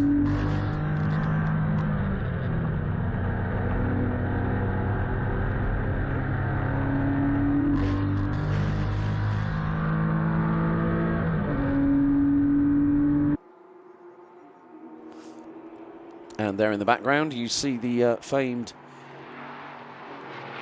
bull here amidst the wonderful Styrian countryside. As there is Ivan Rajani thundering his way down the pit lane following Kurt Eckert. Fastest lap of the race so far, no surprise, Elia Papacena, 1:35.394 at an average speed of just under 163 kilometers an hour. And well, there you go, folks. We've got some cars that need a gear stick and a clutch pedal to activate.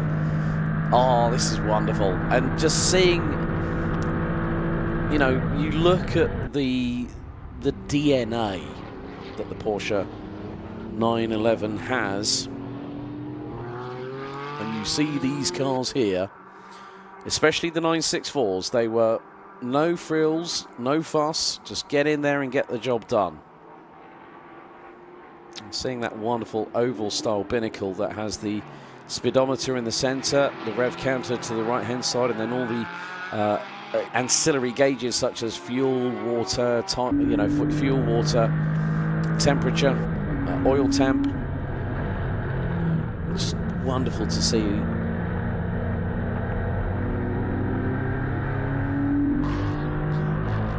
So we are past the halfway point of this opening race out of 2 for GT4 and the Classic division.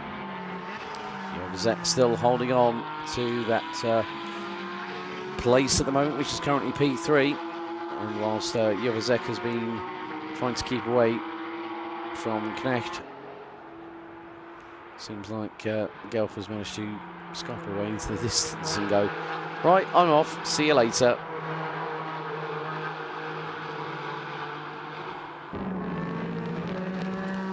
So these drivers, yes, some of them, like say Elia Papacena, are in their late teens and they're competing for pride and also for the recognition of getting themselves into the GT4 class. But more to the point, it's lovely to see us turn back time, in the words of Huey Lewis in the News, if you ever might remember the film Back to the Future. Getting the step back in time was the song, if I remember correctly, or the lyric. So 3:22, Nicholas Leutwiler has just been given a track warning limit for turn 1.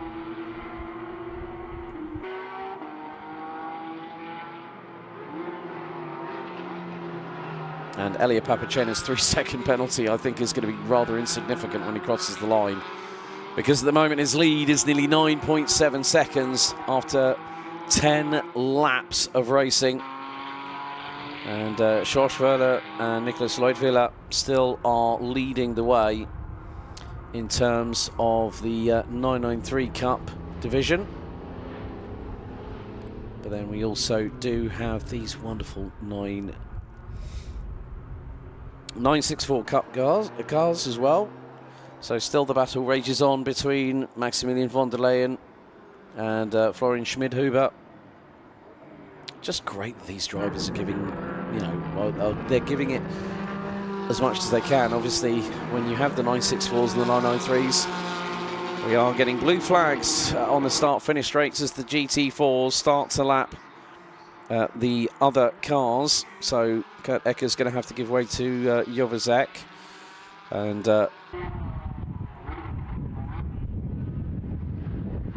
Ivana Reggiani lets through Fabian Knecht on this particular occasion.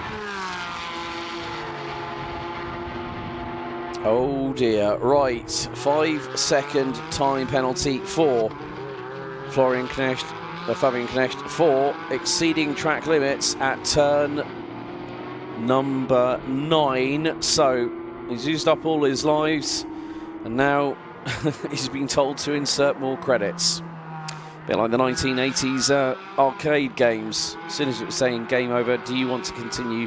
Please insert coin.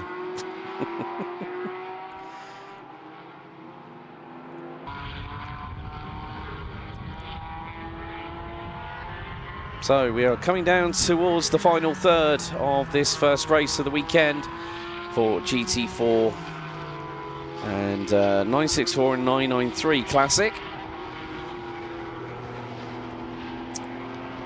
So there's a big kick up of dust at turn 8. So whether someone's decided to have had a bit of a wobble, had a bit of a moment and then gone, oh right, I don't know how that's going to feel after this one. But Fabian Knecht still trying to chase down Jovazek. But if he can pass Jovazek and get 5 seconds up the road, then that will keep him P3 in GT4.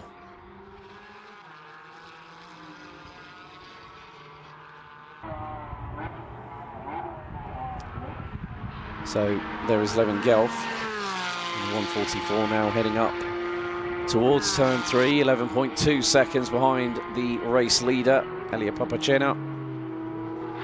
Jovazek and Fabian Knecht running out your top 4, all competing in 718 Cayman.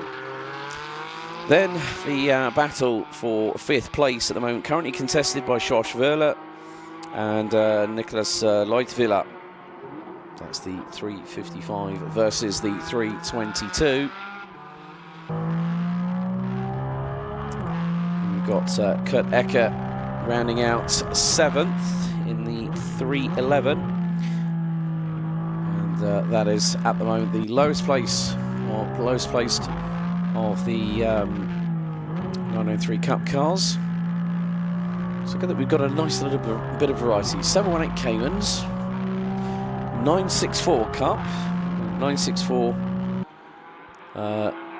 Carrera RS, and that being in the hands of Judge Schreiber.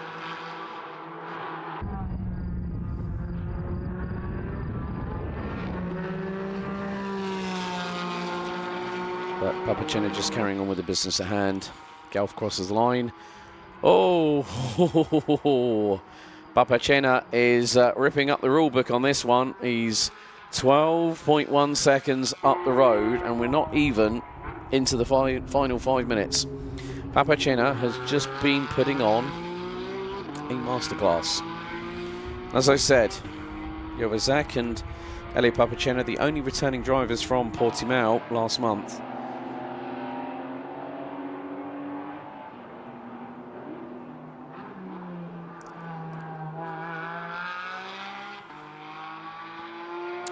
There is the 107, ran for many a year in his karting days under the Italian Tricolore, but resides in Switzerland these days. It's not for many a year since his father moved over there, but still to be this composed. I have to say I'm really, really impressed. I mean, what you do get sometimes is you get some drivers that will be that will soak it up like a sponge, and they'll take everything that they think is right on board and stick with it. And this is not just about racing, this is about passion. This is about a love for cars like these.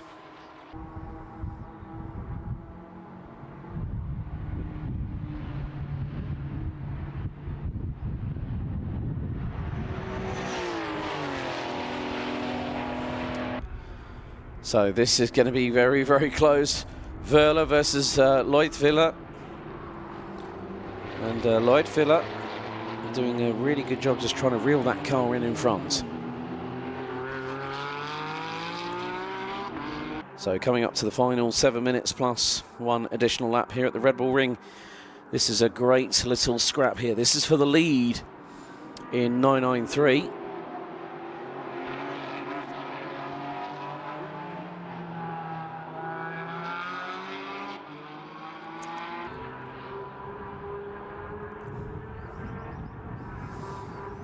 So some battles really starting to heat up here. Well, George Wöhler nearly gave everyone a little bit of a heart attack, just came out of that corner, buried the throttle, and the back end decided, yep, right, there we go, that'll do. Parking space found.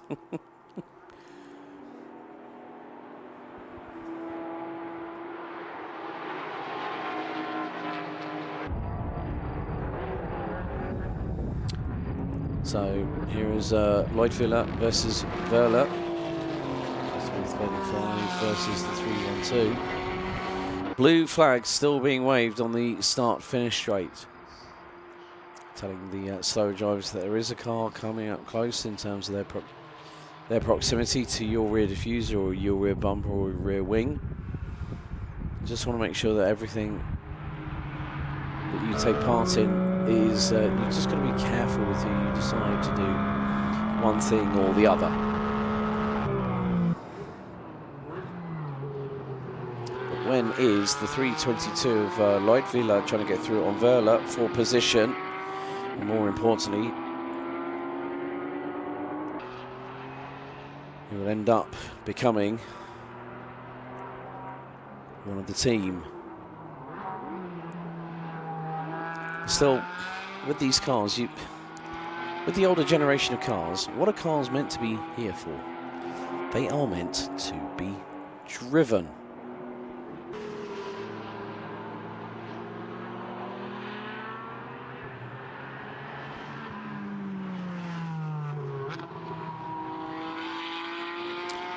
And there is the 355 of Wöhler versus the 322.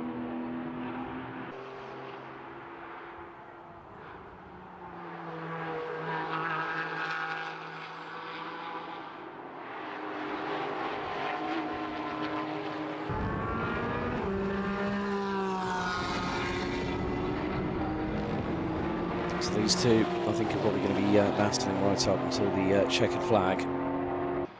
You can't really separate them that much. They're about 0.2 or so a second apart as they go into turn one again.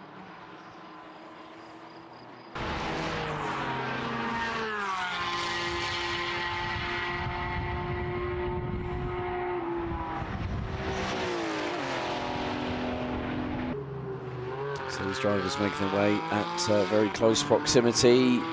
Hold on to those brakes. That could have been a unmitigated disaster happening just then if the white car had been wiped out by the blue one. Then I know what would happen. I'd get someone saying in my ear, can you tell us what's available for that? I'd be like, I don't know anything about it. Just stumbled across it. So still with 11 drivers circulating around the grid. And it's quite a wonderful sight to see. I think Frederick Schmidhuber did not come through with us today. Hasn't been feeling well. But, it is just the case of 3 minutes still to go. Plus that additional lap, there is the 344 Jud Schreiber. And it looks like Wöhler and Leutwiler are going to put him a lap down at the moment. Of course, there's a big crossover in terms of the closing speeds. So you look at a car that was sold on the road between 89 and 94, and then you look at its replacement. More streamlined, more error efficient, and also more powerful. And that's why you have these big shouldered rear tyres, just so the back end can get some good grip on it. Elia Papacena now nearly 15 seconds up the road in the race lead, ahead of Levin Gelf, Jovazek and Fabian Knecht. And here we go to the outside. Leutwiler tries to move on Schorsch Wöhler, and at this moment the 355 takes the upper hand, but the 322 is not going to give up chase. There's flash of the lights by Levin Gelf just behind in the 144 718 Cayman RS Club Schwart.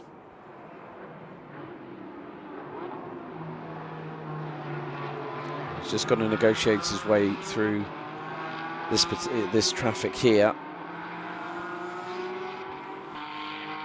And then the two thundering down the main road. As all dramas, no, Maximilian von der Leyen has dropped it. And, well, the fuel flaps come up on the left-hand side of the car, on the left front wing, of course. The Porsche 911 GT3R, if you need to refill that, you've got to stick a nozzle right in the middle of the front on the bonnet. So that was unfortunate there for Maximilian von der Leyen, which means that at this moment in time, Jud Scheiber leads class 31. So 2 more laps remaining. Blue flag still waving at the classics that are not able to keep up with the young pups, the young upstarts, let's say. As Jovazek, I think it was that Leutwiler? I think it was the 322 that tried to get through at that point. And, well, Sophia Flörsch, another driver that has made their career, and this time in motorsport.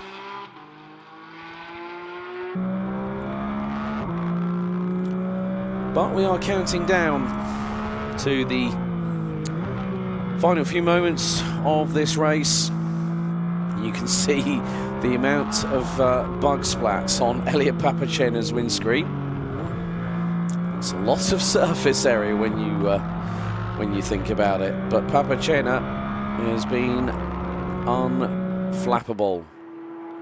Next time around, it's going to be the last lap of this race. Elia Papacena doing exactly what he likes to do. If he's on pole position, he wants to go lights out, get to the checkered flag, and then job is a good, and then catch up with friends in the evening. So, last lap for Amag First Rennsport. Elia Papacena. The 107 comes through off of turn number 3 for the final time.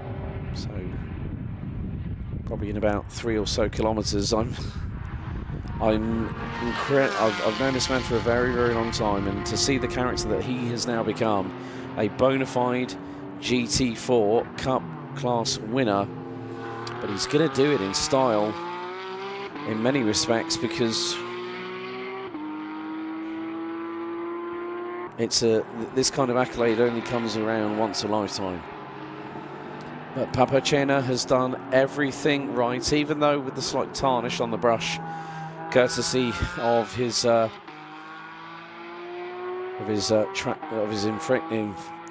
infractions when it came to the local law establishing.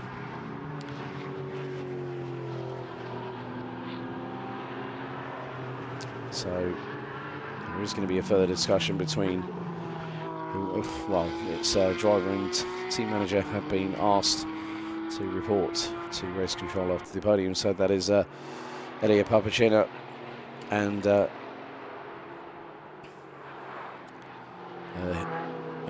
also maybe he will speak with Richard as well. So it is going to be a pretty convincing win. Lights out to checkered flag. It's 3 in a row for this young man, 17 years of age, and it goes the way of Elia Papacena. Levin Gelf is going to make good on his intentions. He comes out of the final corner, will go across the line to finish in P2, and Jovazek takes his first third-place finish of the championship season. Just got one more of the 704s, the 718s to come through, which is coming through now. However, it was Schorsch-Wöhler that would end up taking the win in the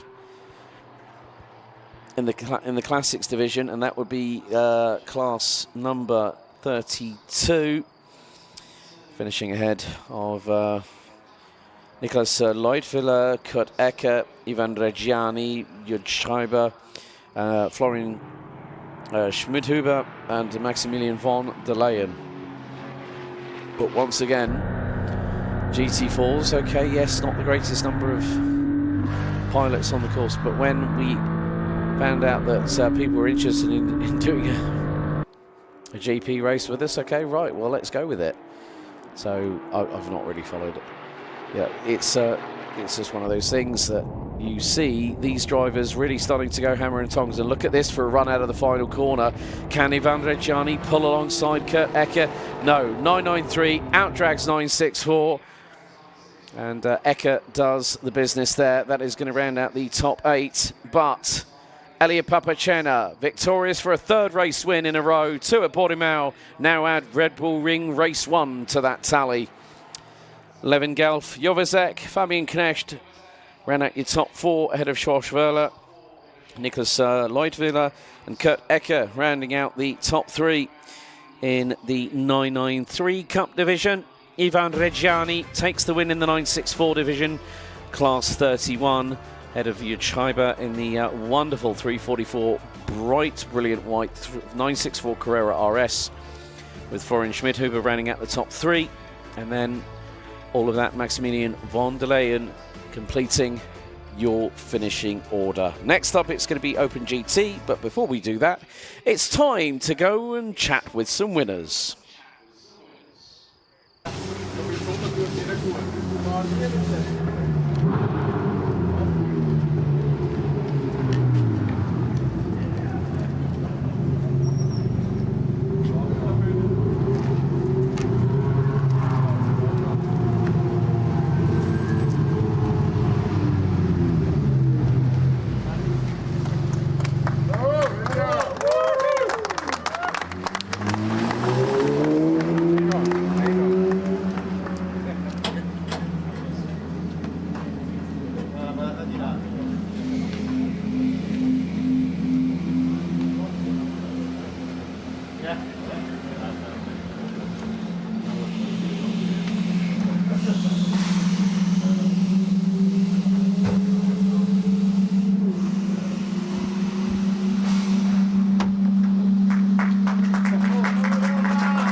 Ich gebe es dir einfach kurz. Du musst es dann irgendwie rausfriebeln. Ja, ich gebe dir dann einfach die neue im Brett. Ja.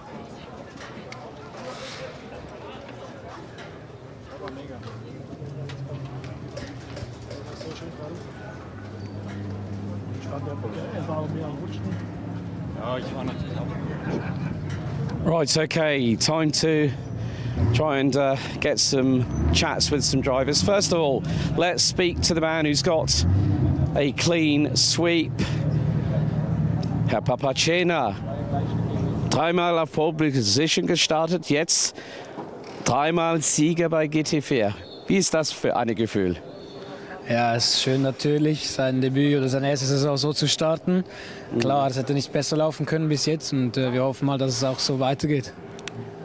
Aber du hast einen gutes Vorsprung nach dem Start, wenn die grüne wenn es gab die grüne Lichter bei Start und Ziel und dann, ja, dann hast du immer Gas gegeben und dann, ja, schönes Sieg und Gratulation nochmal. Ne? Dankeschön, Dankeschön. Right, let's go and have a chat with Jova. Jova, komm mal hier. Drittes Rennen in GT4, jetzt eine Siegerung für sich. Ja, unfassbar glücklich. Ich kann es gar nicht richtig fassen, jetzt auch auf dem Podium zu stehen. Unfassbar krass. Habe erstmal alles erreicht fürs Rennen, was ich erreichen wollte.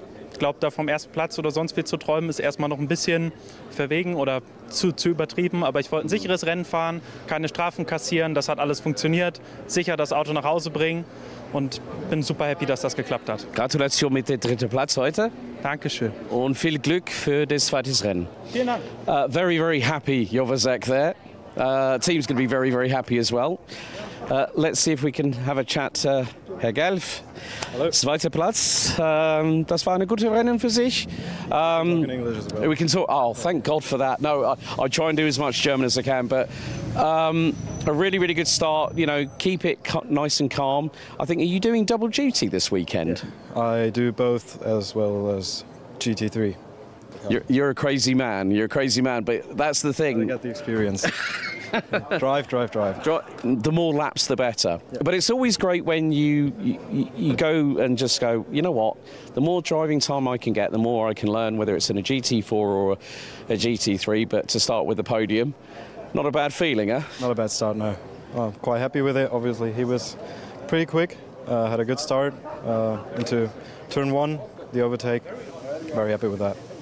Yeah, so, yeah, and obviously, what else are you running in at the moment apart from joining us here for round 2 at Spielberg? I'm also doing the German Sports Cup, but only with the GT4. So you're running alongside with the likes of a good friend of mine from Sargrensport, Jupp Briefeld. Yeah. I've known him since his karting days, and it's great to see so many young karters going. But congrats! Well, yeah. I know I still remember when he was knee high to a grasshopper. But well done on the second place finish, and enjoy the podium. Thanks. Right, so we're going to try and see now. Obviously, one of the things you can see here on the windscreen, cars are now under parc fermé conditions, which means they can't be touched at the moment. But look at the beautiful cars that we have behind them. So as I said, this is the first weekend that the classics are with us, and really, really good job by Schorschwörler in the 355. And you see the stickers on the top there as well, with regards to technical side of things. Niki Leutwiler taking second position, and then Kurt Ecker taking third. It's just really, really wonderful. They're getting everyone up to the podium now, but well, you think those 2 first races of the weekend here at Spielberg were great. We've got an absolute banger coming. Next up, Open GT, race 1 of the season here at round 2, coming up very soon.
Time for a big grid.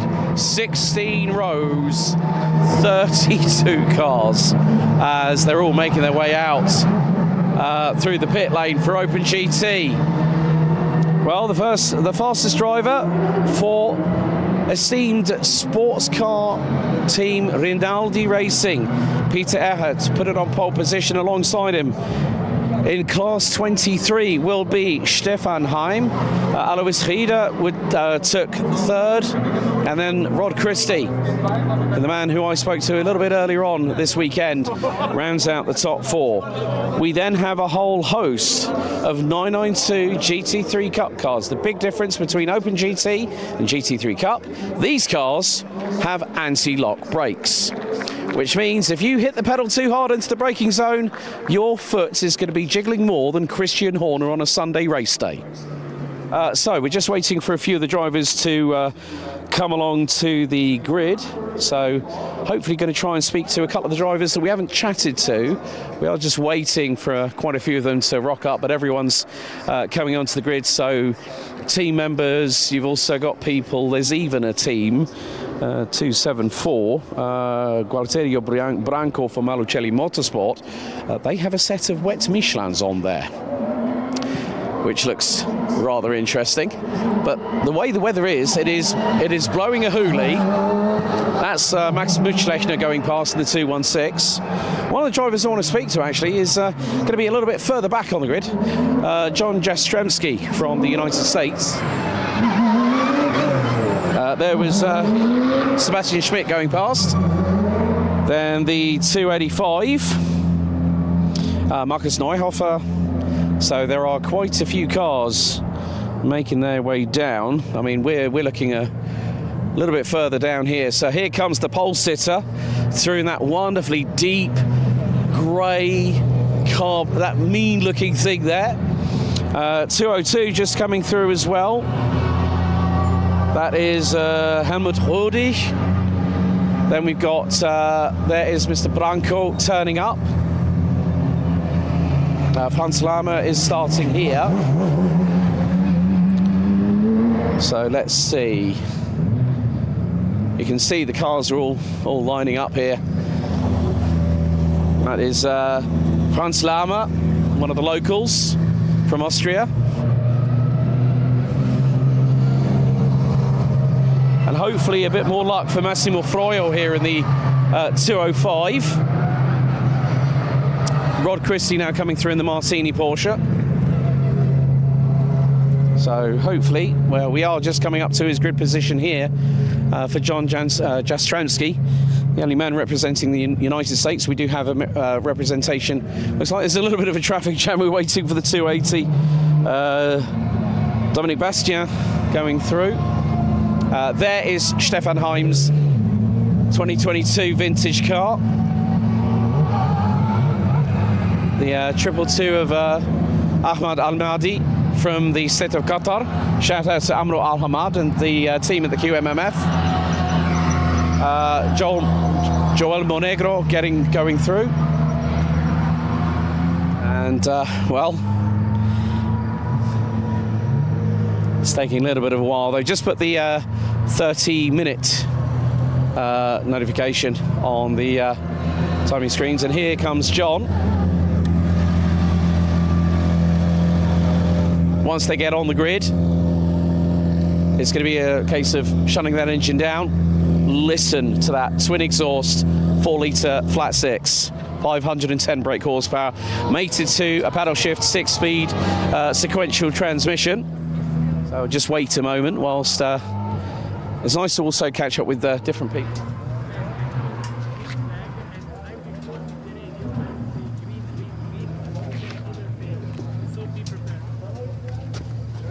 Yeah. Yeah. It's very well in qualifying. Just do the same. Yes, and nose down.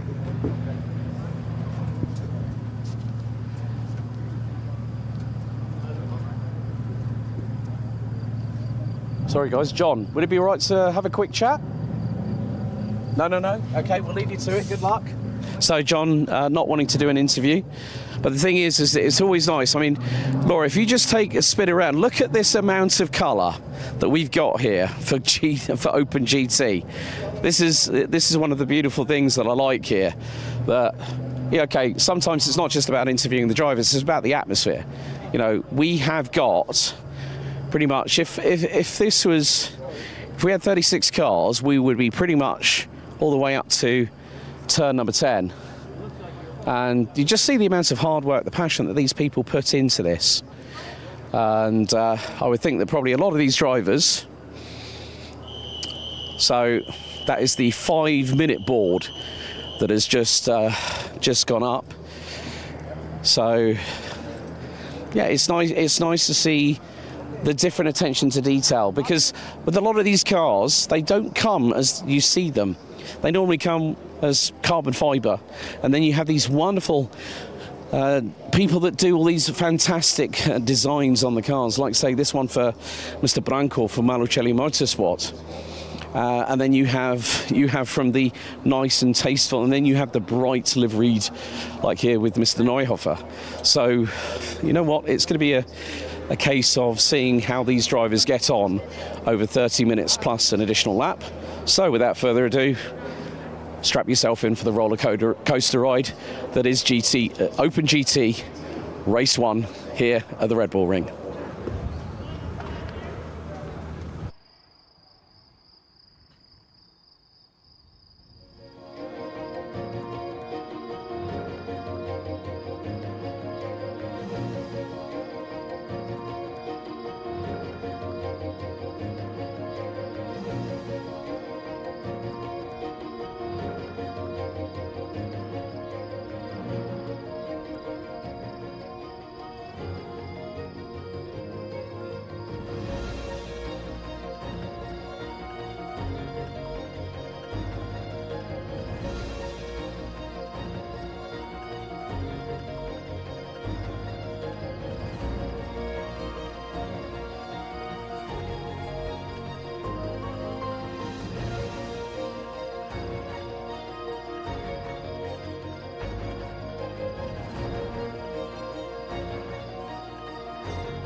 So, ladies and gentlemen, it's time to get on board for the roller coaster ride of 32 cars comprising of Open GT Race 1 for round 2. 30-second board is being shown, which means that the 911 GT3 leading car pulls away. Here's your starting grid. And from pole position, it's going to be Pierre Erhard from Germany with Stefan Heim in his team used by Twin Bush 991.2 GT3R lining up alongside. Alois Rieder and Rod Christie round out row 2 with Max Mutschlechner and current Open GT class leader Sebastian Schmidt. Joel Monegro and Ahmad Almedi round out row 4. Lena Knutzel and Wolfgang Triller make it an all-Austrian, row number 5 completing the top 10.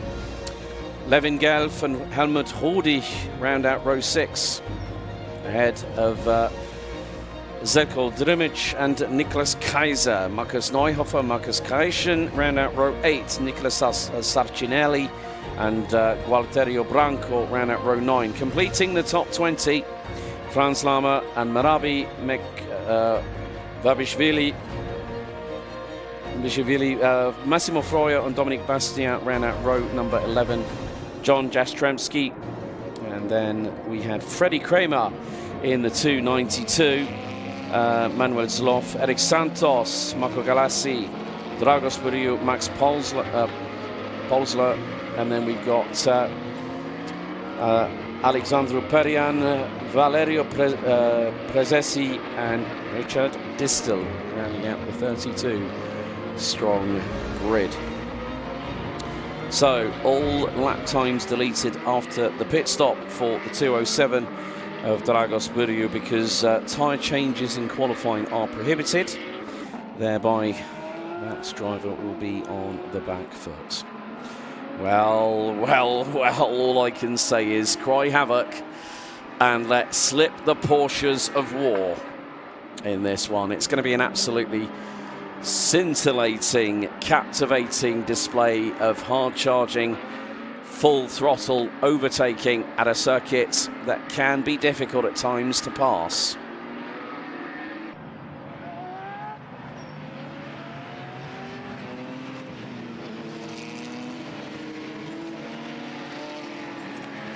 So the leading car brings the field through into turn 8 out of 10 around this 4.3 kilometre circuit. And it is going to be down to the pair of Pierre Erhard and Stefan Heim that will lead the field into battle over the next 30 minutes plus an additional lap here at Spielberg. So get yourselves ready. 992 GT3R versus 991.2 GT3R on the front row. Leading car in pit lane. And this is where the mind game starts. Stefan Heim is no cookie to be pushed around, but into the final corner we come out of. And it is going to be a case of when we hear the revs build, we go green here in Open GT, and it's a great run by the front row. Rod Christie looking to the outside of Alois Rieder, Stefan Heim looking to the outside of Erhard in the early exchanges. And quite a few drivers having to use the escape road out of turn number 1. But look at this, it's still wheel to wheel at over 235 kilometers an hour. Stefan Heim going to the outside on the braking zone. The nose dips as he turns it into turn 3. Rod Christie has got Sebastian Schmidt round the outside of him. And it is going to be very, very close indeed. Class 21 is the 992 GT3 Cup cars. Oh, and we've got one around. And that is the 202 Helmut Hodig. Oh, and Rod Christie tags it to the side of Sebastian Schmidt and turns him around. And the front bumper's been clattered into and a secondary impact. Sebastian Schmidt, I don't think is going to take any further participation with such hard damage to the front of the 203 for PZ5 Scene Motorsports. A slight inadvertent tangle between him and Rod Christie. And it's gone from 2 wins at Portimao to disaster in race 1 here at Spielberg. You can see the slight damage on the left front of Rod Christie's car. Start is currently under investigation. So, and hang on a second. Safety cars deployed for the first time today. Safety car deployed, not at all surprising, with the fact that we have 2 stricken vehicles that do need to be recovered. Sebastian Schmidt and Helmut Rodich, which means that Max Mutschlechner becomes your new leader in Class 21 here in race 1 out of 2. I knew it was going to be a very, very challenging one, but then to see one of the big names in Class 21 now out as we are under safety car conditions, being guided around the circuit by the Porsche Sports Cup Suisse safety car, the Porsche Panamera GTS.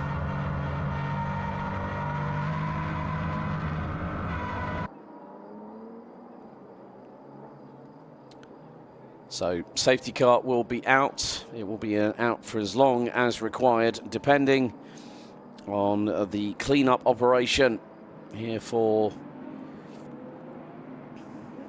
this race.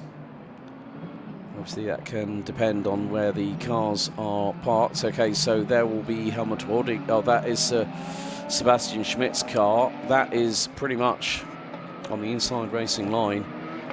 And that is a precarious position for the car to be in.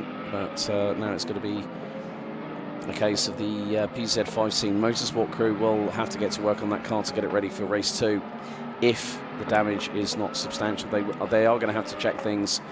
Let's have a look at the replay. So the start got underway, and it was a brilliant side-by-side duel between Erhard and Heim. And Heim looked to go to the outside into turn number 1.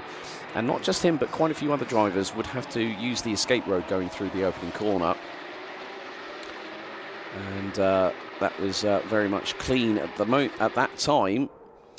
Then Heim would again go up the hill and look, would even flirt with the grass on the run up through turn 2 and into 3.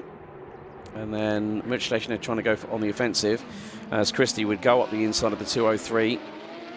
Christie running in Class 24. But then drama would stick with Helmut Rodich, and well, that's the aftermath. He got turned around. And then this moment here, Sebastian Schmidt gets tangled by Rod Christie. One car swipes him, and then another one just goes barreling and has got nowhere to go. So that is how things stand at the moment. Pierre Erret in the 992 GT3, the current variant used by the not just Porsche Motorsport Works teams, but also the custom racing. The main thing is that the driver is out of the car under his own steam, which is a good thing.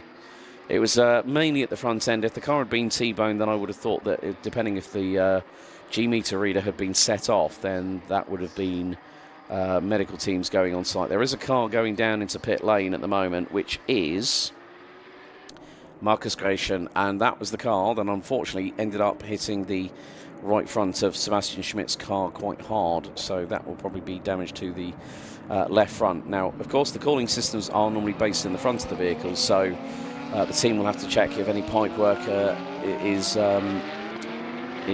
compromised, so whether there's a split in a pipe work. The intercoolers need to be checked, so making sure that that pressurized coolant is going around the system as it should be. So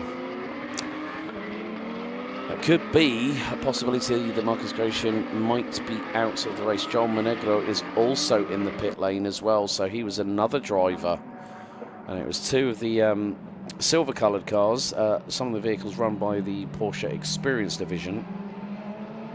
So giving a tailor-made, if you will, a turnkey situation. And into the garage goes Marcus Gratian's vehicle. That has got a lot of that. Oh, dearie me. That is dripping coolant. That is dripping coolant. They are not going to risk Marcus running that car.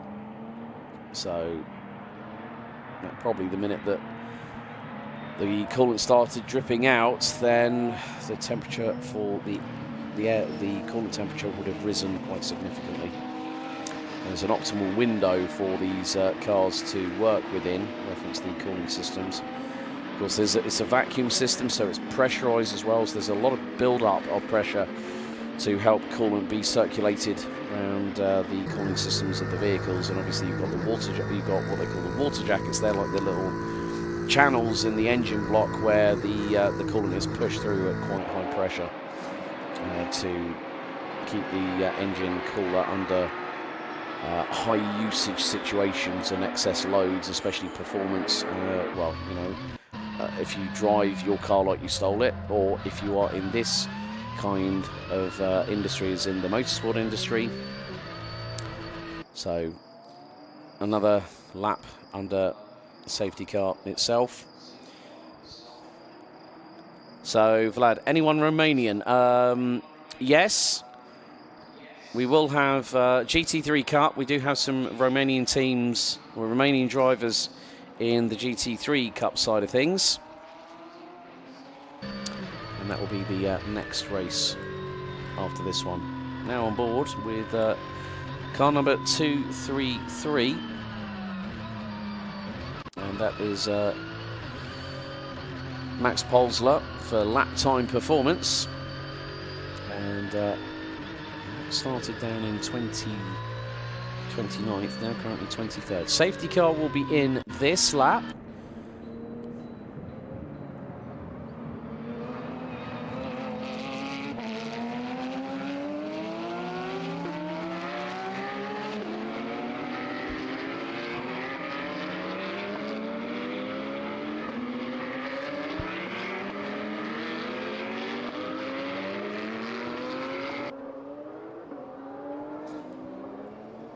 So we are fast approaching the first 10 minutes of this race.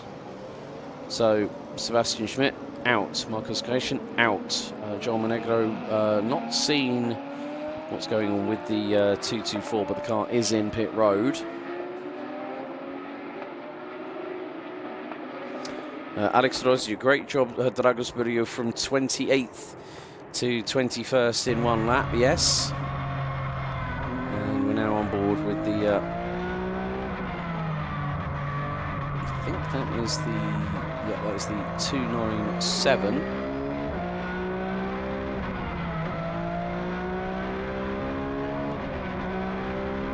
No, sorry, 291 of Stefan Heim. So no further action after investigation of the start, but it's going to be a single file restart. It is down to Pierre Errit to control the pace here as we get back under green flag racing now with 20.5 minutes to go. And it is going to be the battle of the GT3Rs at the front end of the field. Errit leads, Hein, Christie and Rieder, with Mutschlechner leading. Leonard Zoll and Wolfgang Triller going wheel to wheel into turn one, but Errit trying to pull away. As Massimo Froio, how close did you get to those barriers, Sunshine? Oh my goodness me, that could have been a clean up on aisle 3 and a code brown all at the same time. Alois Rieder trying to put up frighteners on Rod Christie. In the meantime, some of the drivers trying to do what they can. No Philippe Vils this weekend, if I remember correctly. But it's now going to be a case of Mutschlechner closing in on the quartet in front.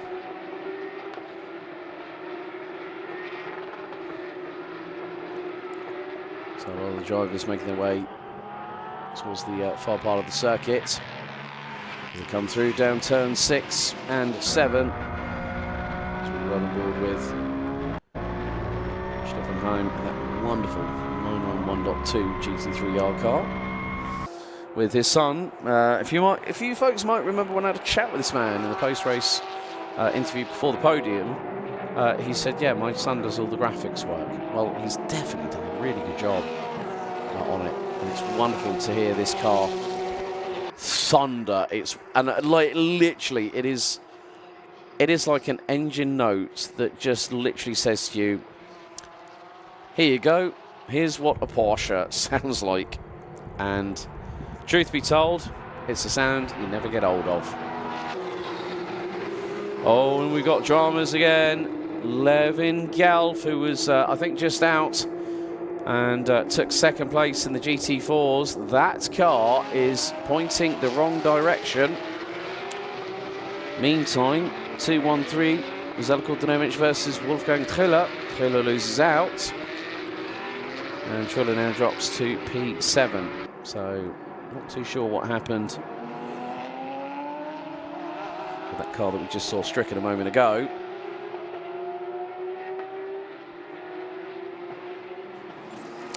And even dramas for the 2-2-5 as well.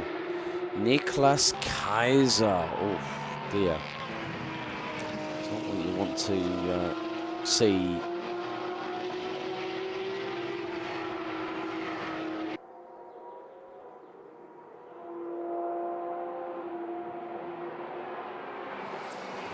But Rob Christie is starting to close that gap to Stefan Heim. They had a run to the line last time out at race 2 at Portimao after Christie ended up spinning at high speed. And I don't know how to put it because of the fact of the only spin I've seen Rod Christie in is the one that he did when he did a 540 at Portimao. So we have got yellow flags for where the car is located. So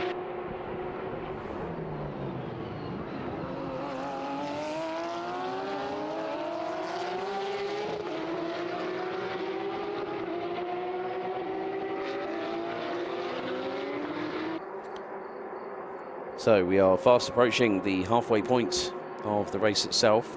Car 217. Alexandru Perian has just been given a track warning limit for turn 9.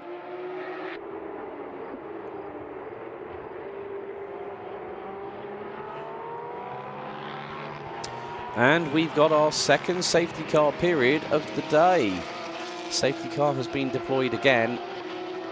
So that will be for the car that is stuck on the side of the road.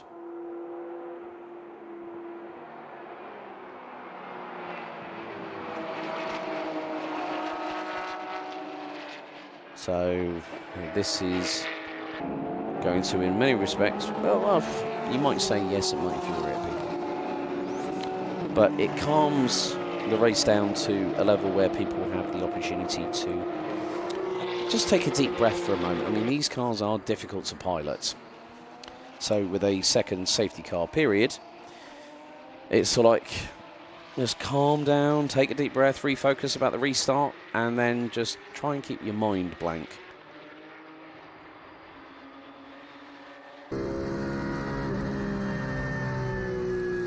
So this is the 212 Lena Knutzel that we're on board with. Currently right behind the 216 of Max Mitchlechner, Zeljko Dinovic, completing the top 3 in that class.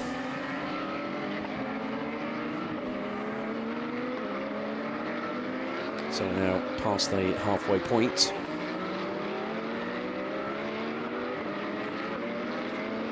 With the Porsche Panamera GTS safety car once again being called into action. So you can see here Erhard and Heim and Christie et al. Are starting to weave from side to side. Some people, it's about the case of checking the tyres, yes, to a point, but you still need to check the steering and how you feel comfortable in the footwear that you're going to have on you.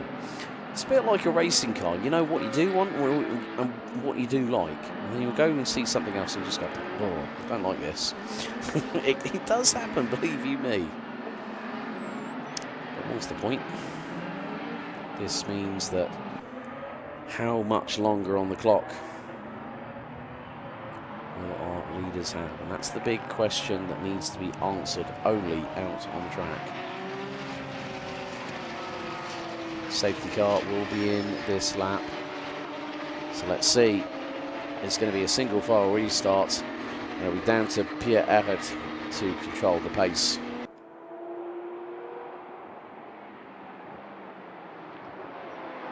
Safety car now in, as Stefan Heim waiting as we go green once again here in Open GT race number 1. Ahead, Heim and Christie thunder across the line. 13 minutes and 22 seconds plus an additional lap to go. Gap between the top three was just over 0.6 of a second. Make that 0.7.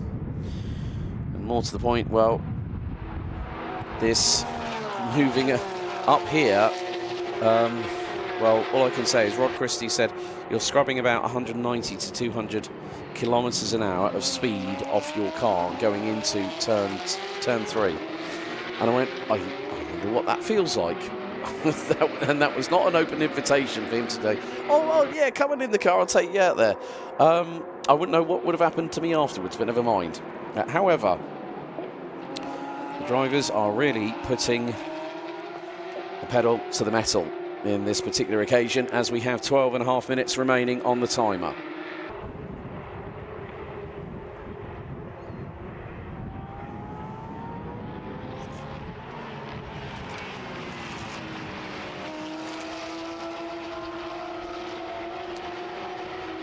So this is where things get rather crucial. You get through to this second phase of the race.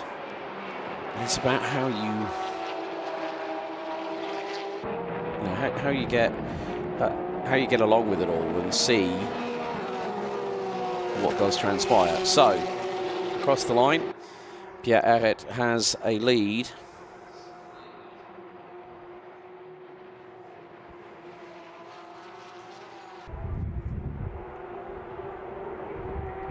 Of 0.8 of a second.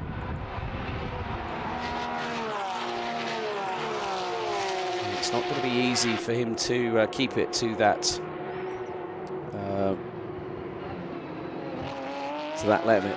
limit, because there are drivers that are right behind him. Track warning limit, turn 9 for car 260. And also for car 202. So the drivers are really being put on their best behaviour.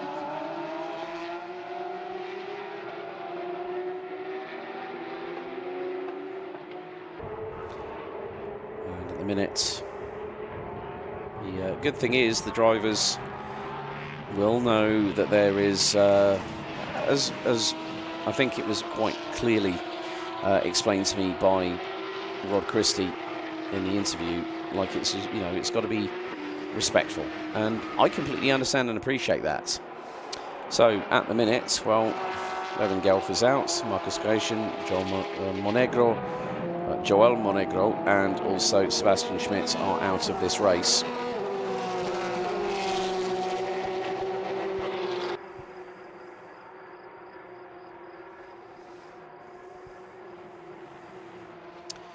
As the drivers once again come thundering through, Alois Rieder trying to get one up on Rod Christie. Rod Christie has to use the escape road to negotiate his way through turn 1. And Rieder trying to switch to the outside. Now this could be very, very crucial in how the 299 reacts. And Rieder decides not to chance it too much. Sometimes you can go charging in there like a Brahma bull in a china shop, and what does it do? It doesn't get you anywhere.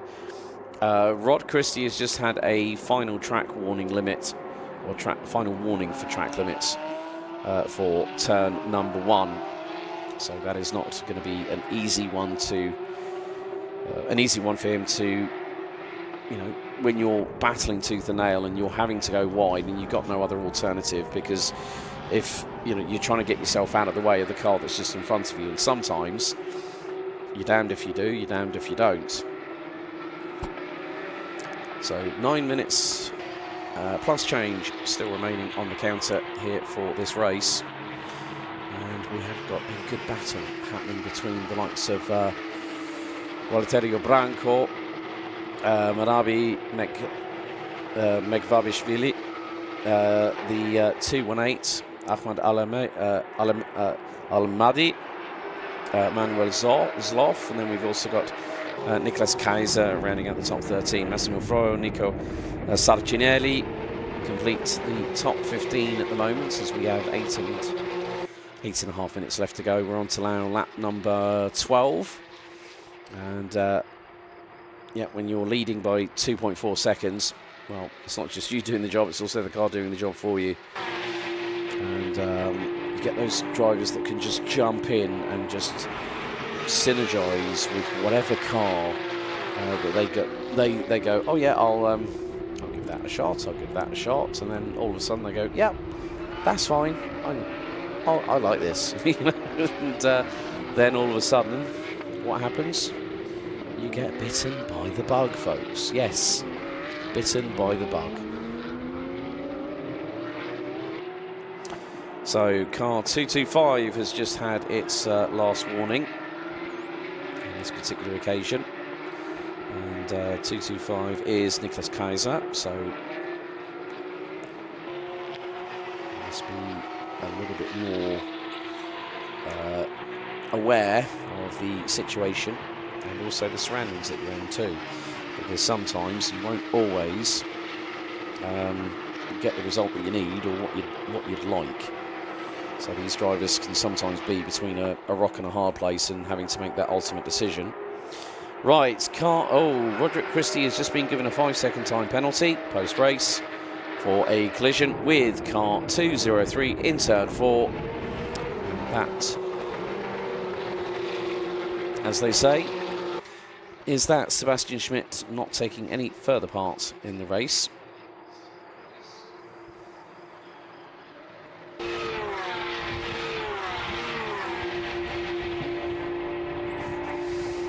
But here we go, side by side. This is the battle. Up the hill, and it is the 274 of Gualtiero Branco round the inside of Meg Vabishvili. 218, so that's now 9th for the Colombian. Massimo Froio has been keeping his nose out of trouble a lot more in this race. He's now up to 13th. Nicolas Kaiser with Nicolas Sarcinelli rounding out the top 15 as things stand at the moment.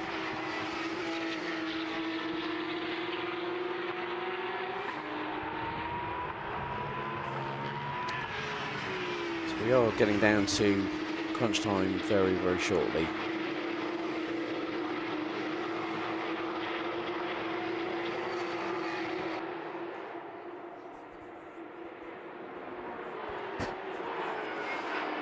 So things are getting a little bit closer as the race proceeds onwards.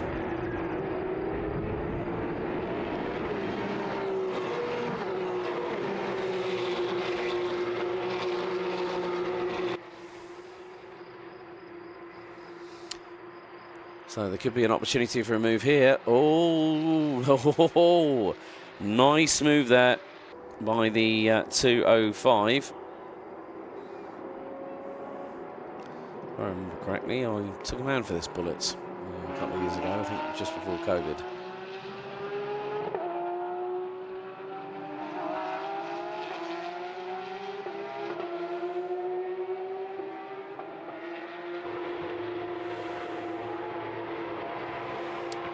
So with 4 minutes and 3/4 left to go, it is all about a case of how far are you willing to push. Now, there are some times when accidents do happen, and you know, whoever is the one at fault should fess up. And I'm sure that Rod Christie will go over and say to Sebastian Schmidt, saying, "Look, I'm really, really sorry about that. I thought there was a gap. I went for it." Very much in the ilk of Ayrton Senna.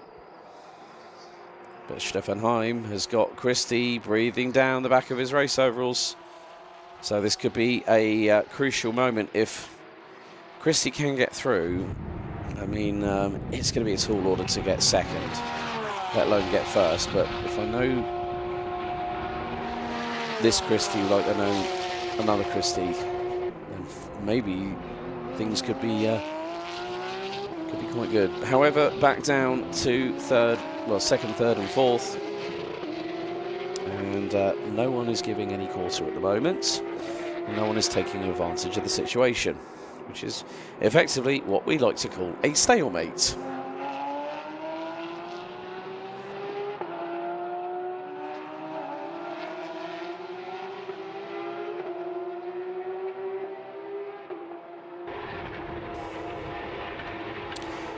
So 3 1/4 minutes still to go, and we have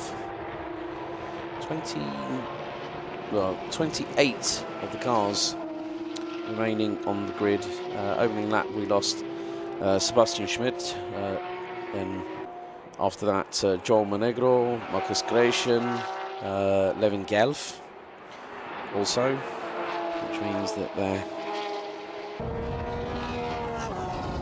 they're winning on the road, but then something else is hampering them back in some respects.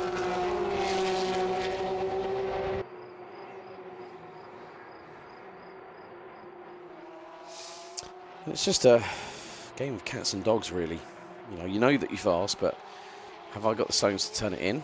Can I make it work when most people won't allow me to have the time of day nor the opportunity to practice?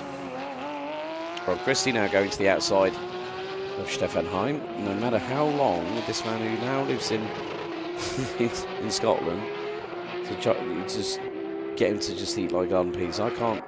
If someone I know doesn't like, little peas in a pod, but it's especially with those little beans, they can be quite dangerous as well, which is why I stopped taking them whilst I'm going overseas. But however, 1 minute 45 seconds still to go as we ride aboard with the 291 of Stefan Heim.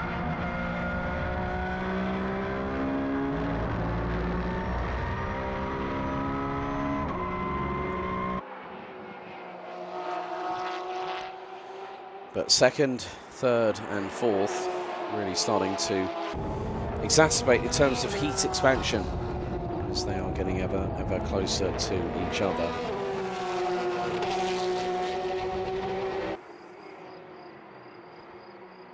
And Camish Search dives to the outside.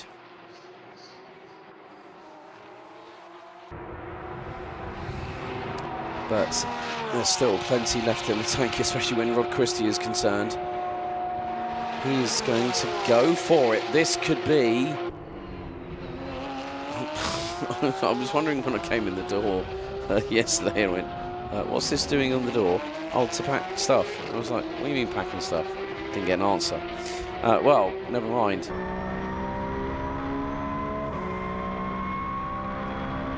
So it's just... and Stefan Heim nearly did the same to kind of actually that same. Don't tell me that just that conversation just arose. Brilliant stuff, brilliant stuff. But time is counting down.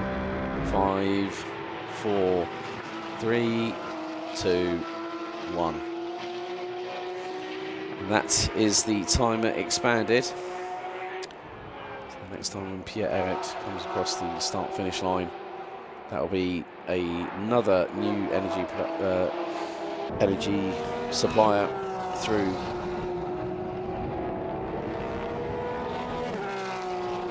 But Pierre Emmett takes the win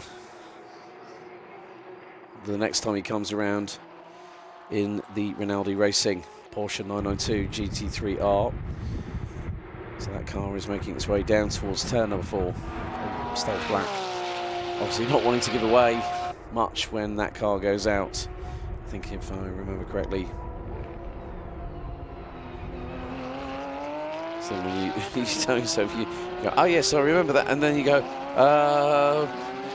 what did I just say?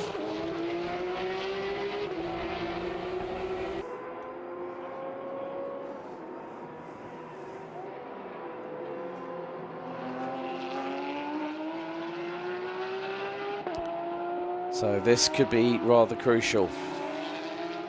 Stefan Heim has only been on the podium once.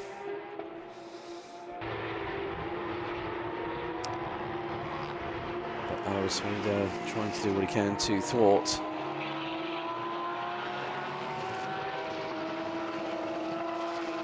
Down the hill they go for the very last time.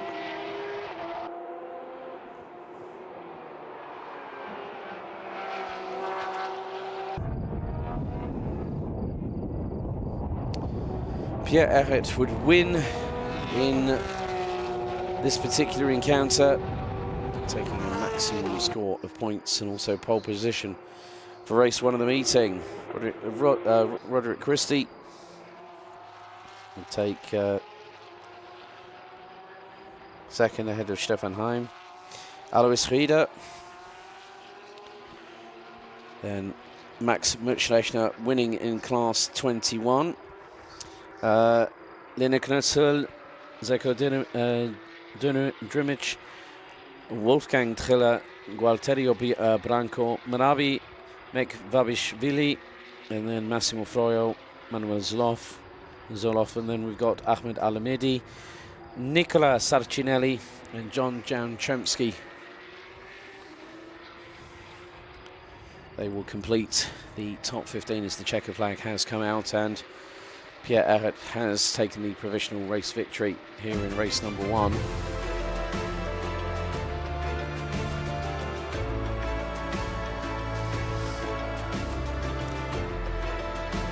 So Max Pösler, Osler, Nicola Kaiser. So that is it. We're going to head down because the drivers are going to be making their way down very shortly. Here are your provisional results for Open GT Race 1. We'll be with you very soon to chat with some of the drivers downstairs after their races here in Spielberg.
Okay, time to speak to a couple of drivers. Obviously, once again, Parc Fermé conditions. Pierre Erret's Rinaldi racing car. You can see, look at the attention to detail. That's the carbon fibre weave.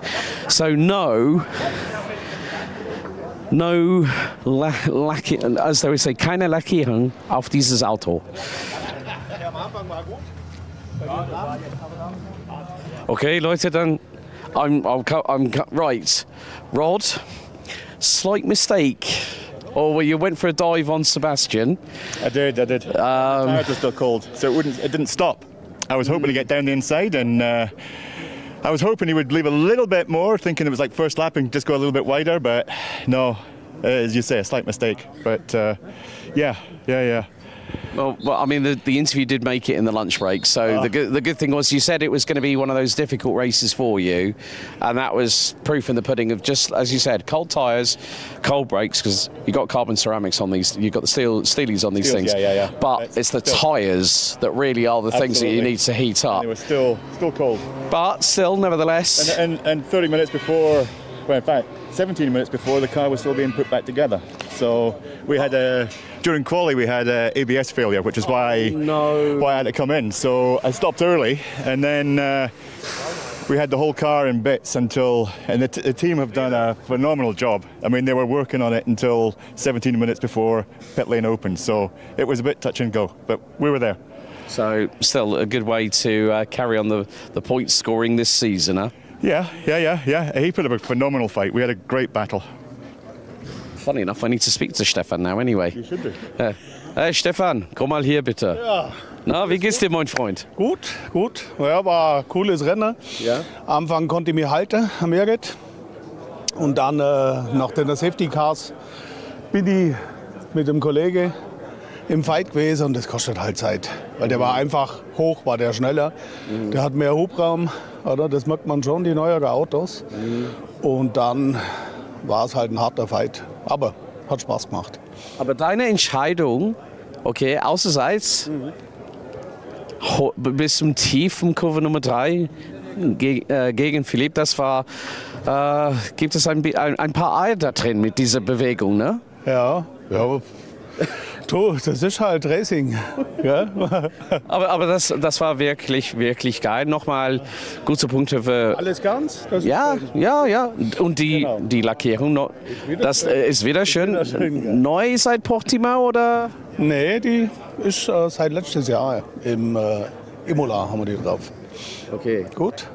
Aber viel Erfolg für nochmal ein zweites Rennen, okay? Genau. Mach's gut, ne? Sagen wir zu. Genau, alles klar. Danke. So, yeah, he said, well, I had to go for it. The safety car lost us a little bit of time. But you know what? He said it's difficult because the 992 is the current generation, and there's a new one being developed because there have been some teasers from Weissach.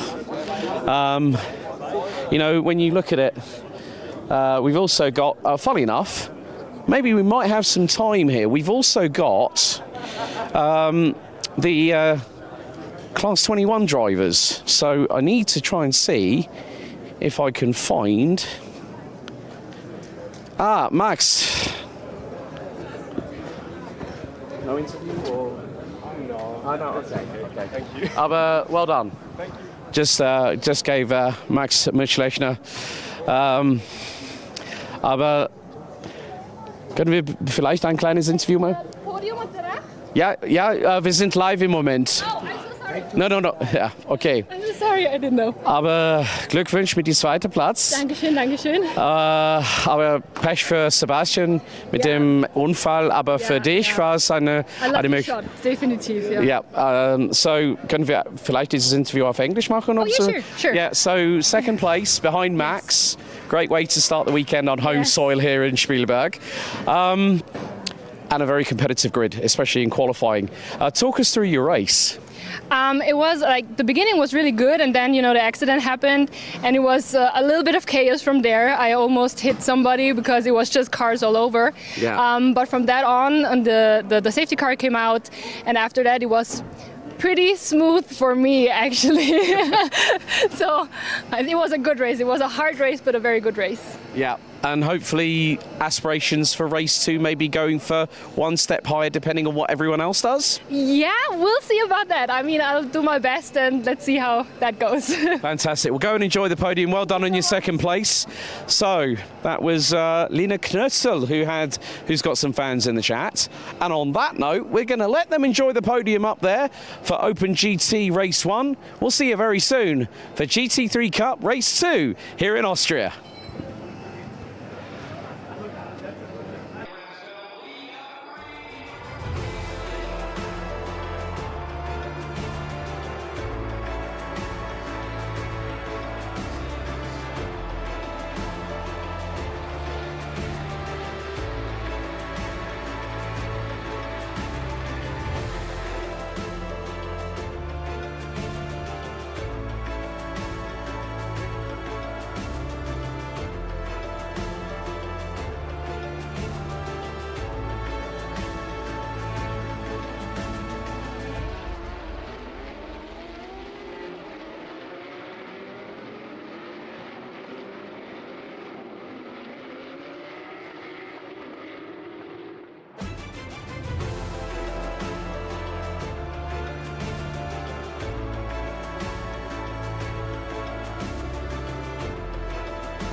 Okay, we go to the second half of racing action here at the Red Bull Ring, and it's time once again to kickstart things back into action with GT3 Cup.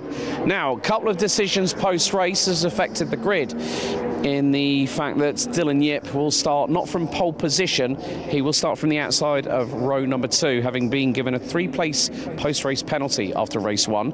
We also had a 3-place grid penalty for car number 14, Danielle van Bolmus, who actually came into contact with, I think, with Peter Heglin.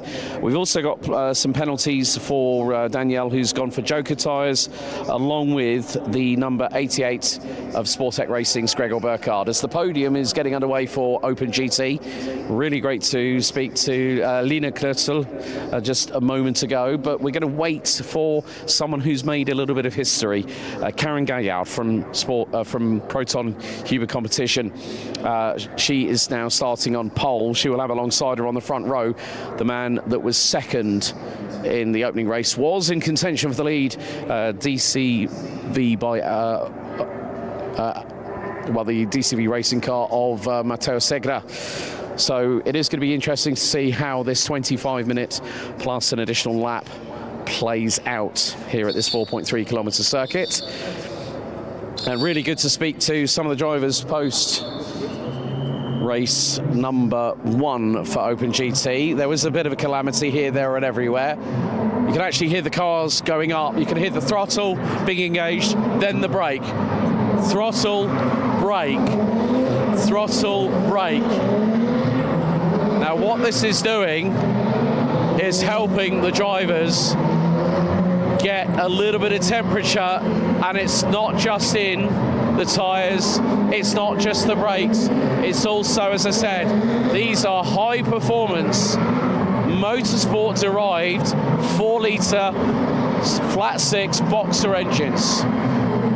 And when you think about it, we will have quite a lot of horsepower on this grid, 19 times 510 horsepower. Oh, and welcome again, the Styrian sun. It's back again, and it's shining down on the grid. And this, you know, this particular facility over here, you got the welcome centre in the ground floor, where I had to pick up one of these tabards, but a lovely, lovely place to be. And yeah, it is. It's quite a pinch yourself moment, if you will, standing on this grid here. We'd just like to say a big thank you to the Red Bull Ring for hosting this second round of the championship season. We go to Autodromo Enzo Udine Ferrari at Imola next month, before we then head to the Temple of Speed to Monza in July. And then we head over to Mugello, and then to finish off the season, Misano in the 19th and 20th of October. We can hear in the background the cheers as the drivers are being handed their podium trophies.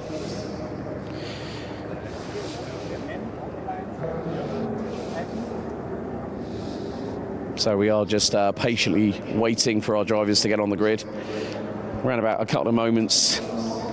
So, you know, it gives them an opportunity to get the cars ready, because obviously, yes, it's rolling start, but the cars will be shutting off the engines, which then means that the oil is not circulating around the engine, the coolant is not circulating around the cooling system, and then it's a case of firing it back up, making sure everything's right where it needs to be, have your preparation down pat. And it's a short run up to turn number 1 as the field now making their way, weaving from side to side, coming out of turn number 10. And we're going to have a hive of activity here on the grid for race 2.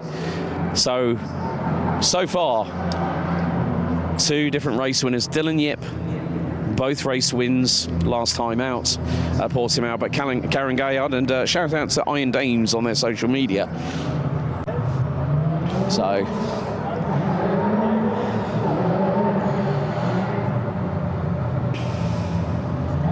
So Ethan Isher pulls up into position. Dylan Yip will be next up to do so on the outside of row number 2.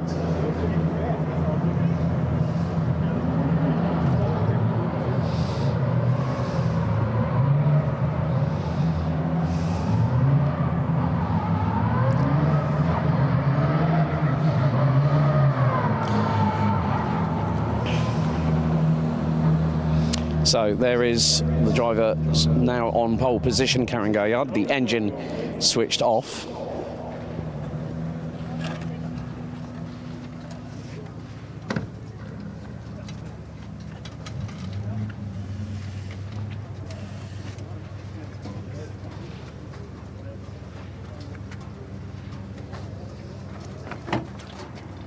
Okay, let's have a chat with Karen. Firstly, congratulations on your victory in race number 1. Great to see Iron Dames giving you a big shout out on Instagram earlier. But how are you feeling now that you've got that win under your belt?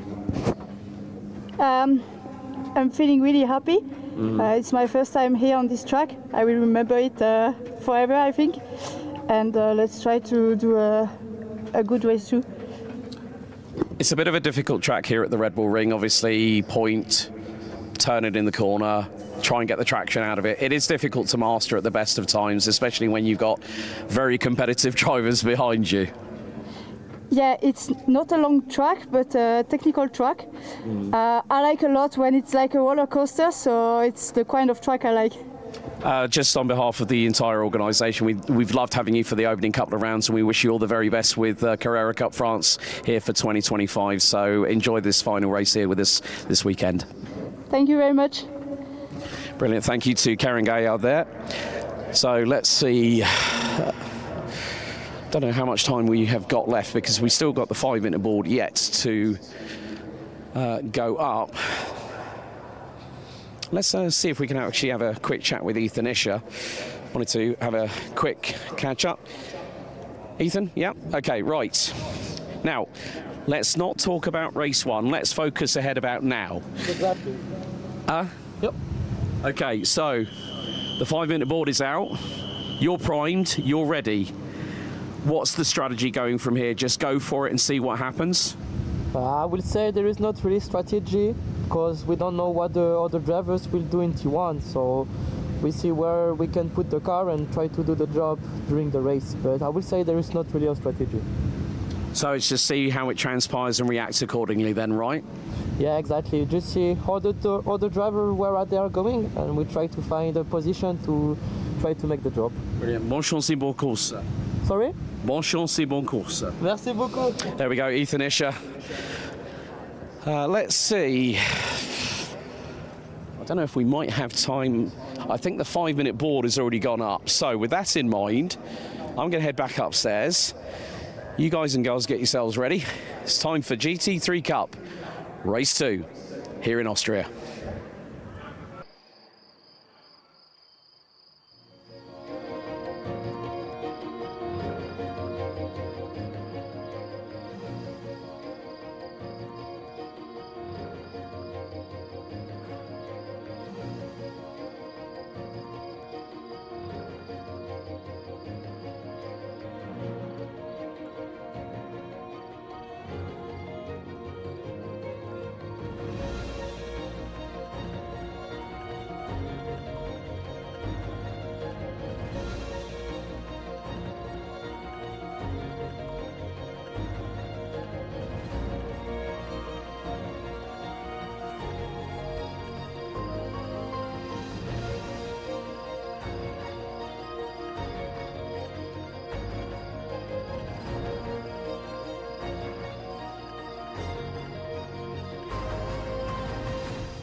So here it is, folks, your grid for GT3 Cup race number 2.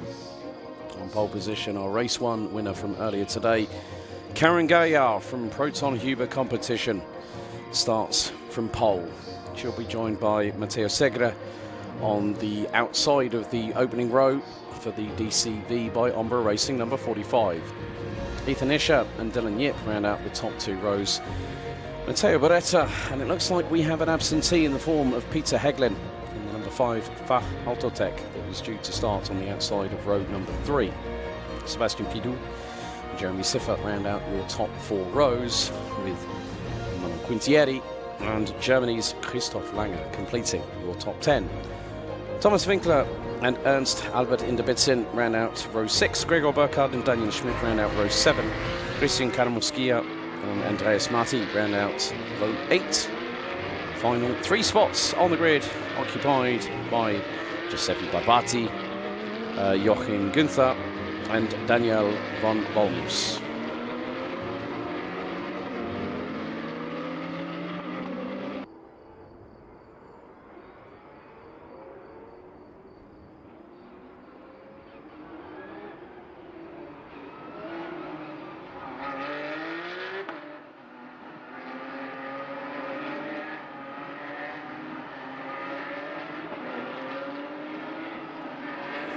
So the drivers get themselves ready for their final hurrah here at the circuit before we head to round 3 in the halfway point of the season, the 21st to the 22nd of June 2025, where the series will run at the Autodromo Internazionale Enzo e Dino Ferrari at Imola.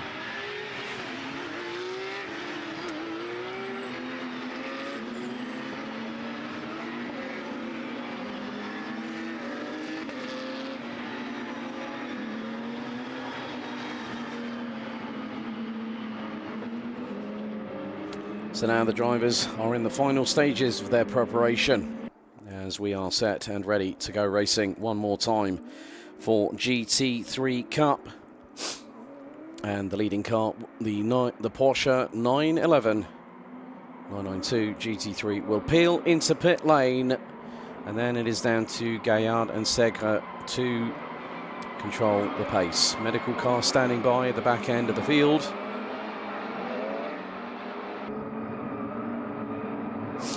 So it is down to Gaillard and Segre to control the pace. They will have to go through the grid boxes in a straight line as everyone starts to form into position. Peter Heglin not taking part, but it's Gaillard from Segre on the front row.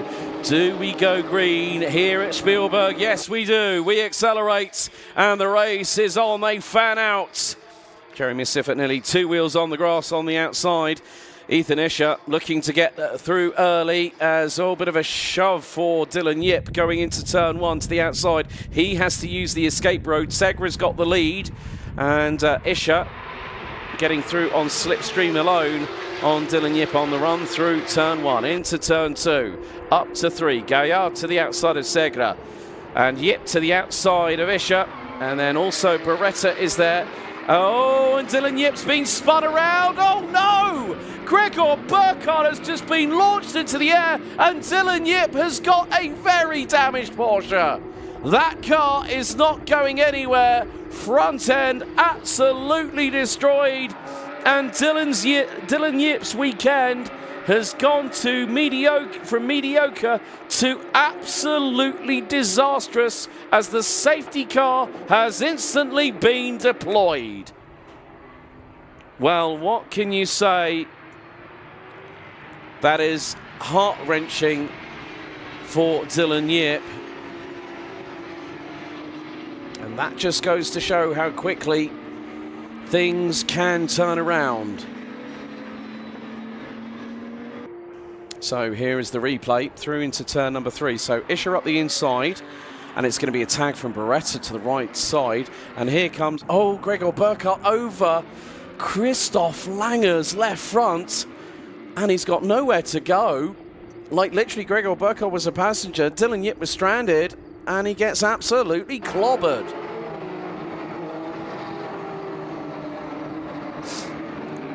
So we are under safety car conditions for the first time this weekend in GT3 Cup. So that is going to be a big shuffle of the grid, or the field itself. So Christoph Lange will be out. That will more than likely have compromised the left front suspension and also the upright, plus the wheel and tyre. Dylan Yip, I hate to think he must be thinking, what on earth? Why has my luck gotten so bad again? And I'm going to take a look at a replay of the start. So Gaillard versus Segre, and you can just see they're waiting. Red lights go to green, and they fan out.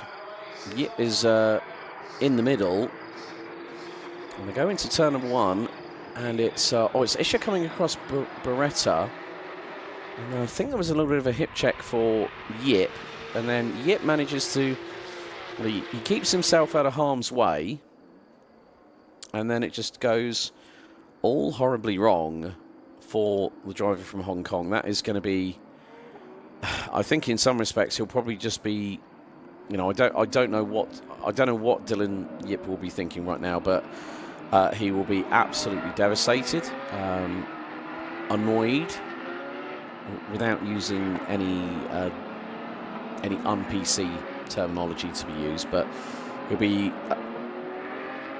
annoyed, he will be frustrated, he will be angry, because what was a really, really good weekend at Portimao, and here at Spielberg, it has become his bogey round, so to speak. Gregor Burkhardt, no surprise with the amount of possible damage on the right front of the 88. He is now in pit lane as well. So it's going to mean that our field, no Peter Heglin first of all, then the slight touch between Beretta and Yip.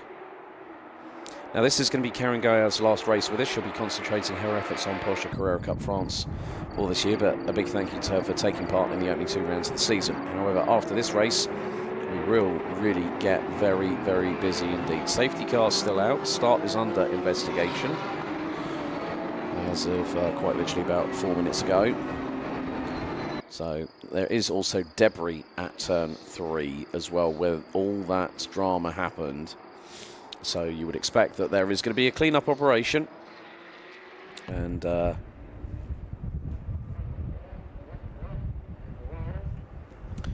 that just goes to show how quickly things can change. One driver can be sitting high on the top of the championship, and then there can be one particular moment where that driver does not have the best luck. Safety car in this lap. So the Porsche Panamera GTS leads the field in towards turn number 3 here at the Red Bull Ring. And we'll still have 2 more races to go after this. So after this we'll have the GT4 and GT4s and the Classics, and then we'll have 30 plus cars for Open GT, and they will close out the show before we head to Imola, which will be in effectively 4 weeks' time, a month's time, so to speak.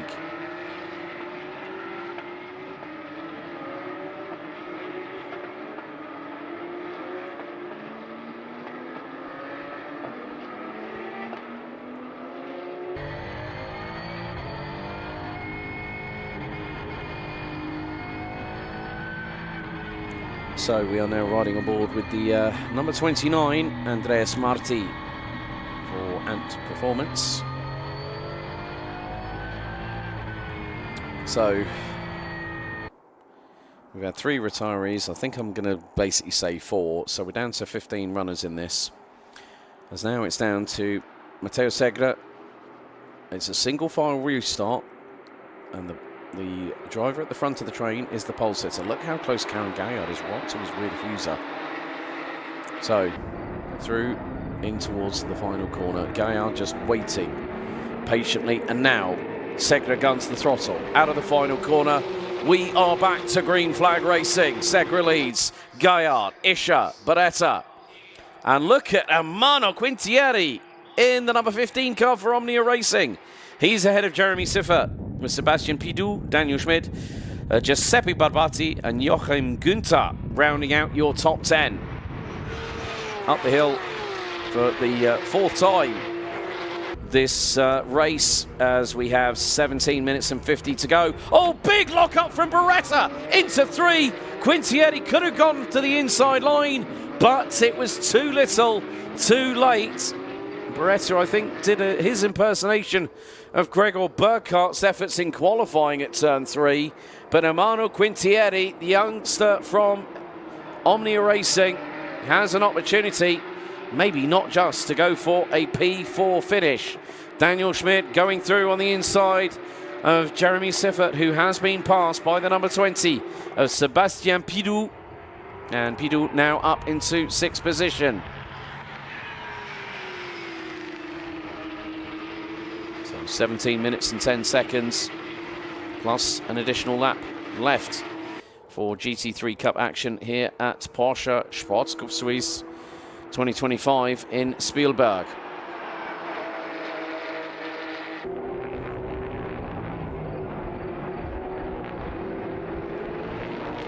And Karen Gaillard now having to fight with Ethan Isher. Segre leads after lap number 4 and posts the new fastest lap of the race, 1:33.462. Beretta has got to be very, very careful about engaging those brakes. Here, oh, well, hang on a second. Isher going 2 wheels on the grass. Full throttle for the number 21 from Sportac. He's going to get the inside line on Karen Gaillard, and the youngster from Switzerland gets through. Oh, my dearie, dearie me. That was brilliant. That was bold. That was brave from Ethan Isher from Sportac. He said, I'm going to give it a go. And Matteo Segre has got a last or a final track limit warning for corner number 10. However, Ethan Isher might not be out of the woods quite yet. The reason being is that Karen Gaillard is not letting him get away. And you can just see as they come down through turn 6 and 7, you can see that left rear wheel wants to try and sort of lift itself off the tarmac. But at this point, it is the case of just keeping your nose clean. So with 10 minutes pretty much completed here in GT3 Cup race number 2, things are definitely moving along nicely.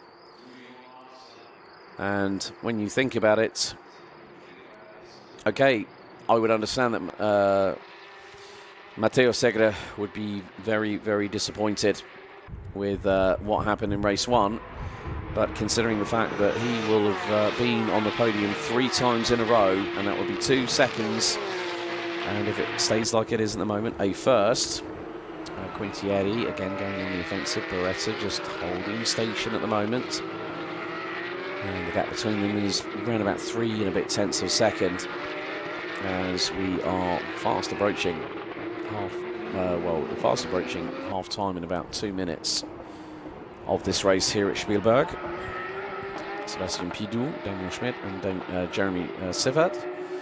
That's the 3 drivers competing over 6th place at the minute as things stand.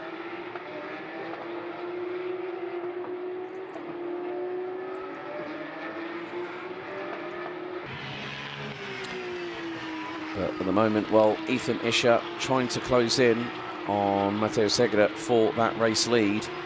There's still an opportunity for the Sportec Racing driver from Switzerland to do it. And, oh, well, as I say that, we go into turn number 9, and there is the opportunity that is presenting itself front and centre to Ethan Isher. A little bit of a run wide. Under pressure is Matteo Segre. Here comes Ethan Isher, right in the wheel tracks, down the start-finish straight, and to the inside, no.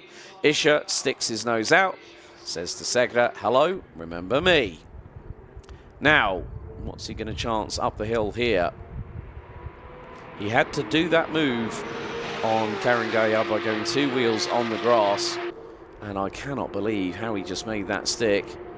He's now keeping Segre guessing. If they start battling away, well, What's going to happen afterwards? Karen Gaillard is going to start catching them corner by corner, sector by sector, lap by lap. As long as there is enough time to facilitate it as well, which is the key point. But now they're going to go round through at turn number 5. Oh, Segura kept it to the outside, caught the inside line ahead of Isha. And then, oh, here we go. The Jaws music burning in the ears, ladies and gentlemen, as Ethan Isha closing in on Matteo Segura. Karen Gaillard waiting, being quite patient, I have to admit. So good, shrewd decision for the number 85 from Proton Huber competition. And it's DCV by Ombra Racing versus Sportec versus Proton Huber.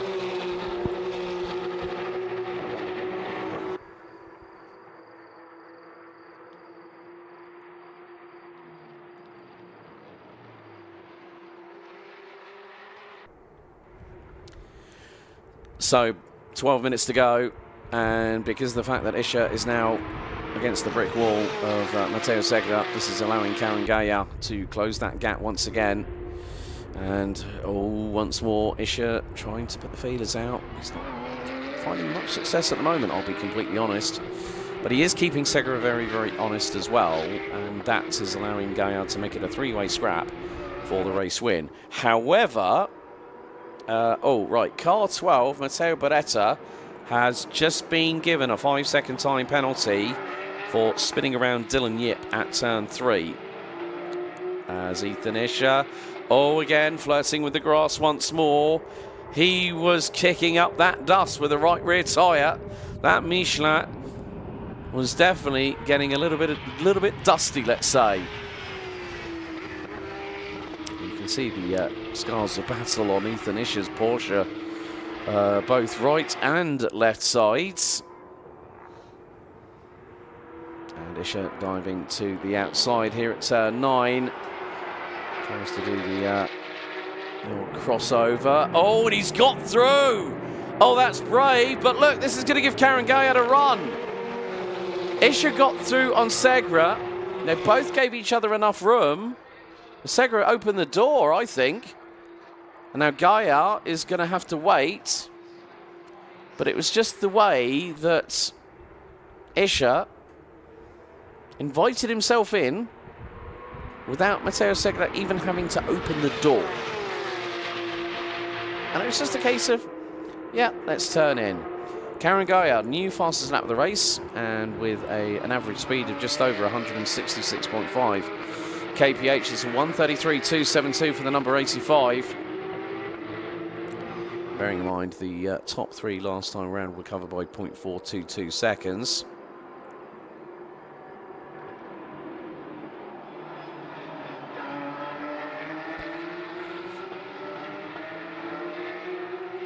So looking at the previous lap times, Ethan Isha mid 133.3, Segura 133, low 133.4, Karen Gaillard high 133.2. And sometimes all it can take is those little tenths, those little hundredths of a second, just to help you get in the right frame of mind and concentrate on the task in front of you. Sometimes if you get sidetracked, that doesn't always help either.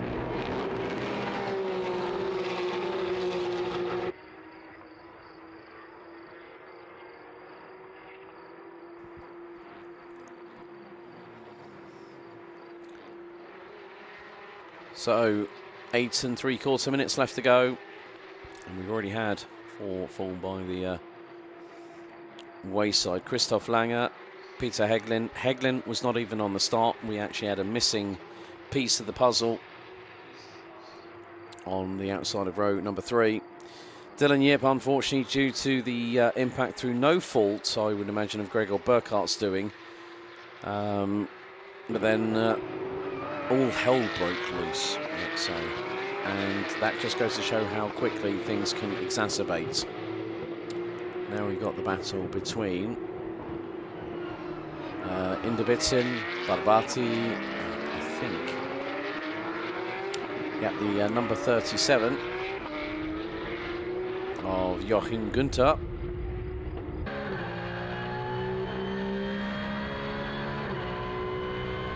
So we run on board with the number 29 once again, Andreas Marti, for amp performance. A very good indication of seeing what the driver normally does, or what buttons or ancillaries can he or she press.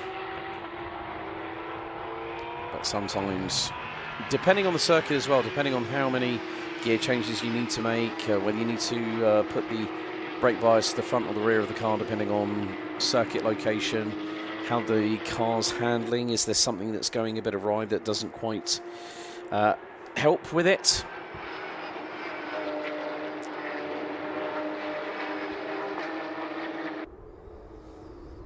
But Ethan Isher looking to become the third different race winner this season in Porsche Sports Cup Suisse.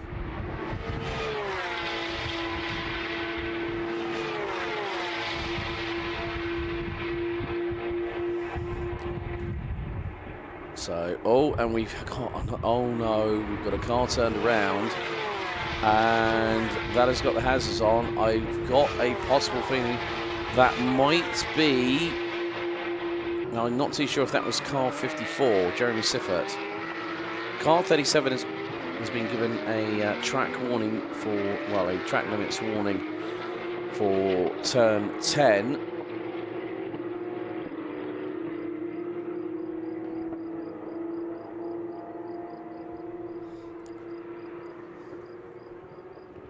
And at this stage, when you're within the final throes of the last race, it's always difficult to try and keep that composure, because all these drivers have been here for the best part of at least half a week or so, or maybe slightly more. You know, testing, more testing, fitness training, getting up early in the morning and doing what you need to do to get yourself match fit for the racing game. But Ethan Isher at this moment in time in the number 21.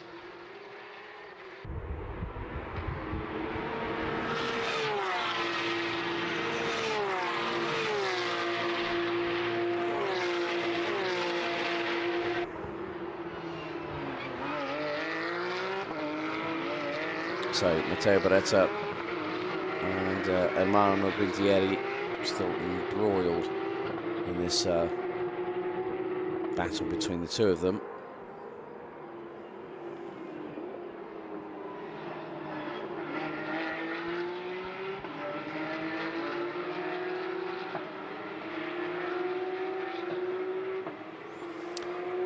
So that is Matteo Beretta trying to pull away, and he's starting to do so in front of Ermanno Guintieri. So with just 4 minutes and 45 seconds to go, let's run you through the following running order as it speaks.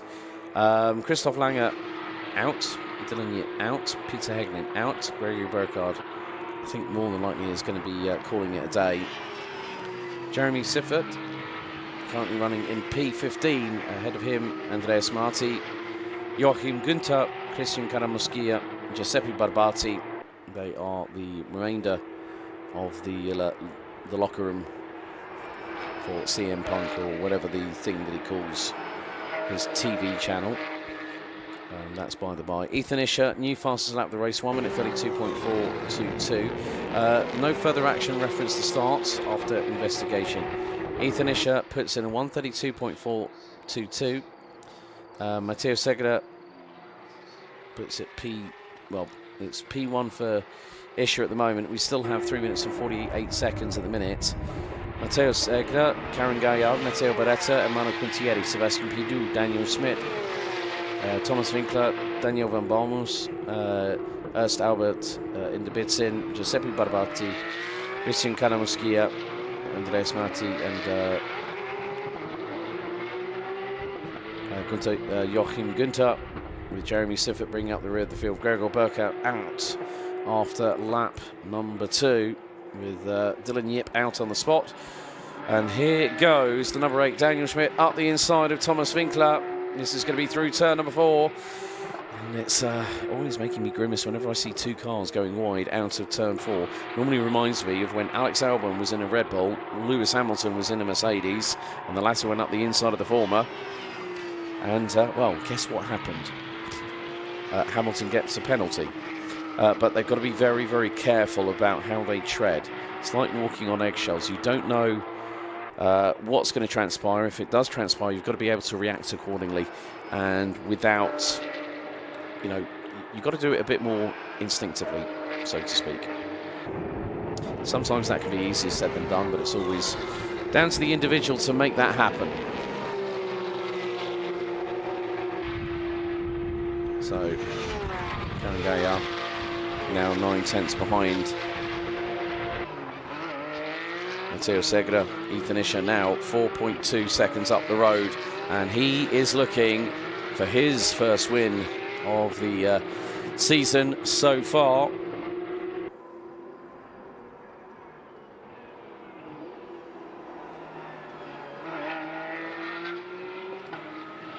But even with that amount of advantage, it needs to be something significant for that to end up being in the hands of Segre or Gaia or Beretta or Quittieri, Pidou, Winkler, Schmidt, anyone on this list.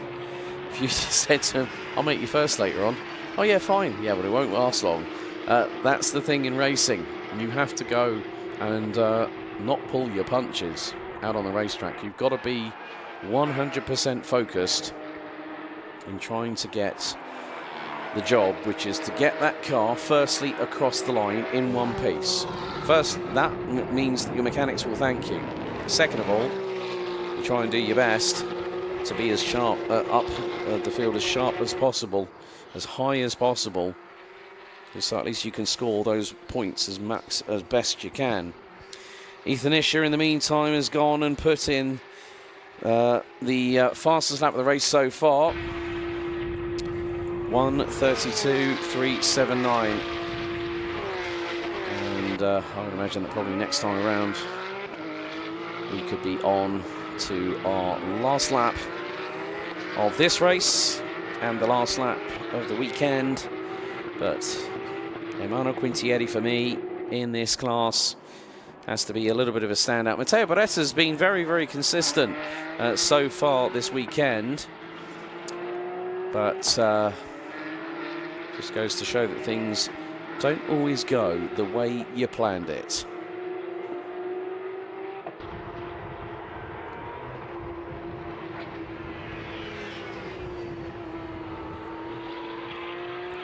So the timer is counting down. 4, 3, 2, 1. Time expires, and next time around will be the last lap of GT3 Cup action here at sunny Spielberg in Austria at the Red Bull Ring as the car clatters over the curbs.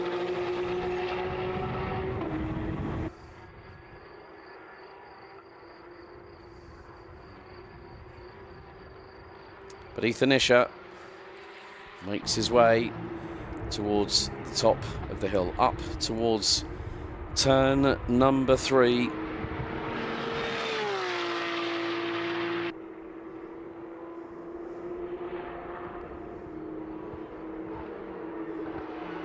It has been a weight worth its stature in gold for this man here. And that just, when you get your first victory in a category like this, it's nothing but emotions and realization of dreams. He really showed that he was going to be a force to be reckoned with, and at the moment, with just a handful of corners to go, Ethan Isher is just moments away from making his own personal bit of racing history that he wins in a Porsche 992 Cup car. So, when it was all said and done, the checkered flag is being prepared on the start-finish straight. Well, what can you say? Ethan Isher didn't start on the front row. He's going to make it count, become the third different race winner in GT3 Cup. Félicitations, Ethan Isher, for Sportec Racing. And what a run it's been. It's not just once, it's not just twice, it's 3 times a runner-up in the last 3 races, meaning Matteo Segre really brings himself into the fight. However, he has had, I think, a penalty for... And now, there are some changes occurring. Just going to check out the... see what I can find out. But it looks like there have been some changes post-race. I'm not too sure if that might be a transponder side of things, but when they crossed the line, it was Ethan Isher taking the win. Matteo Franco Segre did come across the line in P2, so whether it's a transponder issue, I'm not 100% sure. But there you go. GT3 drama at the beginning, but more to the point, a new winner emerges, and it's one of the title hopefuls this year. Ethan Isher, the Sportec Racing, brings a win to their camp for this weekend, ahead of Matteo Segre and Karen Gaillard. Emmanuel Quintieri, well, it looks like it might have been adjusted, not 100% sure, but I'm sure that there will be some kind of confirmation in the meantime. So, Quintieri, Beretta, Pidou, Winkler, Schmidt, Inderbitzin, Von Bohm made it all the way up tonight there to Giuseppe Barbati. That's a drive and a half. So Karamuskia, Marti, Günther, Siffert, with Burkhard, Yip, and Langer out amidst drama and contact, with Peter Heglin unfortunately retiring before the race had even gotten underway after damage sustained in race 1.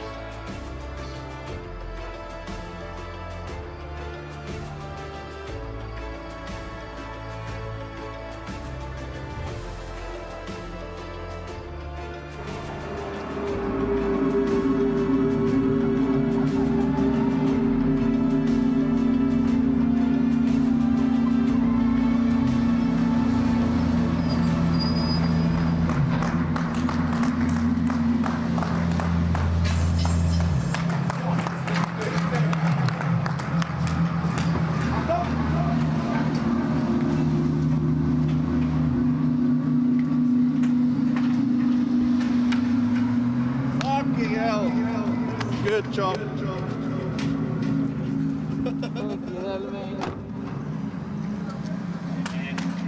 What a drive. Really cool. Really good job. Really good. Now you did it. Yeah, it was nice, huh?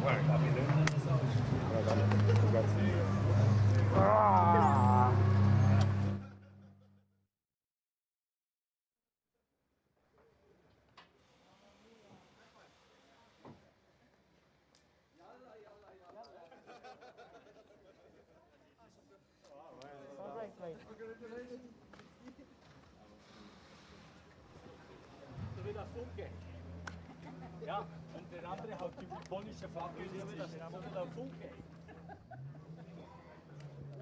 Okay.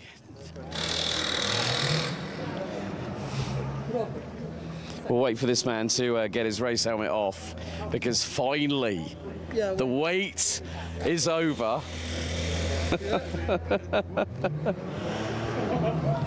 I'm here.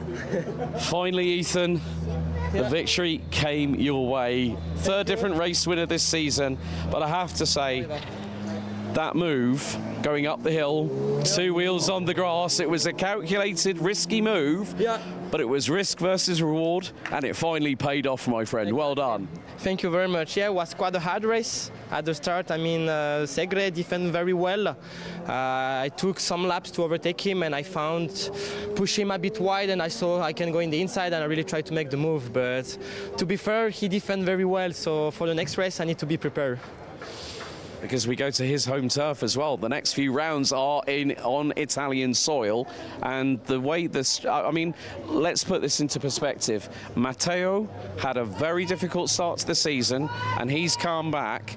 He's going to be one of the chief rivals alongside yourself. Obviously, we had drama with Dylan in race 2, which was unfortunate through no fault of his own, and we want to see a really, really good title fight, and I know that when you guys go to Imola, I'm not going to be there, but I'm looking forward to seeing it happen. Who would you like to thank to dedicate this first Porsche victory to? So for sure I dedicate to my parents, first of all, to my sponsor who support me every day, and for sure Marcel, Andy, Greg, Florian, Calvin, I mean all the team who is like a second family. So for sure they are supporting me every day, and I think this race it's for them. Brilliant, Ethan. Félicitations, bien fait. Well done, great job. So let's have a chat with our second place finisher, Matteo. Okay, let's have a quick chat, you and I, before you go to that podium. So, firstly, Portimao race 1, difficult one. You've come back with 3. Not just 1, not just 2, but 3 second place finishes. You've been close to the victory, but I have to say, you've made an impression on me with the consistency. I know it's disappointing to not take the victories, but it steels you for the journey ahead, because we've got 4 great circuits in Italy to go to, haven't we? Yeah, it's really frustrating, because in race 1 I was dominating the race. I pulled away from the group, and then 4 laps to go I had a problem with the gearbox. So for that reason I lost 3 seconds when I dropped down to 4th. And yeah, also in Portimao, very unlucky, because I was took out in race 1. But yeah, important for the championship is consistency, so we'll see and try to win next races. Of course, obviously, Autodromo Enzo Idino Ferrari in Imola. You know, for the next 4 race weekends, all of them are on your home soil, so that's something you must be really looking forward to. Yeah, we have to do better, because we know that we are fast, but we have to bring it home the victory. So it's important. Like, I hope that Italy brings me more luck. Brilliant. Well, complimenti, well done. Enjoy the podium, and I will see you in July in Monza at the Temple of Speed. So good luck at Imola. Thank you. Bye. Really good to hear from both our new race winner, Ethan Isher. 3 different winners now. Dylan Yip, Karen Gaillard, who now departs the series to concentrate on Carrera Cup France for 2025. Believe you me, Matteo Segre is going to be one to watch this season. That is it for GT3 Cup. Next up, in a few minutes' time, we'll be heading on the grid for the final time for GT4 and Sports Cup Suisse Classic.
So we're back on the grid for the penultimate race of round 2 for Sports Cup Suisse 2025.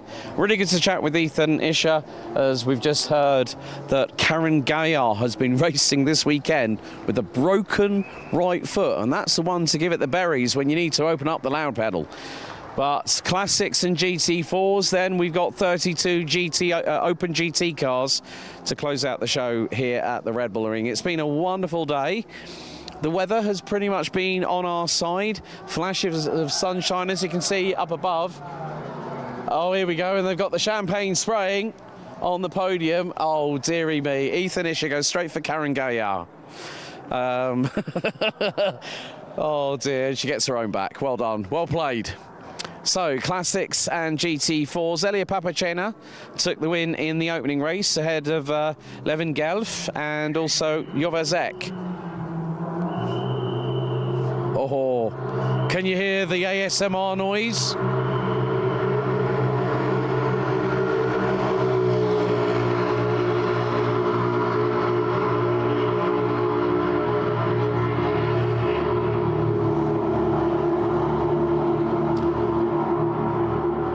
So, of course, the not the biggest grid, but still packed with quantity. And what I mean by quantity, not quantity, quality. It's prime examples of Porsche's racing heritage. So, no surprise, Schreiber is the first person to arrive on the grid. I think I've just seen it's Franz Wöhler this time, not Schroz that is going out this time. Kurt Ecker will be starting on P7. So we're going to go and go down to Jud Schreiber, see how he's feeling. And the good thing is this driver's got an open visor, so hopefully we'll see if we can have a chat with him.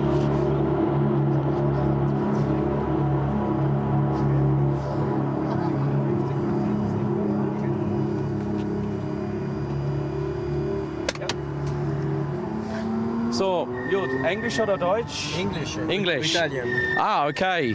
Well, firstly, loving the car. Can you tell us a little bit of the history about this particular vehicle that you have in your possession? Oh yeah, this is the only car in this track that is not a Carrera Cup.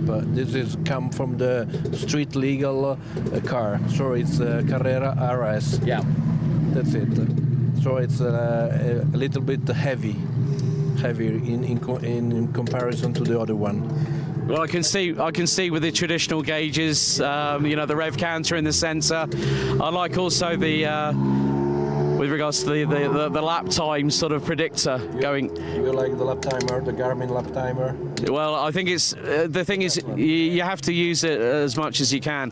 But what does it mean to come and have an opportunity to race these fantastic tracks? I mean, especially as the Classics track. It's not the first time here in Red Bull Ring, but I love this.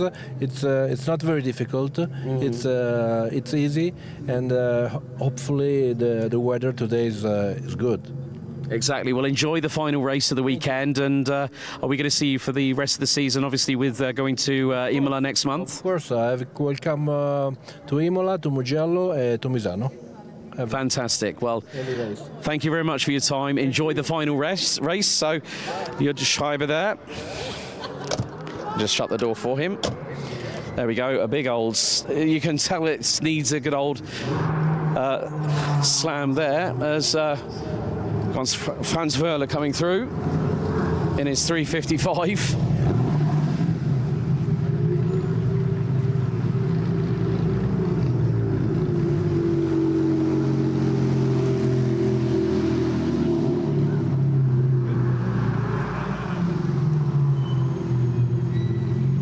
Right, so we'll try and see maybe if we can have a quick chat with the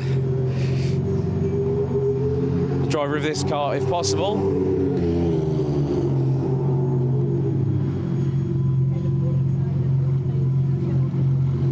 Just to see if we might be able to.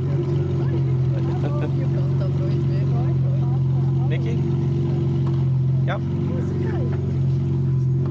Auf Deutsch oder auf Englisch mit dir? Deutsch, okay.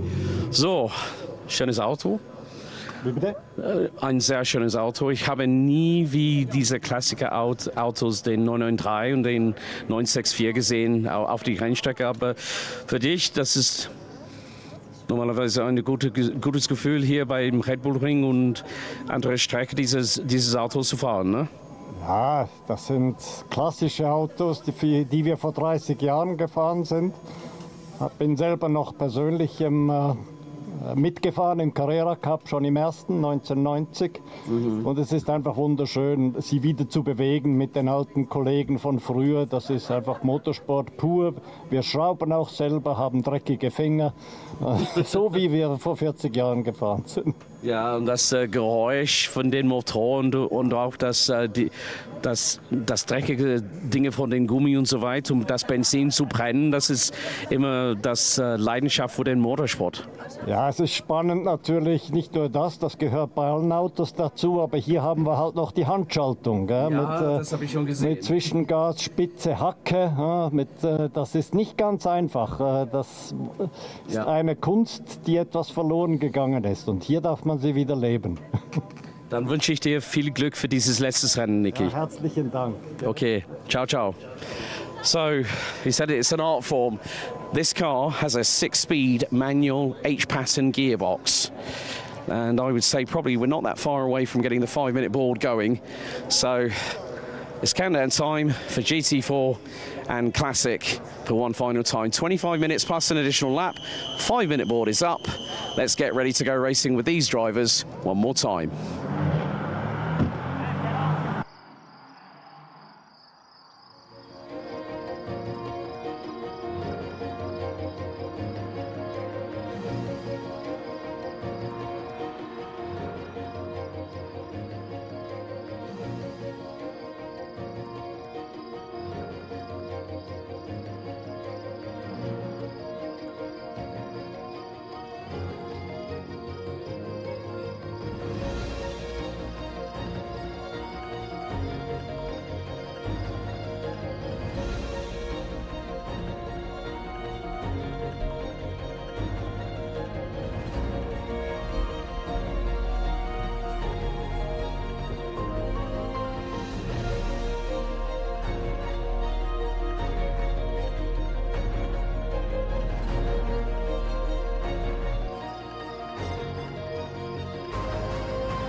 So the build-up continues for race 2 for GT4 Club Sport and Classic. The leading vehicle, Porsche 911 GT3, goes on its way around the circuit.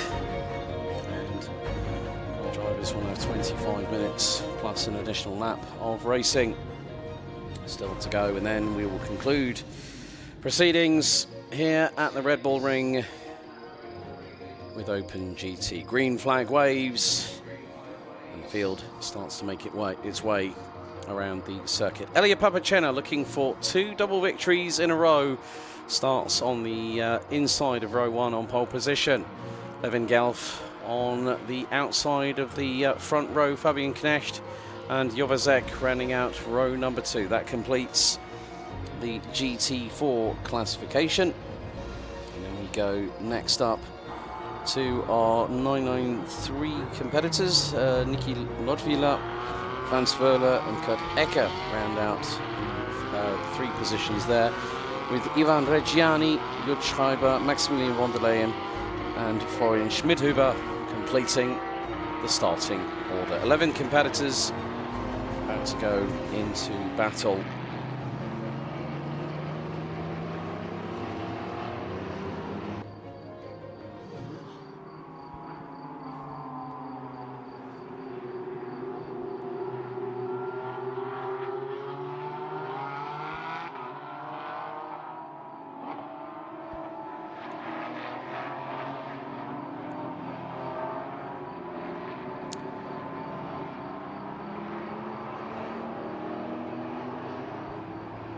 So the drivers are set and ready, primed to go racing one more time. They head down the hill at turn 6 and into 7.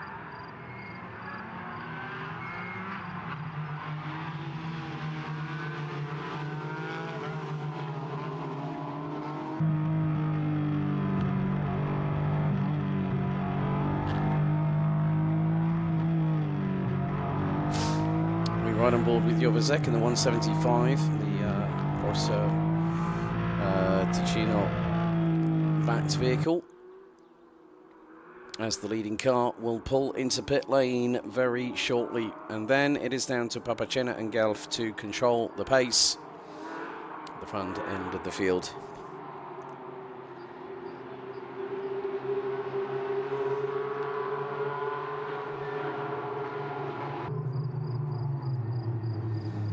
Interesting things, Niki Lodvila's car has got a 6-speed manual gearbox. You've got a wonderful differential between the current day and the righteous past.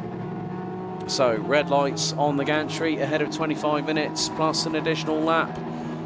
Will we get the green light to go racing? Yes, we do. They accelerate and we're on the way. And look, threading the eye of the needle, Fabian Knecht gets through on the run into turn 1. To the outside he goes. Jovazek up the inside, through at the first corner. And Papacena now having to fight a little bit.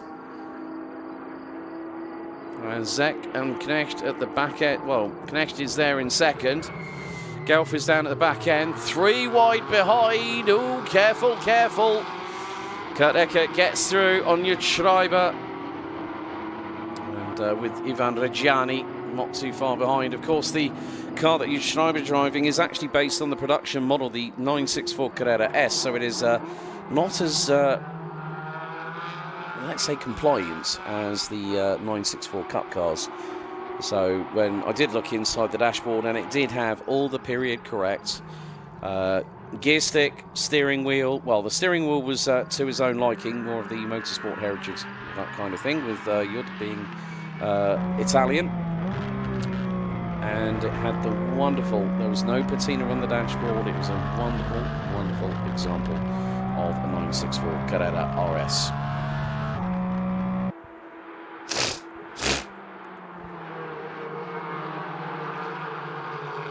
Elia Papacena, however, is trying to bolt away early as we're into the first 90 seconds of the race. as Fabian Knecht rounds out P2. Third, it's Jovazek, who's looking for a second successive podium. Levin Gelf in P4. And Gelf started up the order.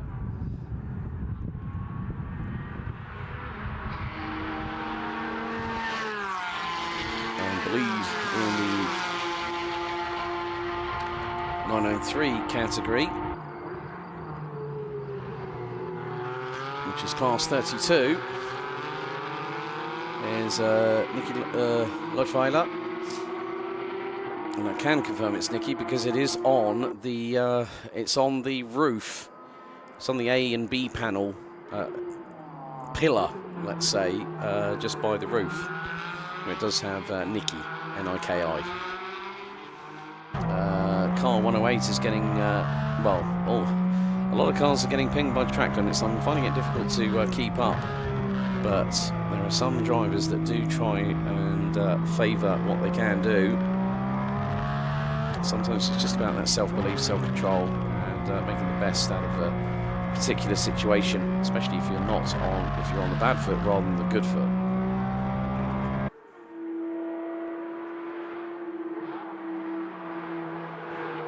As Levin Gelf trying to close in on Jovazek, and that was into turn number 9.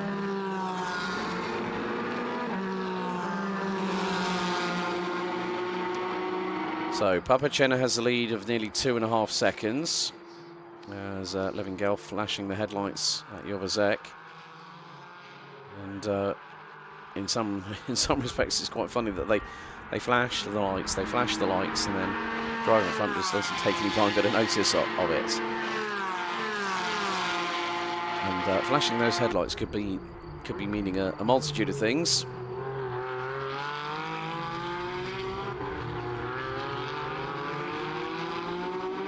So Florian Schmidhuber, I don't think took the start.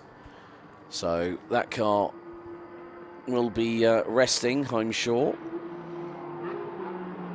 Or maybe there was some kind of issue with the vehicle that prompted for it to be either being on the grid or off the grid. Now we've just had a message that car number 108, 5-second time penalty for exceeding track limits at turn number 1. Start is currently under investigation as well. The 108 was Fabian Knecht, who now effectively with an additional. So no further action after the investigation on the starts. So start all okay.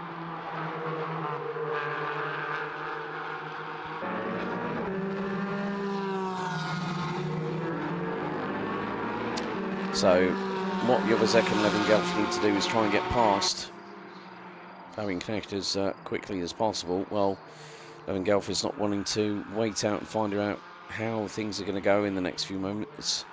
Wants to try and make sure that he can make some hay whilst the sun shines.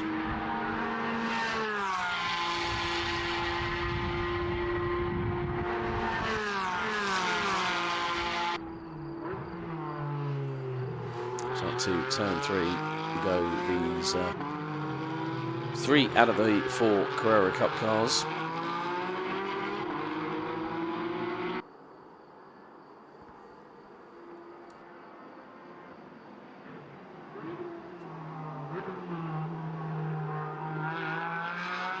And meantime, whilst this is happening, Elia Papacena has started to comfortably cruise into the distance. 136.620 for the 107, the 108. Fabian Knecht 4.52 seconds behind. But you make that into round about just under 0.5 of a dollar based on. Yeah, 4.5 seconds. But basically, after a 5-second penalty, that is going to put Knecht towards the bottom part of the top 3, or at the bottom of the 4 in the GT4 class.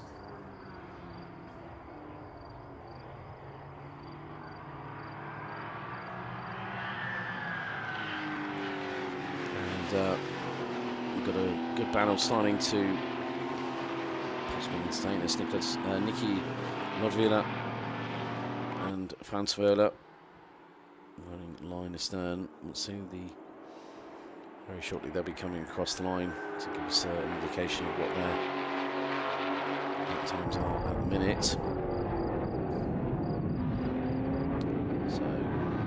Lodvila just trying to pull away and keep things going.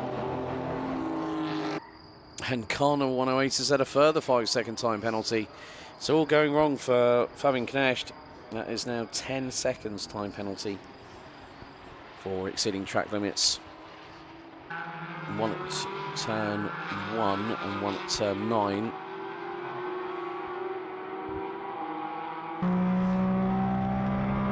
But even with that penalty hanging over, the drivers will still find ways in which to get themselves back on nice and comfy.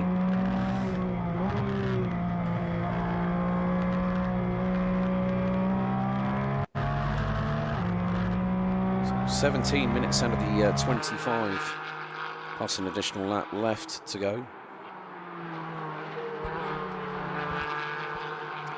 So Papagena leads the way by just over 5.1 seconds.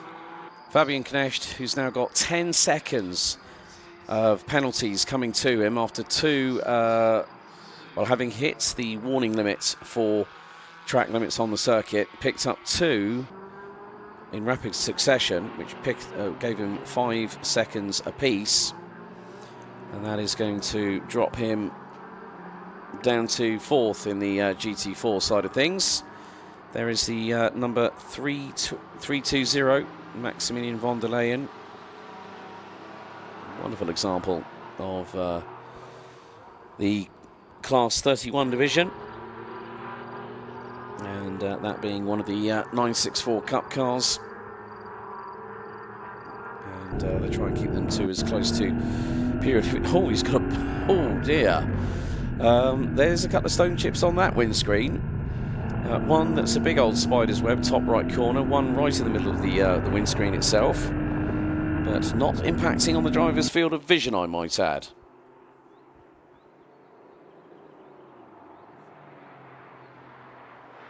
You can just see the amount of work that these drivers in the 964 and the 993 cars have to do. They are running a traditional H-pattern manual gearbox in these cars. So it is heel and toe, carry the momentum through, maybe some possible engine braking and double declutching whilst they're at it.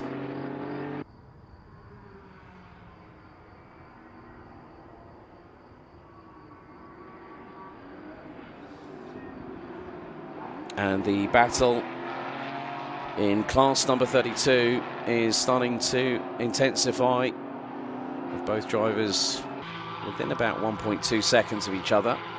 And this is for 5th place overall, but more importantly for their class, it will be the victory.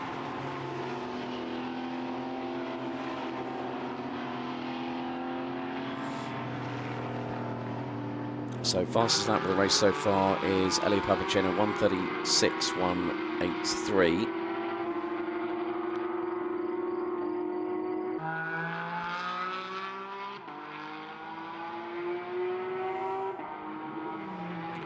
So quite competitive in the Class 32s and the Class 31s. In some respects they are a little bit similar, but there are some differences that are definitely not similar between them.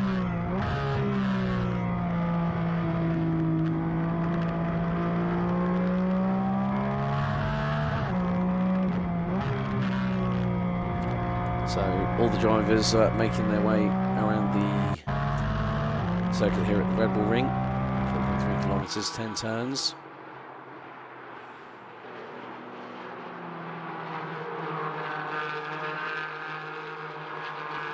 Yobazaki is going to try and catch Gelf, and he might try and do it using his hours.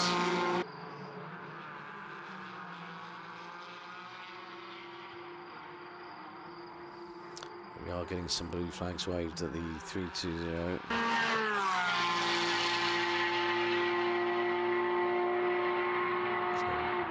Levin Gelf looks to be the closest battler to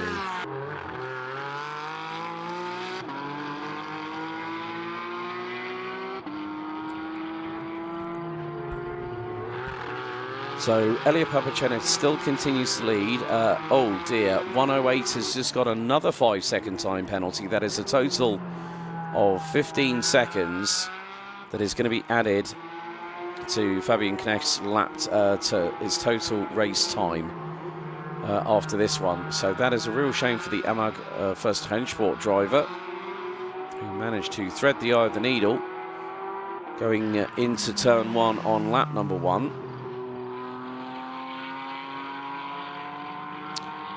So with only 10 drivers on there, as I said, it's not always about the quantity, it's always about the quality. And with the way that these cars are lovingly, painstakingly prepared, and it's not just about the GT4 cars, it's also about the classic cars that we have got here this weekend, such as the 964 and the 993 derivative of the Porsche 911. There are so many different other models that have been part of this respective genre of racing car, also of sports car when it comes to having the on-road version on your driveway. But Kevin Zak looking for the move here. Is he going to try and stick his nose up the inside? He was close, nearly got the job done. But can he do the same thing up the hill? He's going to have to risk it.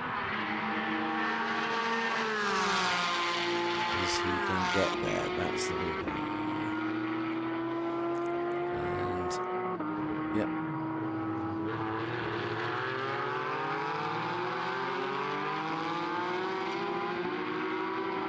So Leutwiler and Werder rounding out the top 6. Those two are split by next to nothing. I'll call it just over half a coffee. So, Levin Gelf is trying to get himself on terms with Levi Knight, with Levin Gelf.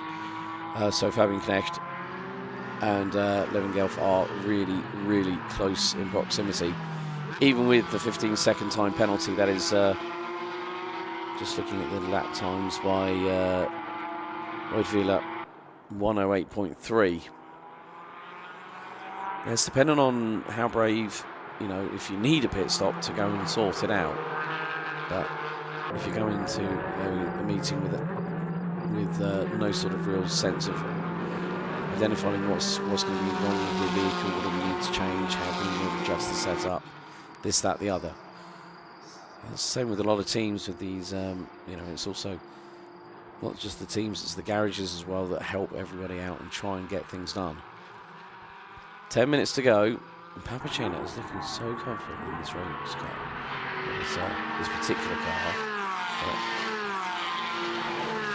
was really, really impressed when he saw Tony drove on the road for the first time.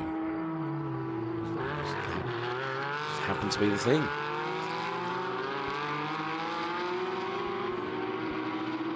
Gap between Leutwiler, Wöhler and Ecke is coming down to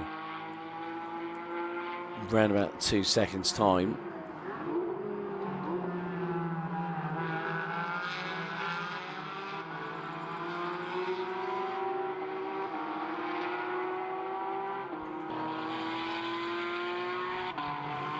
And the sun continues to shine on down.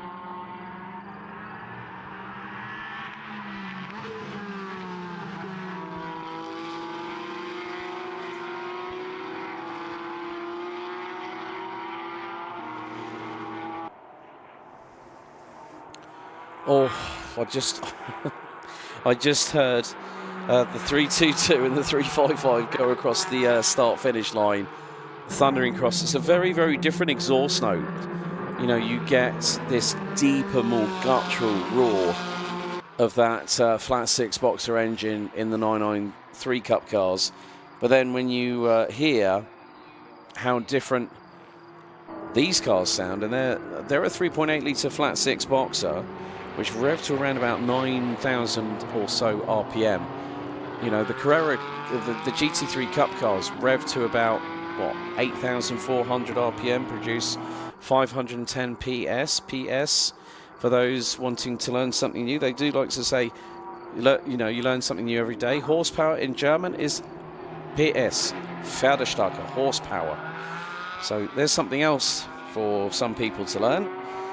And they make one heck of a noise. And, oh, dearie me, Fabian Knecht is the unluckiest person this weekend, who I think that is now track limit penalty number 4. That's 20 seconds. At this rate, if he keeps on carrying on, I'm afraid to say this, that Fabian Knecht is going to be down with the 964s through track limits. In the meantime, we have got a new fastest lap of the race, a 1:35.351, and that is by Elia Papacena. We're now on to lap number 11. Well, make that 12 as I just say that. And a 1:36.4 for the 107.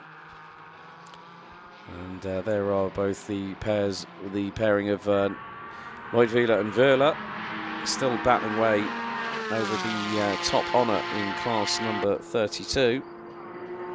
Schorsch for the 355 crew doing the work last time around.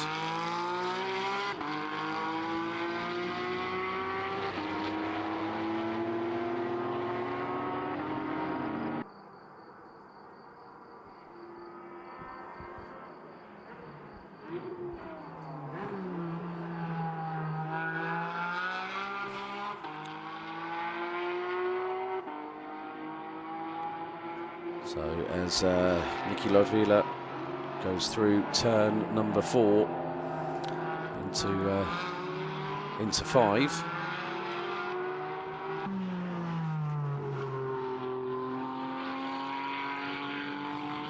So there's still 6 minutes to go, plus an additional lap of this race, and then we'll have one more to go. Possibly 32 cars starting on the grid for Open GT next up.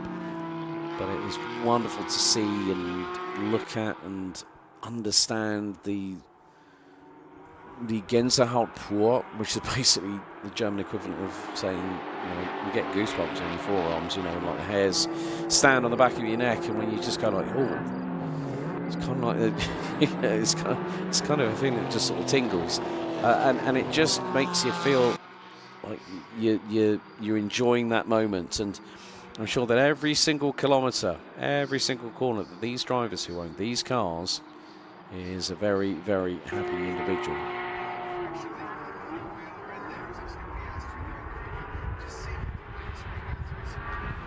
So there are blue flags being waved as we head into the final 5 minutes, plus an additional lap, and there we see Fabian Knecht going through on the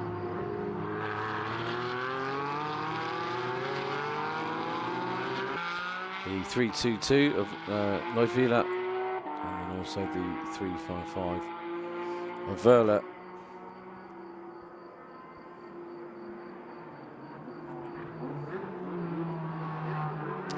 And Jovazek is now trying to negotiate his way through. But more to the point, it will be the case of Jovazek looking to try and see if he can get another podium this time. But it may be the case that if he can move a little bit further forward, I mean, there's still 4 minutes. He's got 2.5 seconds between himself and Levin Gelf. So whether there may be an opportunity just to close that gap in the dying stages. So it depends on how, well, he's actually just behind him now, not that far behind him. Looking at Jovazek's last laps, it was a 10th quicker in the opening, about a 10th quicker in the opening sector. Sector number 2, about on par with him. Papacena has just literally been ripping through the local countryside like it was a Saturday afternoon drive through some alpine roads. He's now 16.3 seconds up the road. We've still got 3 minutes and 30 plus an additional lap to go. Fabian Knecht on the 108 is 16.3 seconds behind, but you add all the time penalties that the 108 has unfortunately collected over the course of the last 22 minutes. That is going to put him a little bit further back down the order and maybe on the same lap as the Class 32 cars. Nicky Leutwiler leading that one, with Franz Wöhler now just 0.8 of a second behind, leading the next class, which is the class number 31. And that is led by Ivan Reggiani from Switzerland. Jud Schreiber, who I spoke to on the grid a little bit earlier on in 3:44, rounds out second, with Maximilian von der Leyen and Kurt Ecker rounding out the 10 runners as we ride on board briefly with a 175 on the onboard shot. Unfortunately, no Florian Schmidhuber, unable to take the start, I believe. Didn't see the car being pulled off of the grid and being brought into pit lane as such.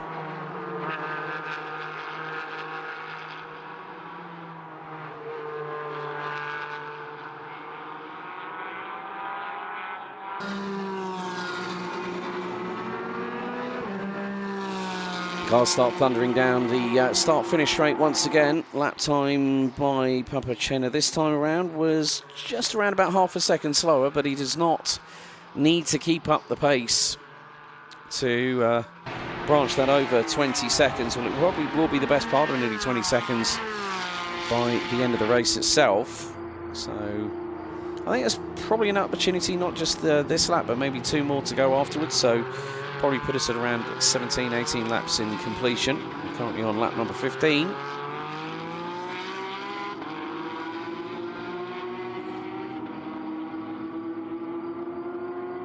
And just to see the different liveries on these 993 Cup cars, the 355 of Franz Wöhler's, I think had a... It looked a little... Well, it looked like, well, 3 wheels had the same colour inset. Because you can see that they look to be a split rim, a split 3-piece rim configuration. So you've got bolts holding the rim onto the centerpiece, and you can see there's silver wheels there. Let's just see when the car turns right. Is there a different wheel? Yes, right rear, the inner part of it is baby blue. Matches the colour on the livery on the car. But Nicky Leutwiler looks like he is going to have another great drive back. Well, great drive here on home soil here in... well, no, not on home soil. On a circuit that he's known well. He's driven in Carrera Cup style competitions for over 3 decades. So, and he says it's just really nice to have that atmosphere and to race against good friends. Also, oh dear, car 108, Fabian Knechter's, I think that is probably now close to half a minute that car has unfortunately picked up another track limit 5-second time penalty. But Elia Papacena is now on course with just a handful of corners to go, as Ivan Reggiani going on to what will be his penultimate lap. Elia Papacena makes his way through over the timing beam for Sector 2 very shortly. He's going to be going through into the final couple of corners, and then it's going to be a further 4.3 kilometres for this 17-year-old for Amag. First Rennsport. Papacena making his GT4 debut last month in Portimao, went out and rocked the boat with 2 pole positions, 2 race victories, and he's on course to doing it again. Last lap is underway for this race.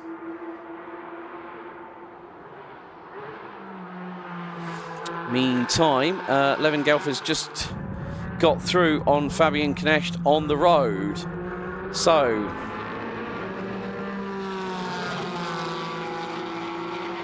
these guys now also start their final lap, and then we'll have to wait a few seconds or so. Nicky Leutwiler yet to cross the line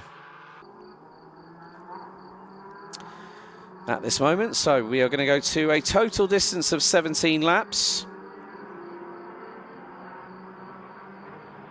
As Papacena gets past on Jud Schreiber, the Italian. But what a demonstration it's been from this young man here. Showed the class that he has brought to this championship in 2025. Looks like he's going to do it again, and it is going to be by a massive, massive margin. Over 21.6 seconds was the lead gap just last time around. And Elia Papacena is making his way to a very, very wonderful way to finish off the race day here on Saturday. One more corner. 4 races so far, 2 different circuits new to him.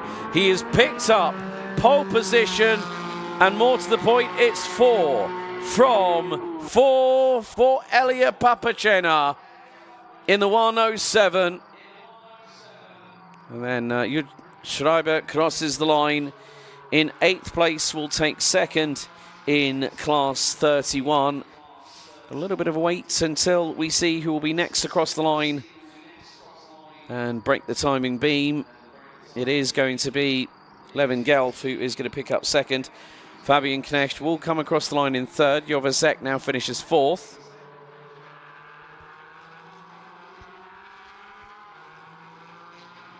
So just waiting for the rest of our competitors to come across the line. We've yet to break the timing beam. Only 10 cars started.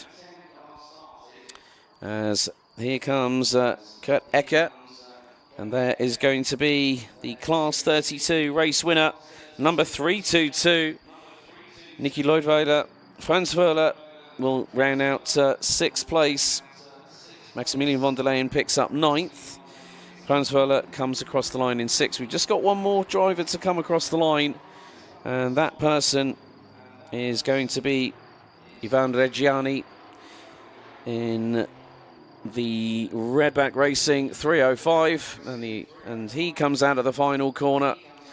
And that is that for GT4 and Classic. Reggiani wins his class number 31, and thereby concludes the GT4 and Classic side of things. There are your provisional results. Elia Papacena winning by 22.4 seconds after 17 laps.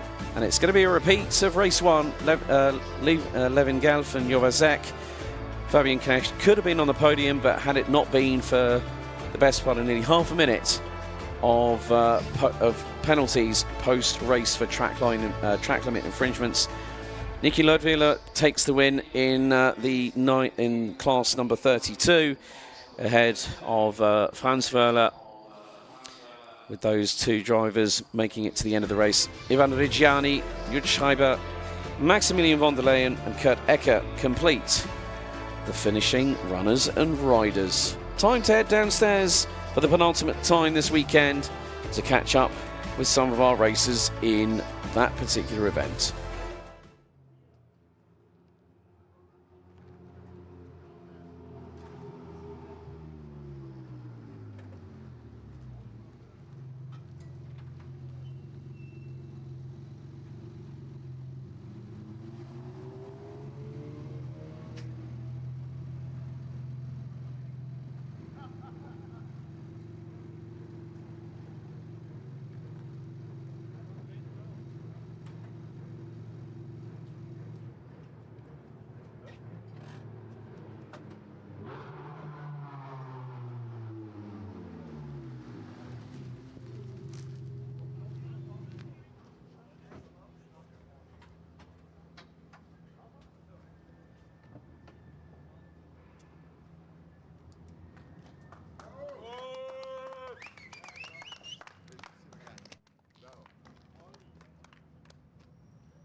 Okay, so down here in park for May conditions. So, as you can see, this wonderful 355 car here.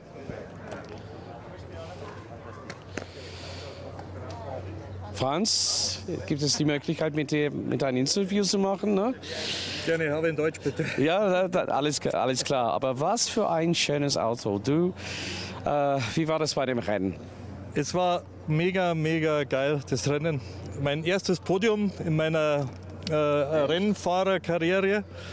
Ich habe immer meinen stolzen Sohn bewundert und es macht einfach einen heillosen Spaß, mit den alten Autos so zu fahren und so eine Kollegen zu haben, die was gegeneinander aufpassen, weil wir sehr teure Autos fahren und und die Leute winken dazu, ist einfach riesig Spaß.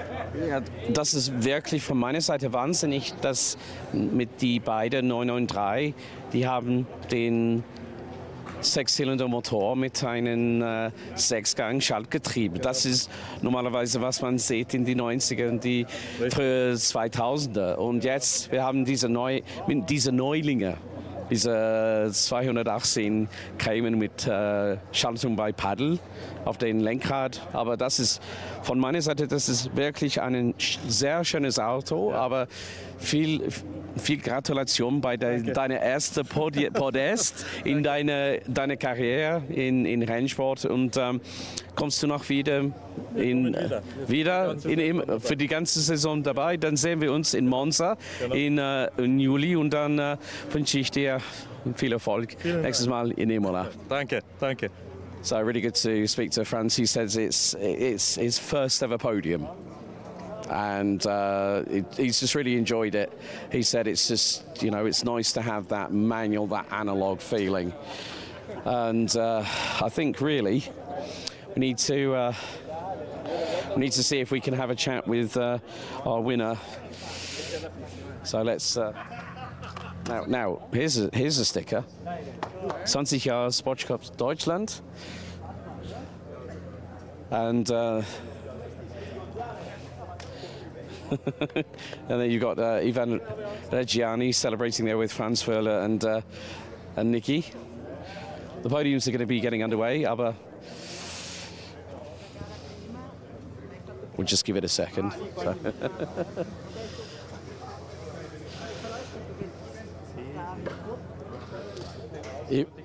Ja. Ivan? Sí. Deutsch? Deutsch, ja. Schwierig, sehr schwierig. Italiano? Aber Komplimente, yeah? Grazie, grazie. So, just basically congratulating him. Oh, but look, you see all these cars, and he asked me if I could speak Italian. I went, no, unfortunately not. However, on that note, we've already had a chat with our top three, exactly as it was for race number 1. They will rejoin us back in Imola in 4 weeks' time. All cars under parc fermé conditions. It's going to be a little bit of a breather, but we're going to close it out with a bang here at Spielberg. Next up, Open GT, race number 2.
Finishing resident riders.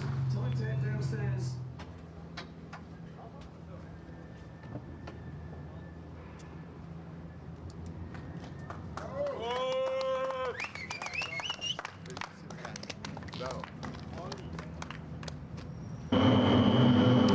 Well, I did say we were going to close things out with a bang.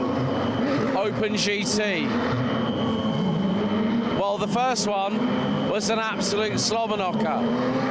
We had incidents and accidents, we had dramas, but we also had some race winners. Now, once again, it is going to be Rinaldi Racing's Pierre Erhard that is going to start on pole position. Sebastian Heim in that Team News 991.2 GT3R will be outside of him on the front row with Alois Rieder and Roderick Christie. But there is one person who I haven't spoken to so far this season. It is a case of trying to see who is available because everyone's coming out of the pit lane.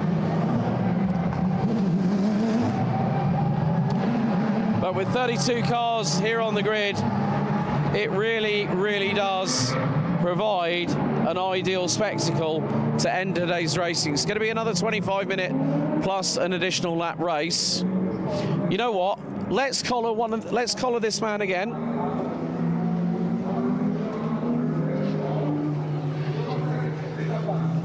Lieber Herr Ferler, ich weiß, dass deine Stimme nicht völlig in Ordnung ist, aber was für eine Veranstaltung hier in Spielberg bei Österreich. Also für mich eine geniale Veranstaltung. Erstens die Strecke und die Leute, die die Strecke betreiben, sind so hochprofessionell, dass es für uns einfach ist. Also geniale 3 Tage hier und tolles Felder, schöner Rennsport. War genial.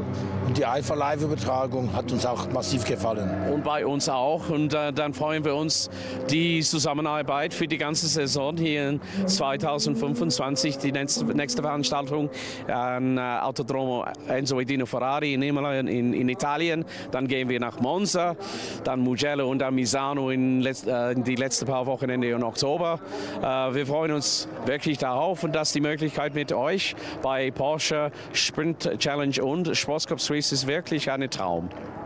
Danke Alex, wir freuen uns auch und ich denke auch, dass mit der Livestreaming-Übertragung wir ein großes Plus für die Saison haben und die italienischen Läufe sind immer sehr gut besucht, wir werden auch tolle Rennfelder dort haben. Vielen Dank. Vielen lieben Dank.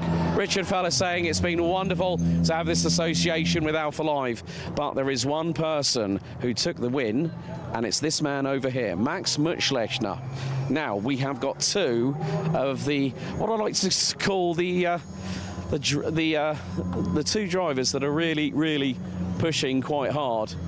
So we're going to keep out of the way. Rod Christie coming through. That was close. That was close. Mamma mia, I think is the terminology on that one.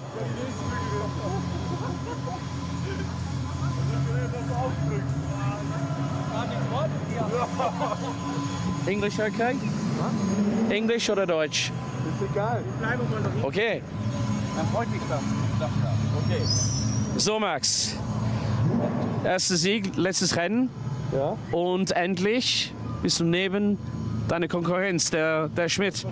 Ja. Was sind deine Gefühle für dieses zweite Rennen?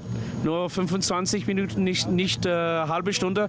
Man muss ein bisschen mehr Leistung haben, oder? Ja, schon. Also letztes Rennen hatte ich halt blöd gesagt Glück, dass Bastian nicht neben mir war. Ja. Aber dieses Rennen wird sicher schwieriger, wenn beim Start, wenn er außen ist. Da hat er schon eine gute Linie. Right, we'll switch to English. You gave a good account of yourself in Portimao. You really got your elbows out, and it was great to see you race with Mr. Branco, Mr. Vils, and even Sebastian, who picked up the double victory. We're at the point of the season where it's a third of the way through into this race. This is where now the mistakes have to be as minimal, if not non-existent. Yeah, for me it's important to go through the race and don't repeat the mistake of the second sprint in Portimao and bring home points. And ideally fight for the win. Max, viel Glück, viel Erfolg. Right, so, you know what? We've spoken with Max. Let's see if we can have a quick chat with Sebastian. Herr Schmidt, kann ich mit dir kurz sprechen? Nur eine Frage. Okay. Gefühle für dieses Rennen? Ja, nachdem ich im ersten nicht mal eine Runde geschafft habe, ist es jetzt natürlich für mich angesagt, nur anzukommen und Punkte mitzunehmen. Okay, dann wünsche ich dir viel Glück für dieses zweites Rennen heute. Okay? No problem. So, basically say...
So the leading car, the Porsche 911 GT3, makes its way around the circuit. Let's take you through the grid one more time here on round 2.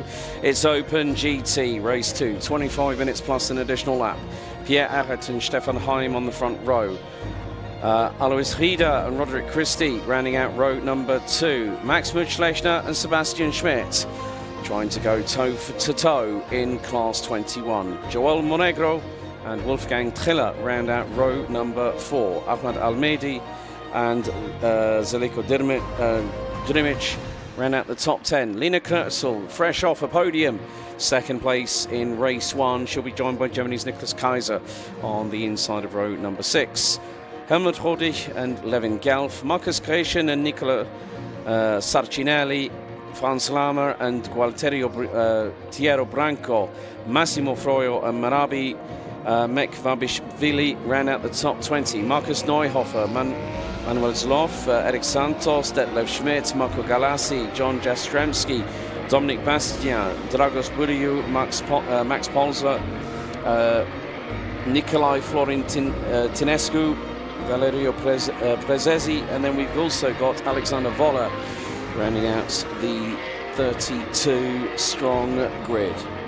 So the season will carry on, but it will head to Italy, to the Autodromo Internazionale, the Autodromo Enzo Edino Ferrari at Imola, 21st until the 22nd of June this year, which is in around about 4 weeks.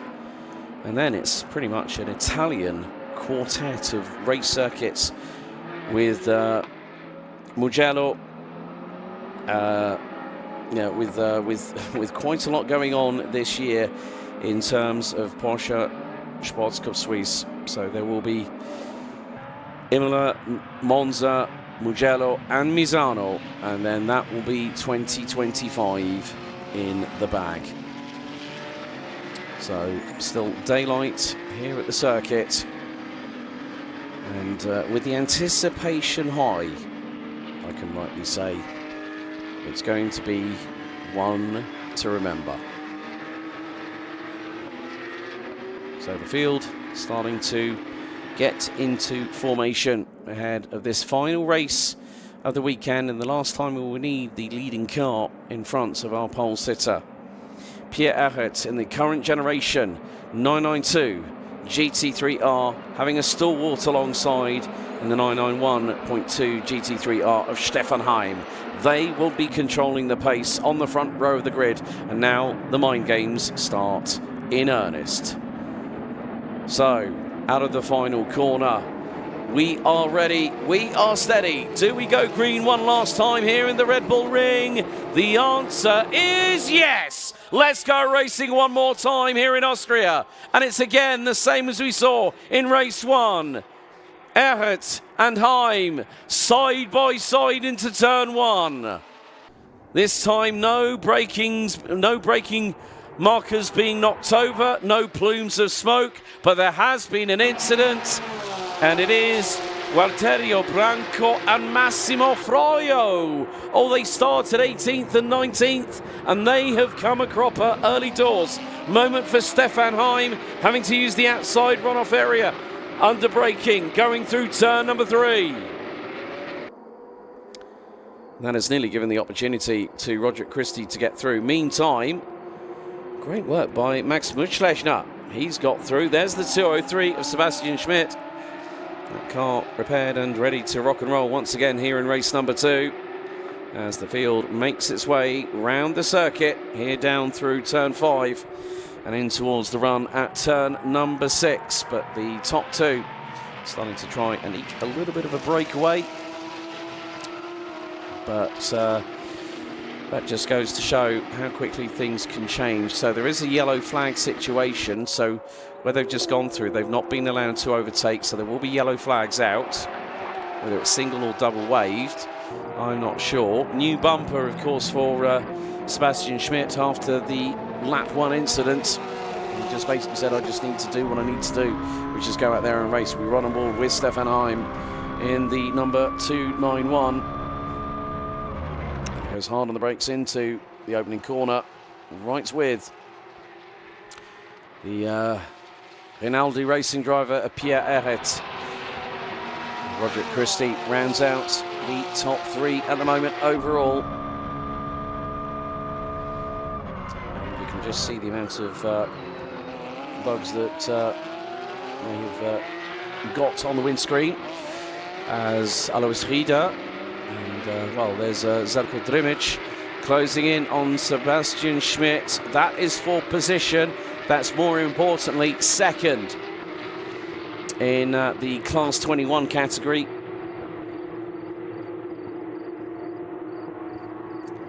So the field makes its way through the circuit once again, through turn number 5. Some drivers taking alternative racing lines from what you would see traditionally, but for them sometimes it does tend to work and it puts them on the right foot forward. And if you're a driver, you need to feel comfortable. Sometimes taking the racing line might not be the traditional one. However, it's all dependent on your approach and your thought process and your mental application to jivvying yourself up a bit, I think is the term that I'm looking for. Look at how much curbing Zelko Drimic was taking there. And that was coming out of, I think it was turn 9. He just really took a massive amount of curbing. So the inside wall of the Michelin tyres would be taking a little bit of a pounding, but Drimic trying to go around the outside of Schmidt going into turn 1. That's not going to work on a month of Sundays, even though it is late on Saturday afternoon. Drimic once again trying to get the slipstream up the hill through turn 2 and then into the right-hander. Here at 3, they are going to be nigh on wheel arch to wheel arch.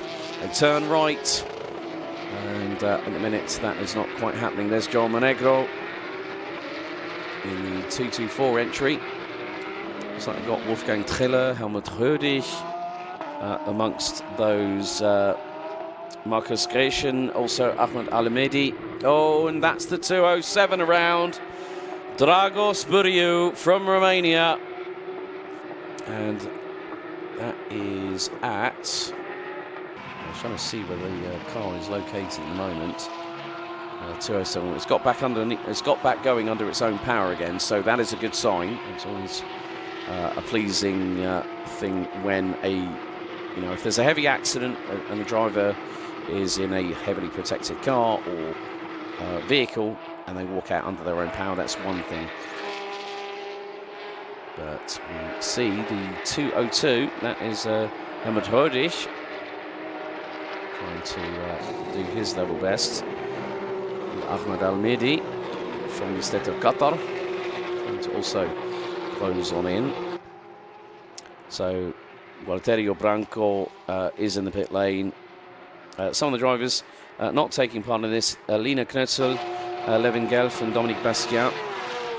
So we started with 29 runners. So a few gaps at the back. Oh, right, here comes Sebastian Schmidt. And Zelko Drimic is going to have to try and fight him. Keeps his nose in front of the 203. The man from Germany. And Drimic has made a mistake. That's opened the floodgates. So there is Triller. Monegro, I think, is right behind them as well. There he is, the 224 in the top left-hand corner of the front windscreen. So we are coming up to, quite a few drivers on their last warning for track limits. And we did see in the previous GT4 in Classic race that one driver copped, I think it was close to 40 seconds. It might have been 30, 35 at a push. Not quite 100% sure, but you definitely do not want to be losing yourself points in a championship push, especially when you're the one that's finding the track limits are being circumvented by yourself rather than anybody else. And sometimes that can be the case.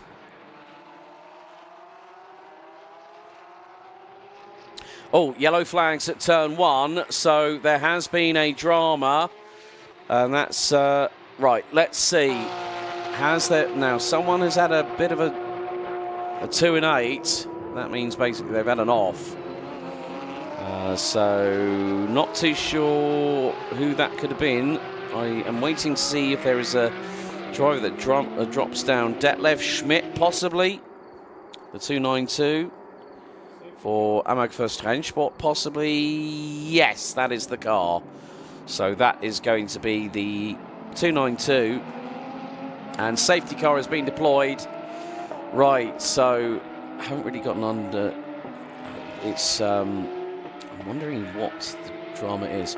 It's up at the top towards the top of the hill. So has there been a drama for what has transpired with Detlef Schmidt? That is the key thing I'd like to find out. Of course, yes, it is later on in the day, but we still have to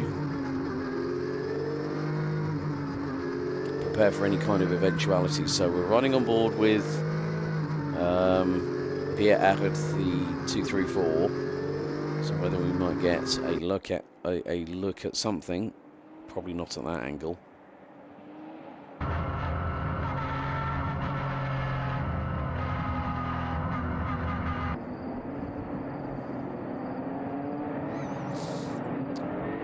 So this now changes the complexion of the race, and with a significant amount of safety car time, this allows some of the drivers to cool their tires. Some drivers will go in and try and cool their legs down. So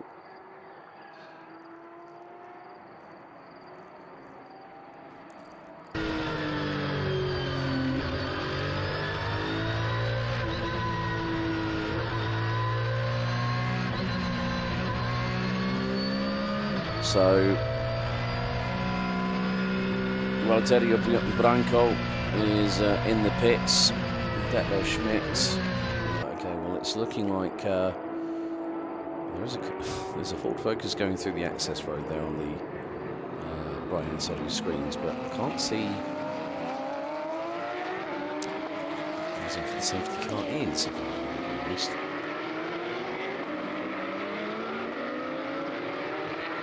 So safety car is in this lap. So as always, a quick clean up and getting us ready to go racing. So what does this mean? This means hello, let's go back to racing one more time again.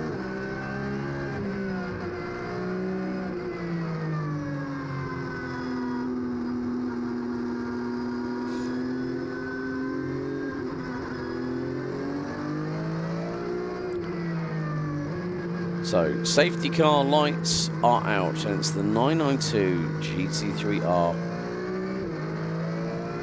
of Pierre Arret that will lead the field out of the final corner and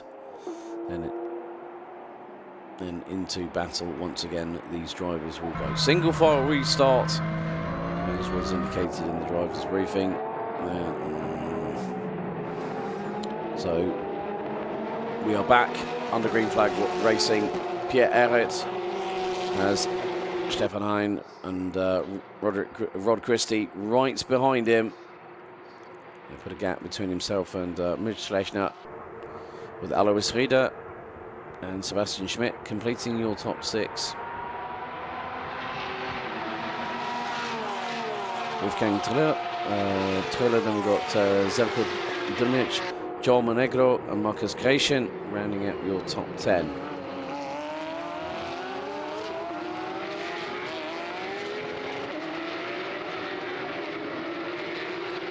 So the field starting to stabilise a little bit as some drivers starting to move forward, other drivers trying to look to see if they can make moves, as behind Sebastian Schmidt is Wolfgang Triller. And a little bit wide there, go by Helmut Rodig. That could allow the Qatari driver of Ahmed Almedi to get through. There is a little bit further back, I think that might have been Neuhofer on Prezesi in the 293. That's the battle for 24th on the road. So we are coming up to a minute away from half-time in this race. But it is going to be the battle of the GT3Rs at the front end of the field. Pierre Arret, currently running the actual current generation of this particular type derivative, the 992. gaps are really getting closer and closer. No further action after the start was investigated. So Wolfgang Triller, Zerko Dumic, João Monegro, Helmut Rödisch, Markus Gräschen, Ahmed Almedi, Nicholas Kaiser, Sarcinelli, Zloff. You look at the gaps, and it's only when you get down from Schmidt down a little bit further, then you find out, the gaps weren't any more than, what, 5 to 6 tenths of a second. So, about 2 cars given a warning flag, reference track limits. Car 202, Helmut Rödisch, who is there on your screens. Oh, that was nearly a little bit of a, more than just a rub of paintwork. That could have been taking part of the bumper off with João Monegro. And, dramas. 2-6-0, Marco Galassi. So Marco Galassi in the 260, unfortunately, spun around, and that puts his race out to pasture. 12 minutes to go. And Erhard and Heim, they might be different classes. We've got a Class 24 car, a car coming up on their 6. So I'd imagine that you wouldn't get bored with these 3 cars if you were out on a dirt track or a in-progress karting centre circuit being built. But that's the thing with the car that Pierre has been driving himself, let's not forget. It just goes to show the presence of mind that you can be working in the automotive industry one weekend, the next weekend you find out that you're working in the motor industry, and you've got to do this all fancy unveil. But Sebastian Schmidt trying to go around the outside of, I think that was Wolfgang Triller. That is the battle for second position. Now, bearing in mind that Sebastian Schmidt had 2 wins at Hong Kong those years ago. And it looks like there is going to be a little bit of redemption for one particular driver, and that driver will be Wolfgang. Wolfgang Triller will hopefully, at the moment, try and get his way up the order. Sebastian Schmidt, like he said to me earlier, was going to try and do what he could to put on a show and try and give Max Muschlechner as much as he can give.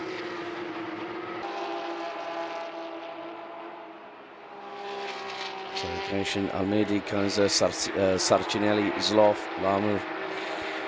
Then also Tingescu, Santos, Jastremski and Froyo ran out your top 20.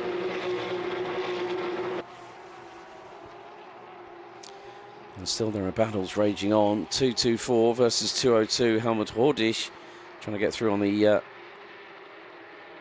driver in the 224. João Monegro. He's about 0.12 of a second up the road.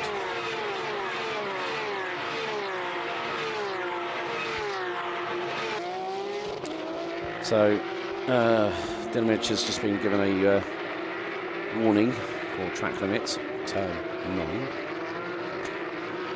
Okay. 207's also had the warning. 202 has had the warning. Also, Stefan Heim has just set the fastest lap of the race. 1 minute 30.989. At an average speed of 170.8 kilometres an hour. So well done to that man.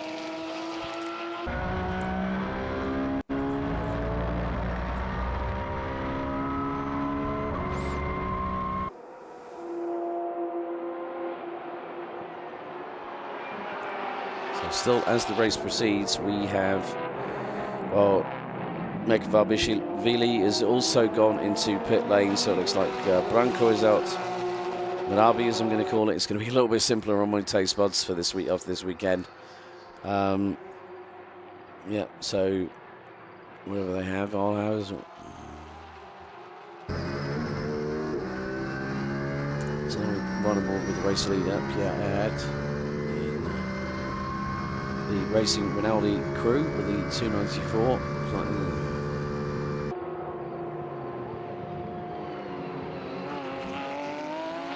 And And Pierre Ertz is doing exactly what he's doing.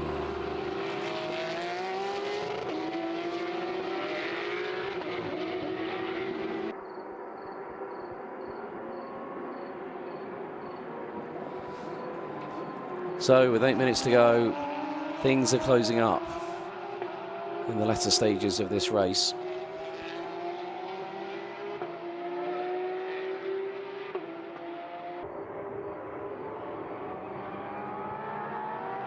Right, car 233 has just been given a 5-second time penalty.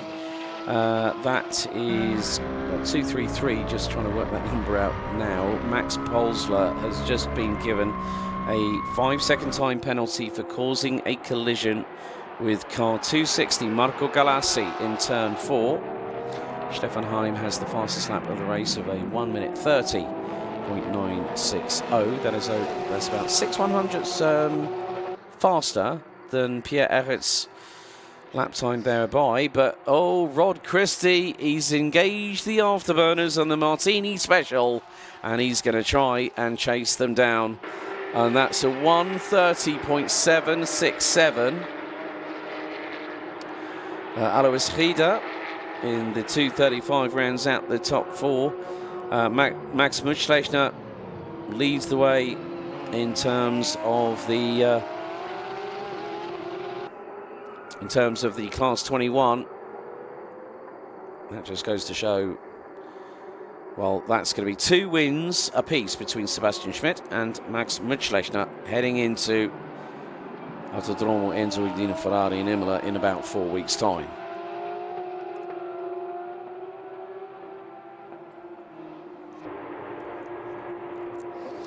But there's still the last few moments of this race. Car 225, warning track limits, turn 1. So that'll be Niklas Kaiser from Germany, running currently 13th at the moment as things stand. But as you can see, that this sunshine is allowing some of these shadows to glisten in the Saturday early evening sunshine here in Styria.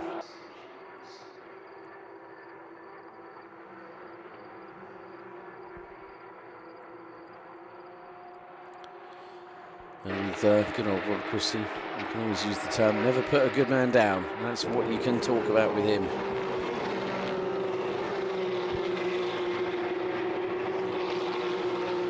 So, 5 minutes and 25 seconds still remaining on the clock.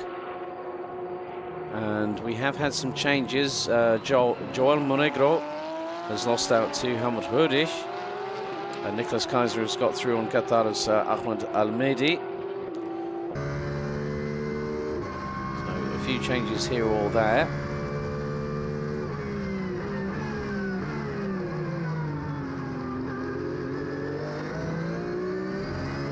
Oh dear, car 202, if we've got that here, that is going to need more than a warning to say stop going past the limits of the track. Well, car 299, Roderick Christie has just picked up a 5-second time penalty for track limits at turn 9, and then it is 202.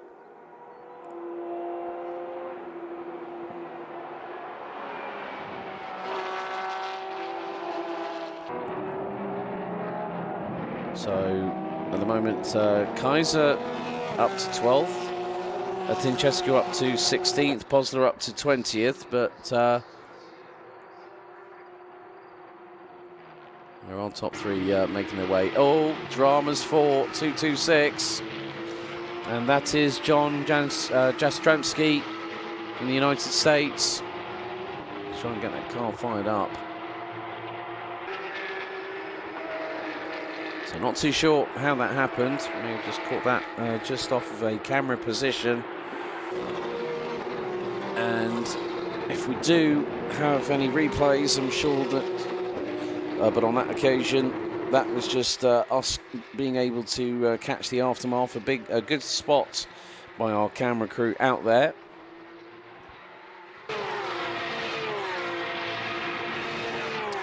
So this is the battle between 207 and 213. Or 202 and 213. Let's just see, coming down the hill. That is 225. Niklas Kaiser. And the Qatari driver, Ahmed Al-Mahdi, in 14th. Oh, and there's further dramas. That is at turn 1. And the car is Detlev Schmidt from Switzerland. He was only racing in this car just this afternoon, not in the morning. But would have... so we've got yellow flags at turn 1. And I've seen that sight before. The last time I saw a yellow flag at turn 1, I saw a safety car board. And I think we might possibly get one. It just depends on race control. No, they're doing localised yellows. So localised yellows through turn 1. It can be a little bit sketchy sometimes, but there is Erhard leading the way with just over 2 minutes and a quarter on the timer here at the Red Bull Ring in terms of the race day action. And Rod Christie, well, he's going to walk away a happy man. Obviously, just making sure that he crosses the T's, dots the I's, and gets that car across the line one more time.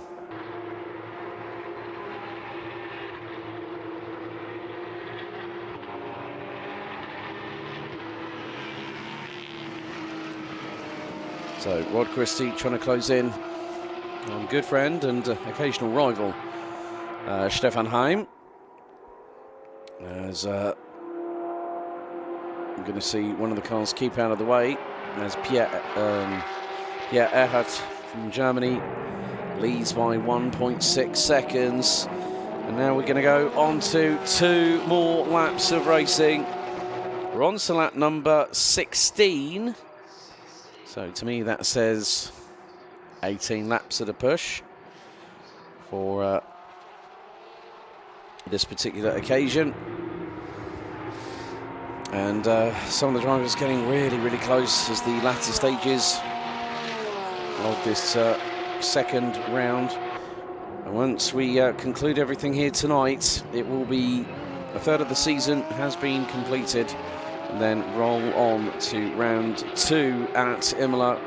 Round 3 will go to the Temple of Speed at Autodromo Nazionale di Monza in July, and then we have another 2. There'll be another 2 events for Porsche Sports Cup Suisse, one in September, one in October, and then that'll be it for that particular part of the season. So we are coming down to the last 20 seconds.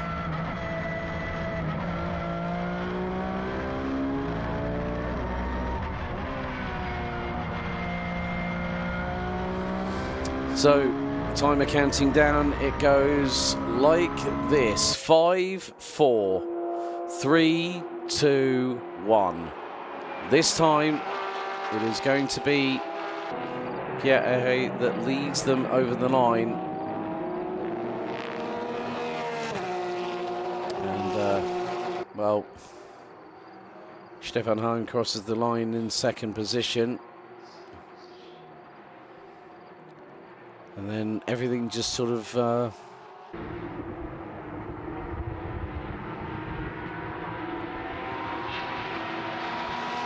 once again, Stefan Heim coming really, really close to the grass on the right-hand side up the hill through turns 1 and into 3. It's quite... I mean, like I managed to walk past the track when the track was closed, and we mucking about at a local swimming pool for cooling down on very, very hot, sunny Spanish summer days. And then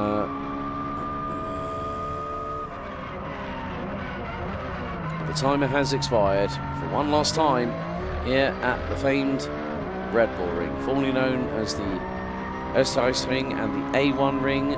Got its current name from the late self-made man that is Mr.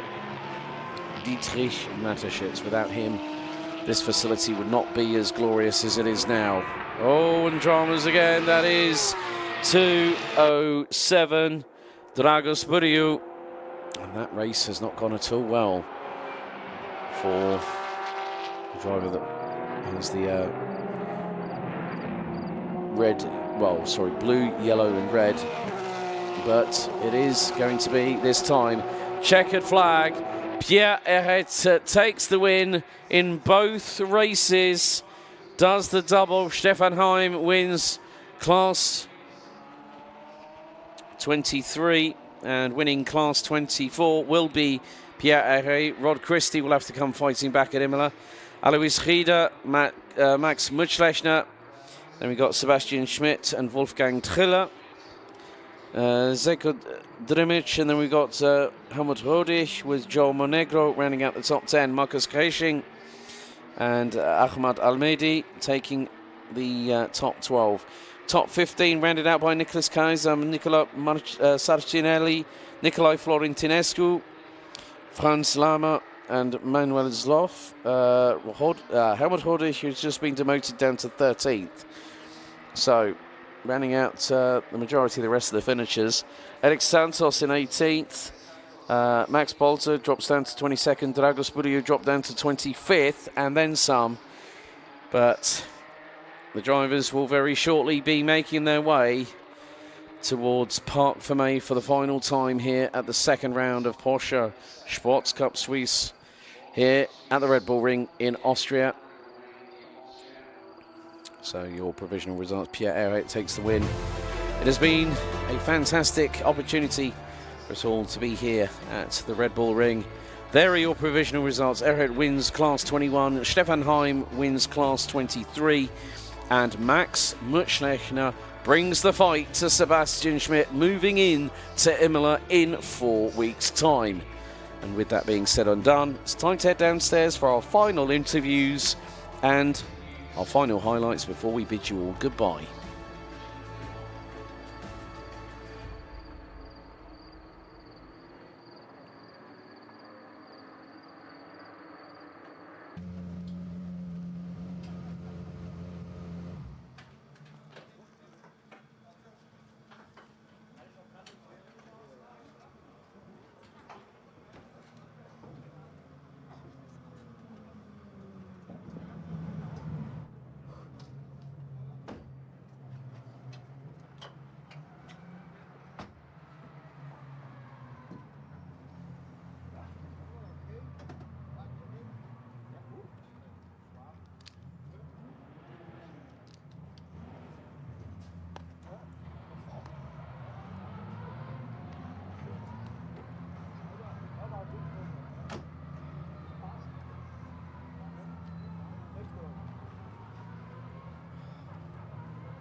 Always nice and slow, you know.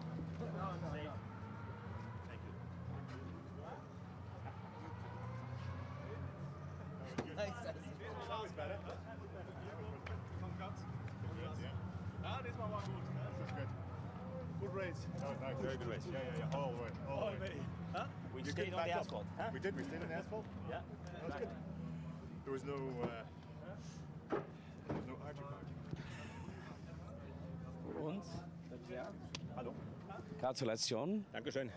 So, was für ein Hammerauto, der 992, der Neuling von GT3 hier in Porsche Motorsport. Aber wie war es für die beiden Herren hier in Österreich? Du, war sehr gut. Letztes Jahr bin ich noch mit 991 gefahren. Ja. Aber der ist vielleicht ein bisschen besser, aber nicht viel. Und bin deswegen auch ein bisschen schneller geworden, ein bisschen sicherer. Fühle mich in dem Auto sehr wohl. Und kommst du wieder nach Imola vielleicht für die nächste Runde? Ich bin die nächsten Rennen. Wo das ist? Normalerweise bei Misano bei Saisonfinale in vorletzten Wochenende Oktober. Ja. Misano bin ich nicht dabei, aber alle anderen Rennen bin ich jetzt ab dabei. Okay. Aber genießt den Siegerehrung und dann sehen wir uns bei der nächsten Runde, okay? Dankeschön. So, he was really, really happy. He's driven the 991 before, but this is a completely different animal, quicker, and he really, really enjoyed it. He's going to be joining us a little bit later on this season. But before we say goodbye to wonderful Styria, to wonderful Red Bull Ring, to wonderful Austria, here are some of the highlights of the day's action here for round 2 of the championship season.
always nice and slow, you know. Safe. Thank you.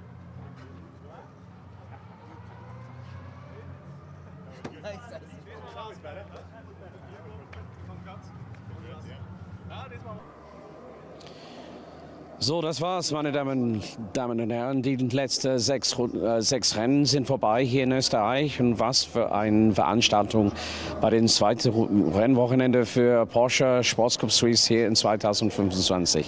New race winners, new dramas, new challenges coming to the fore. It's been a fantastic experience.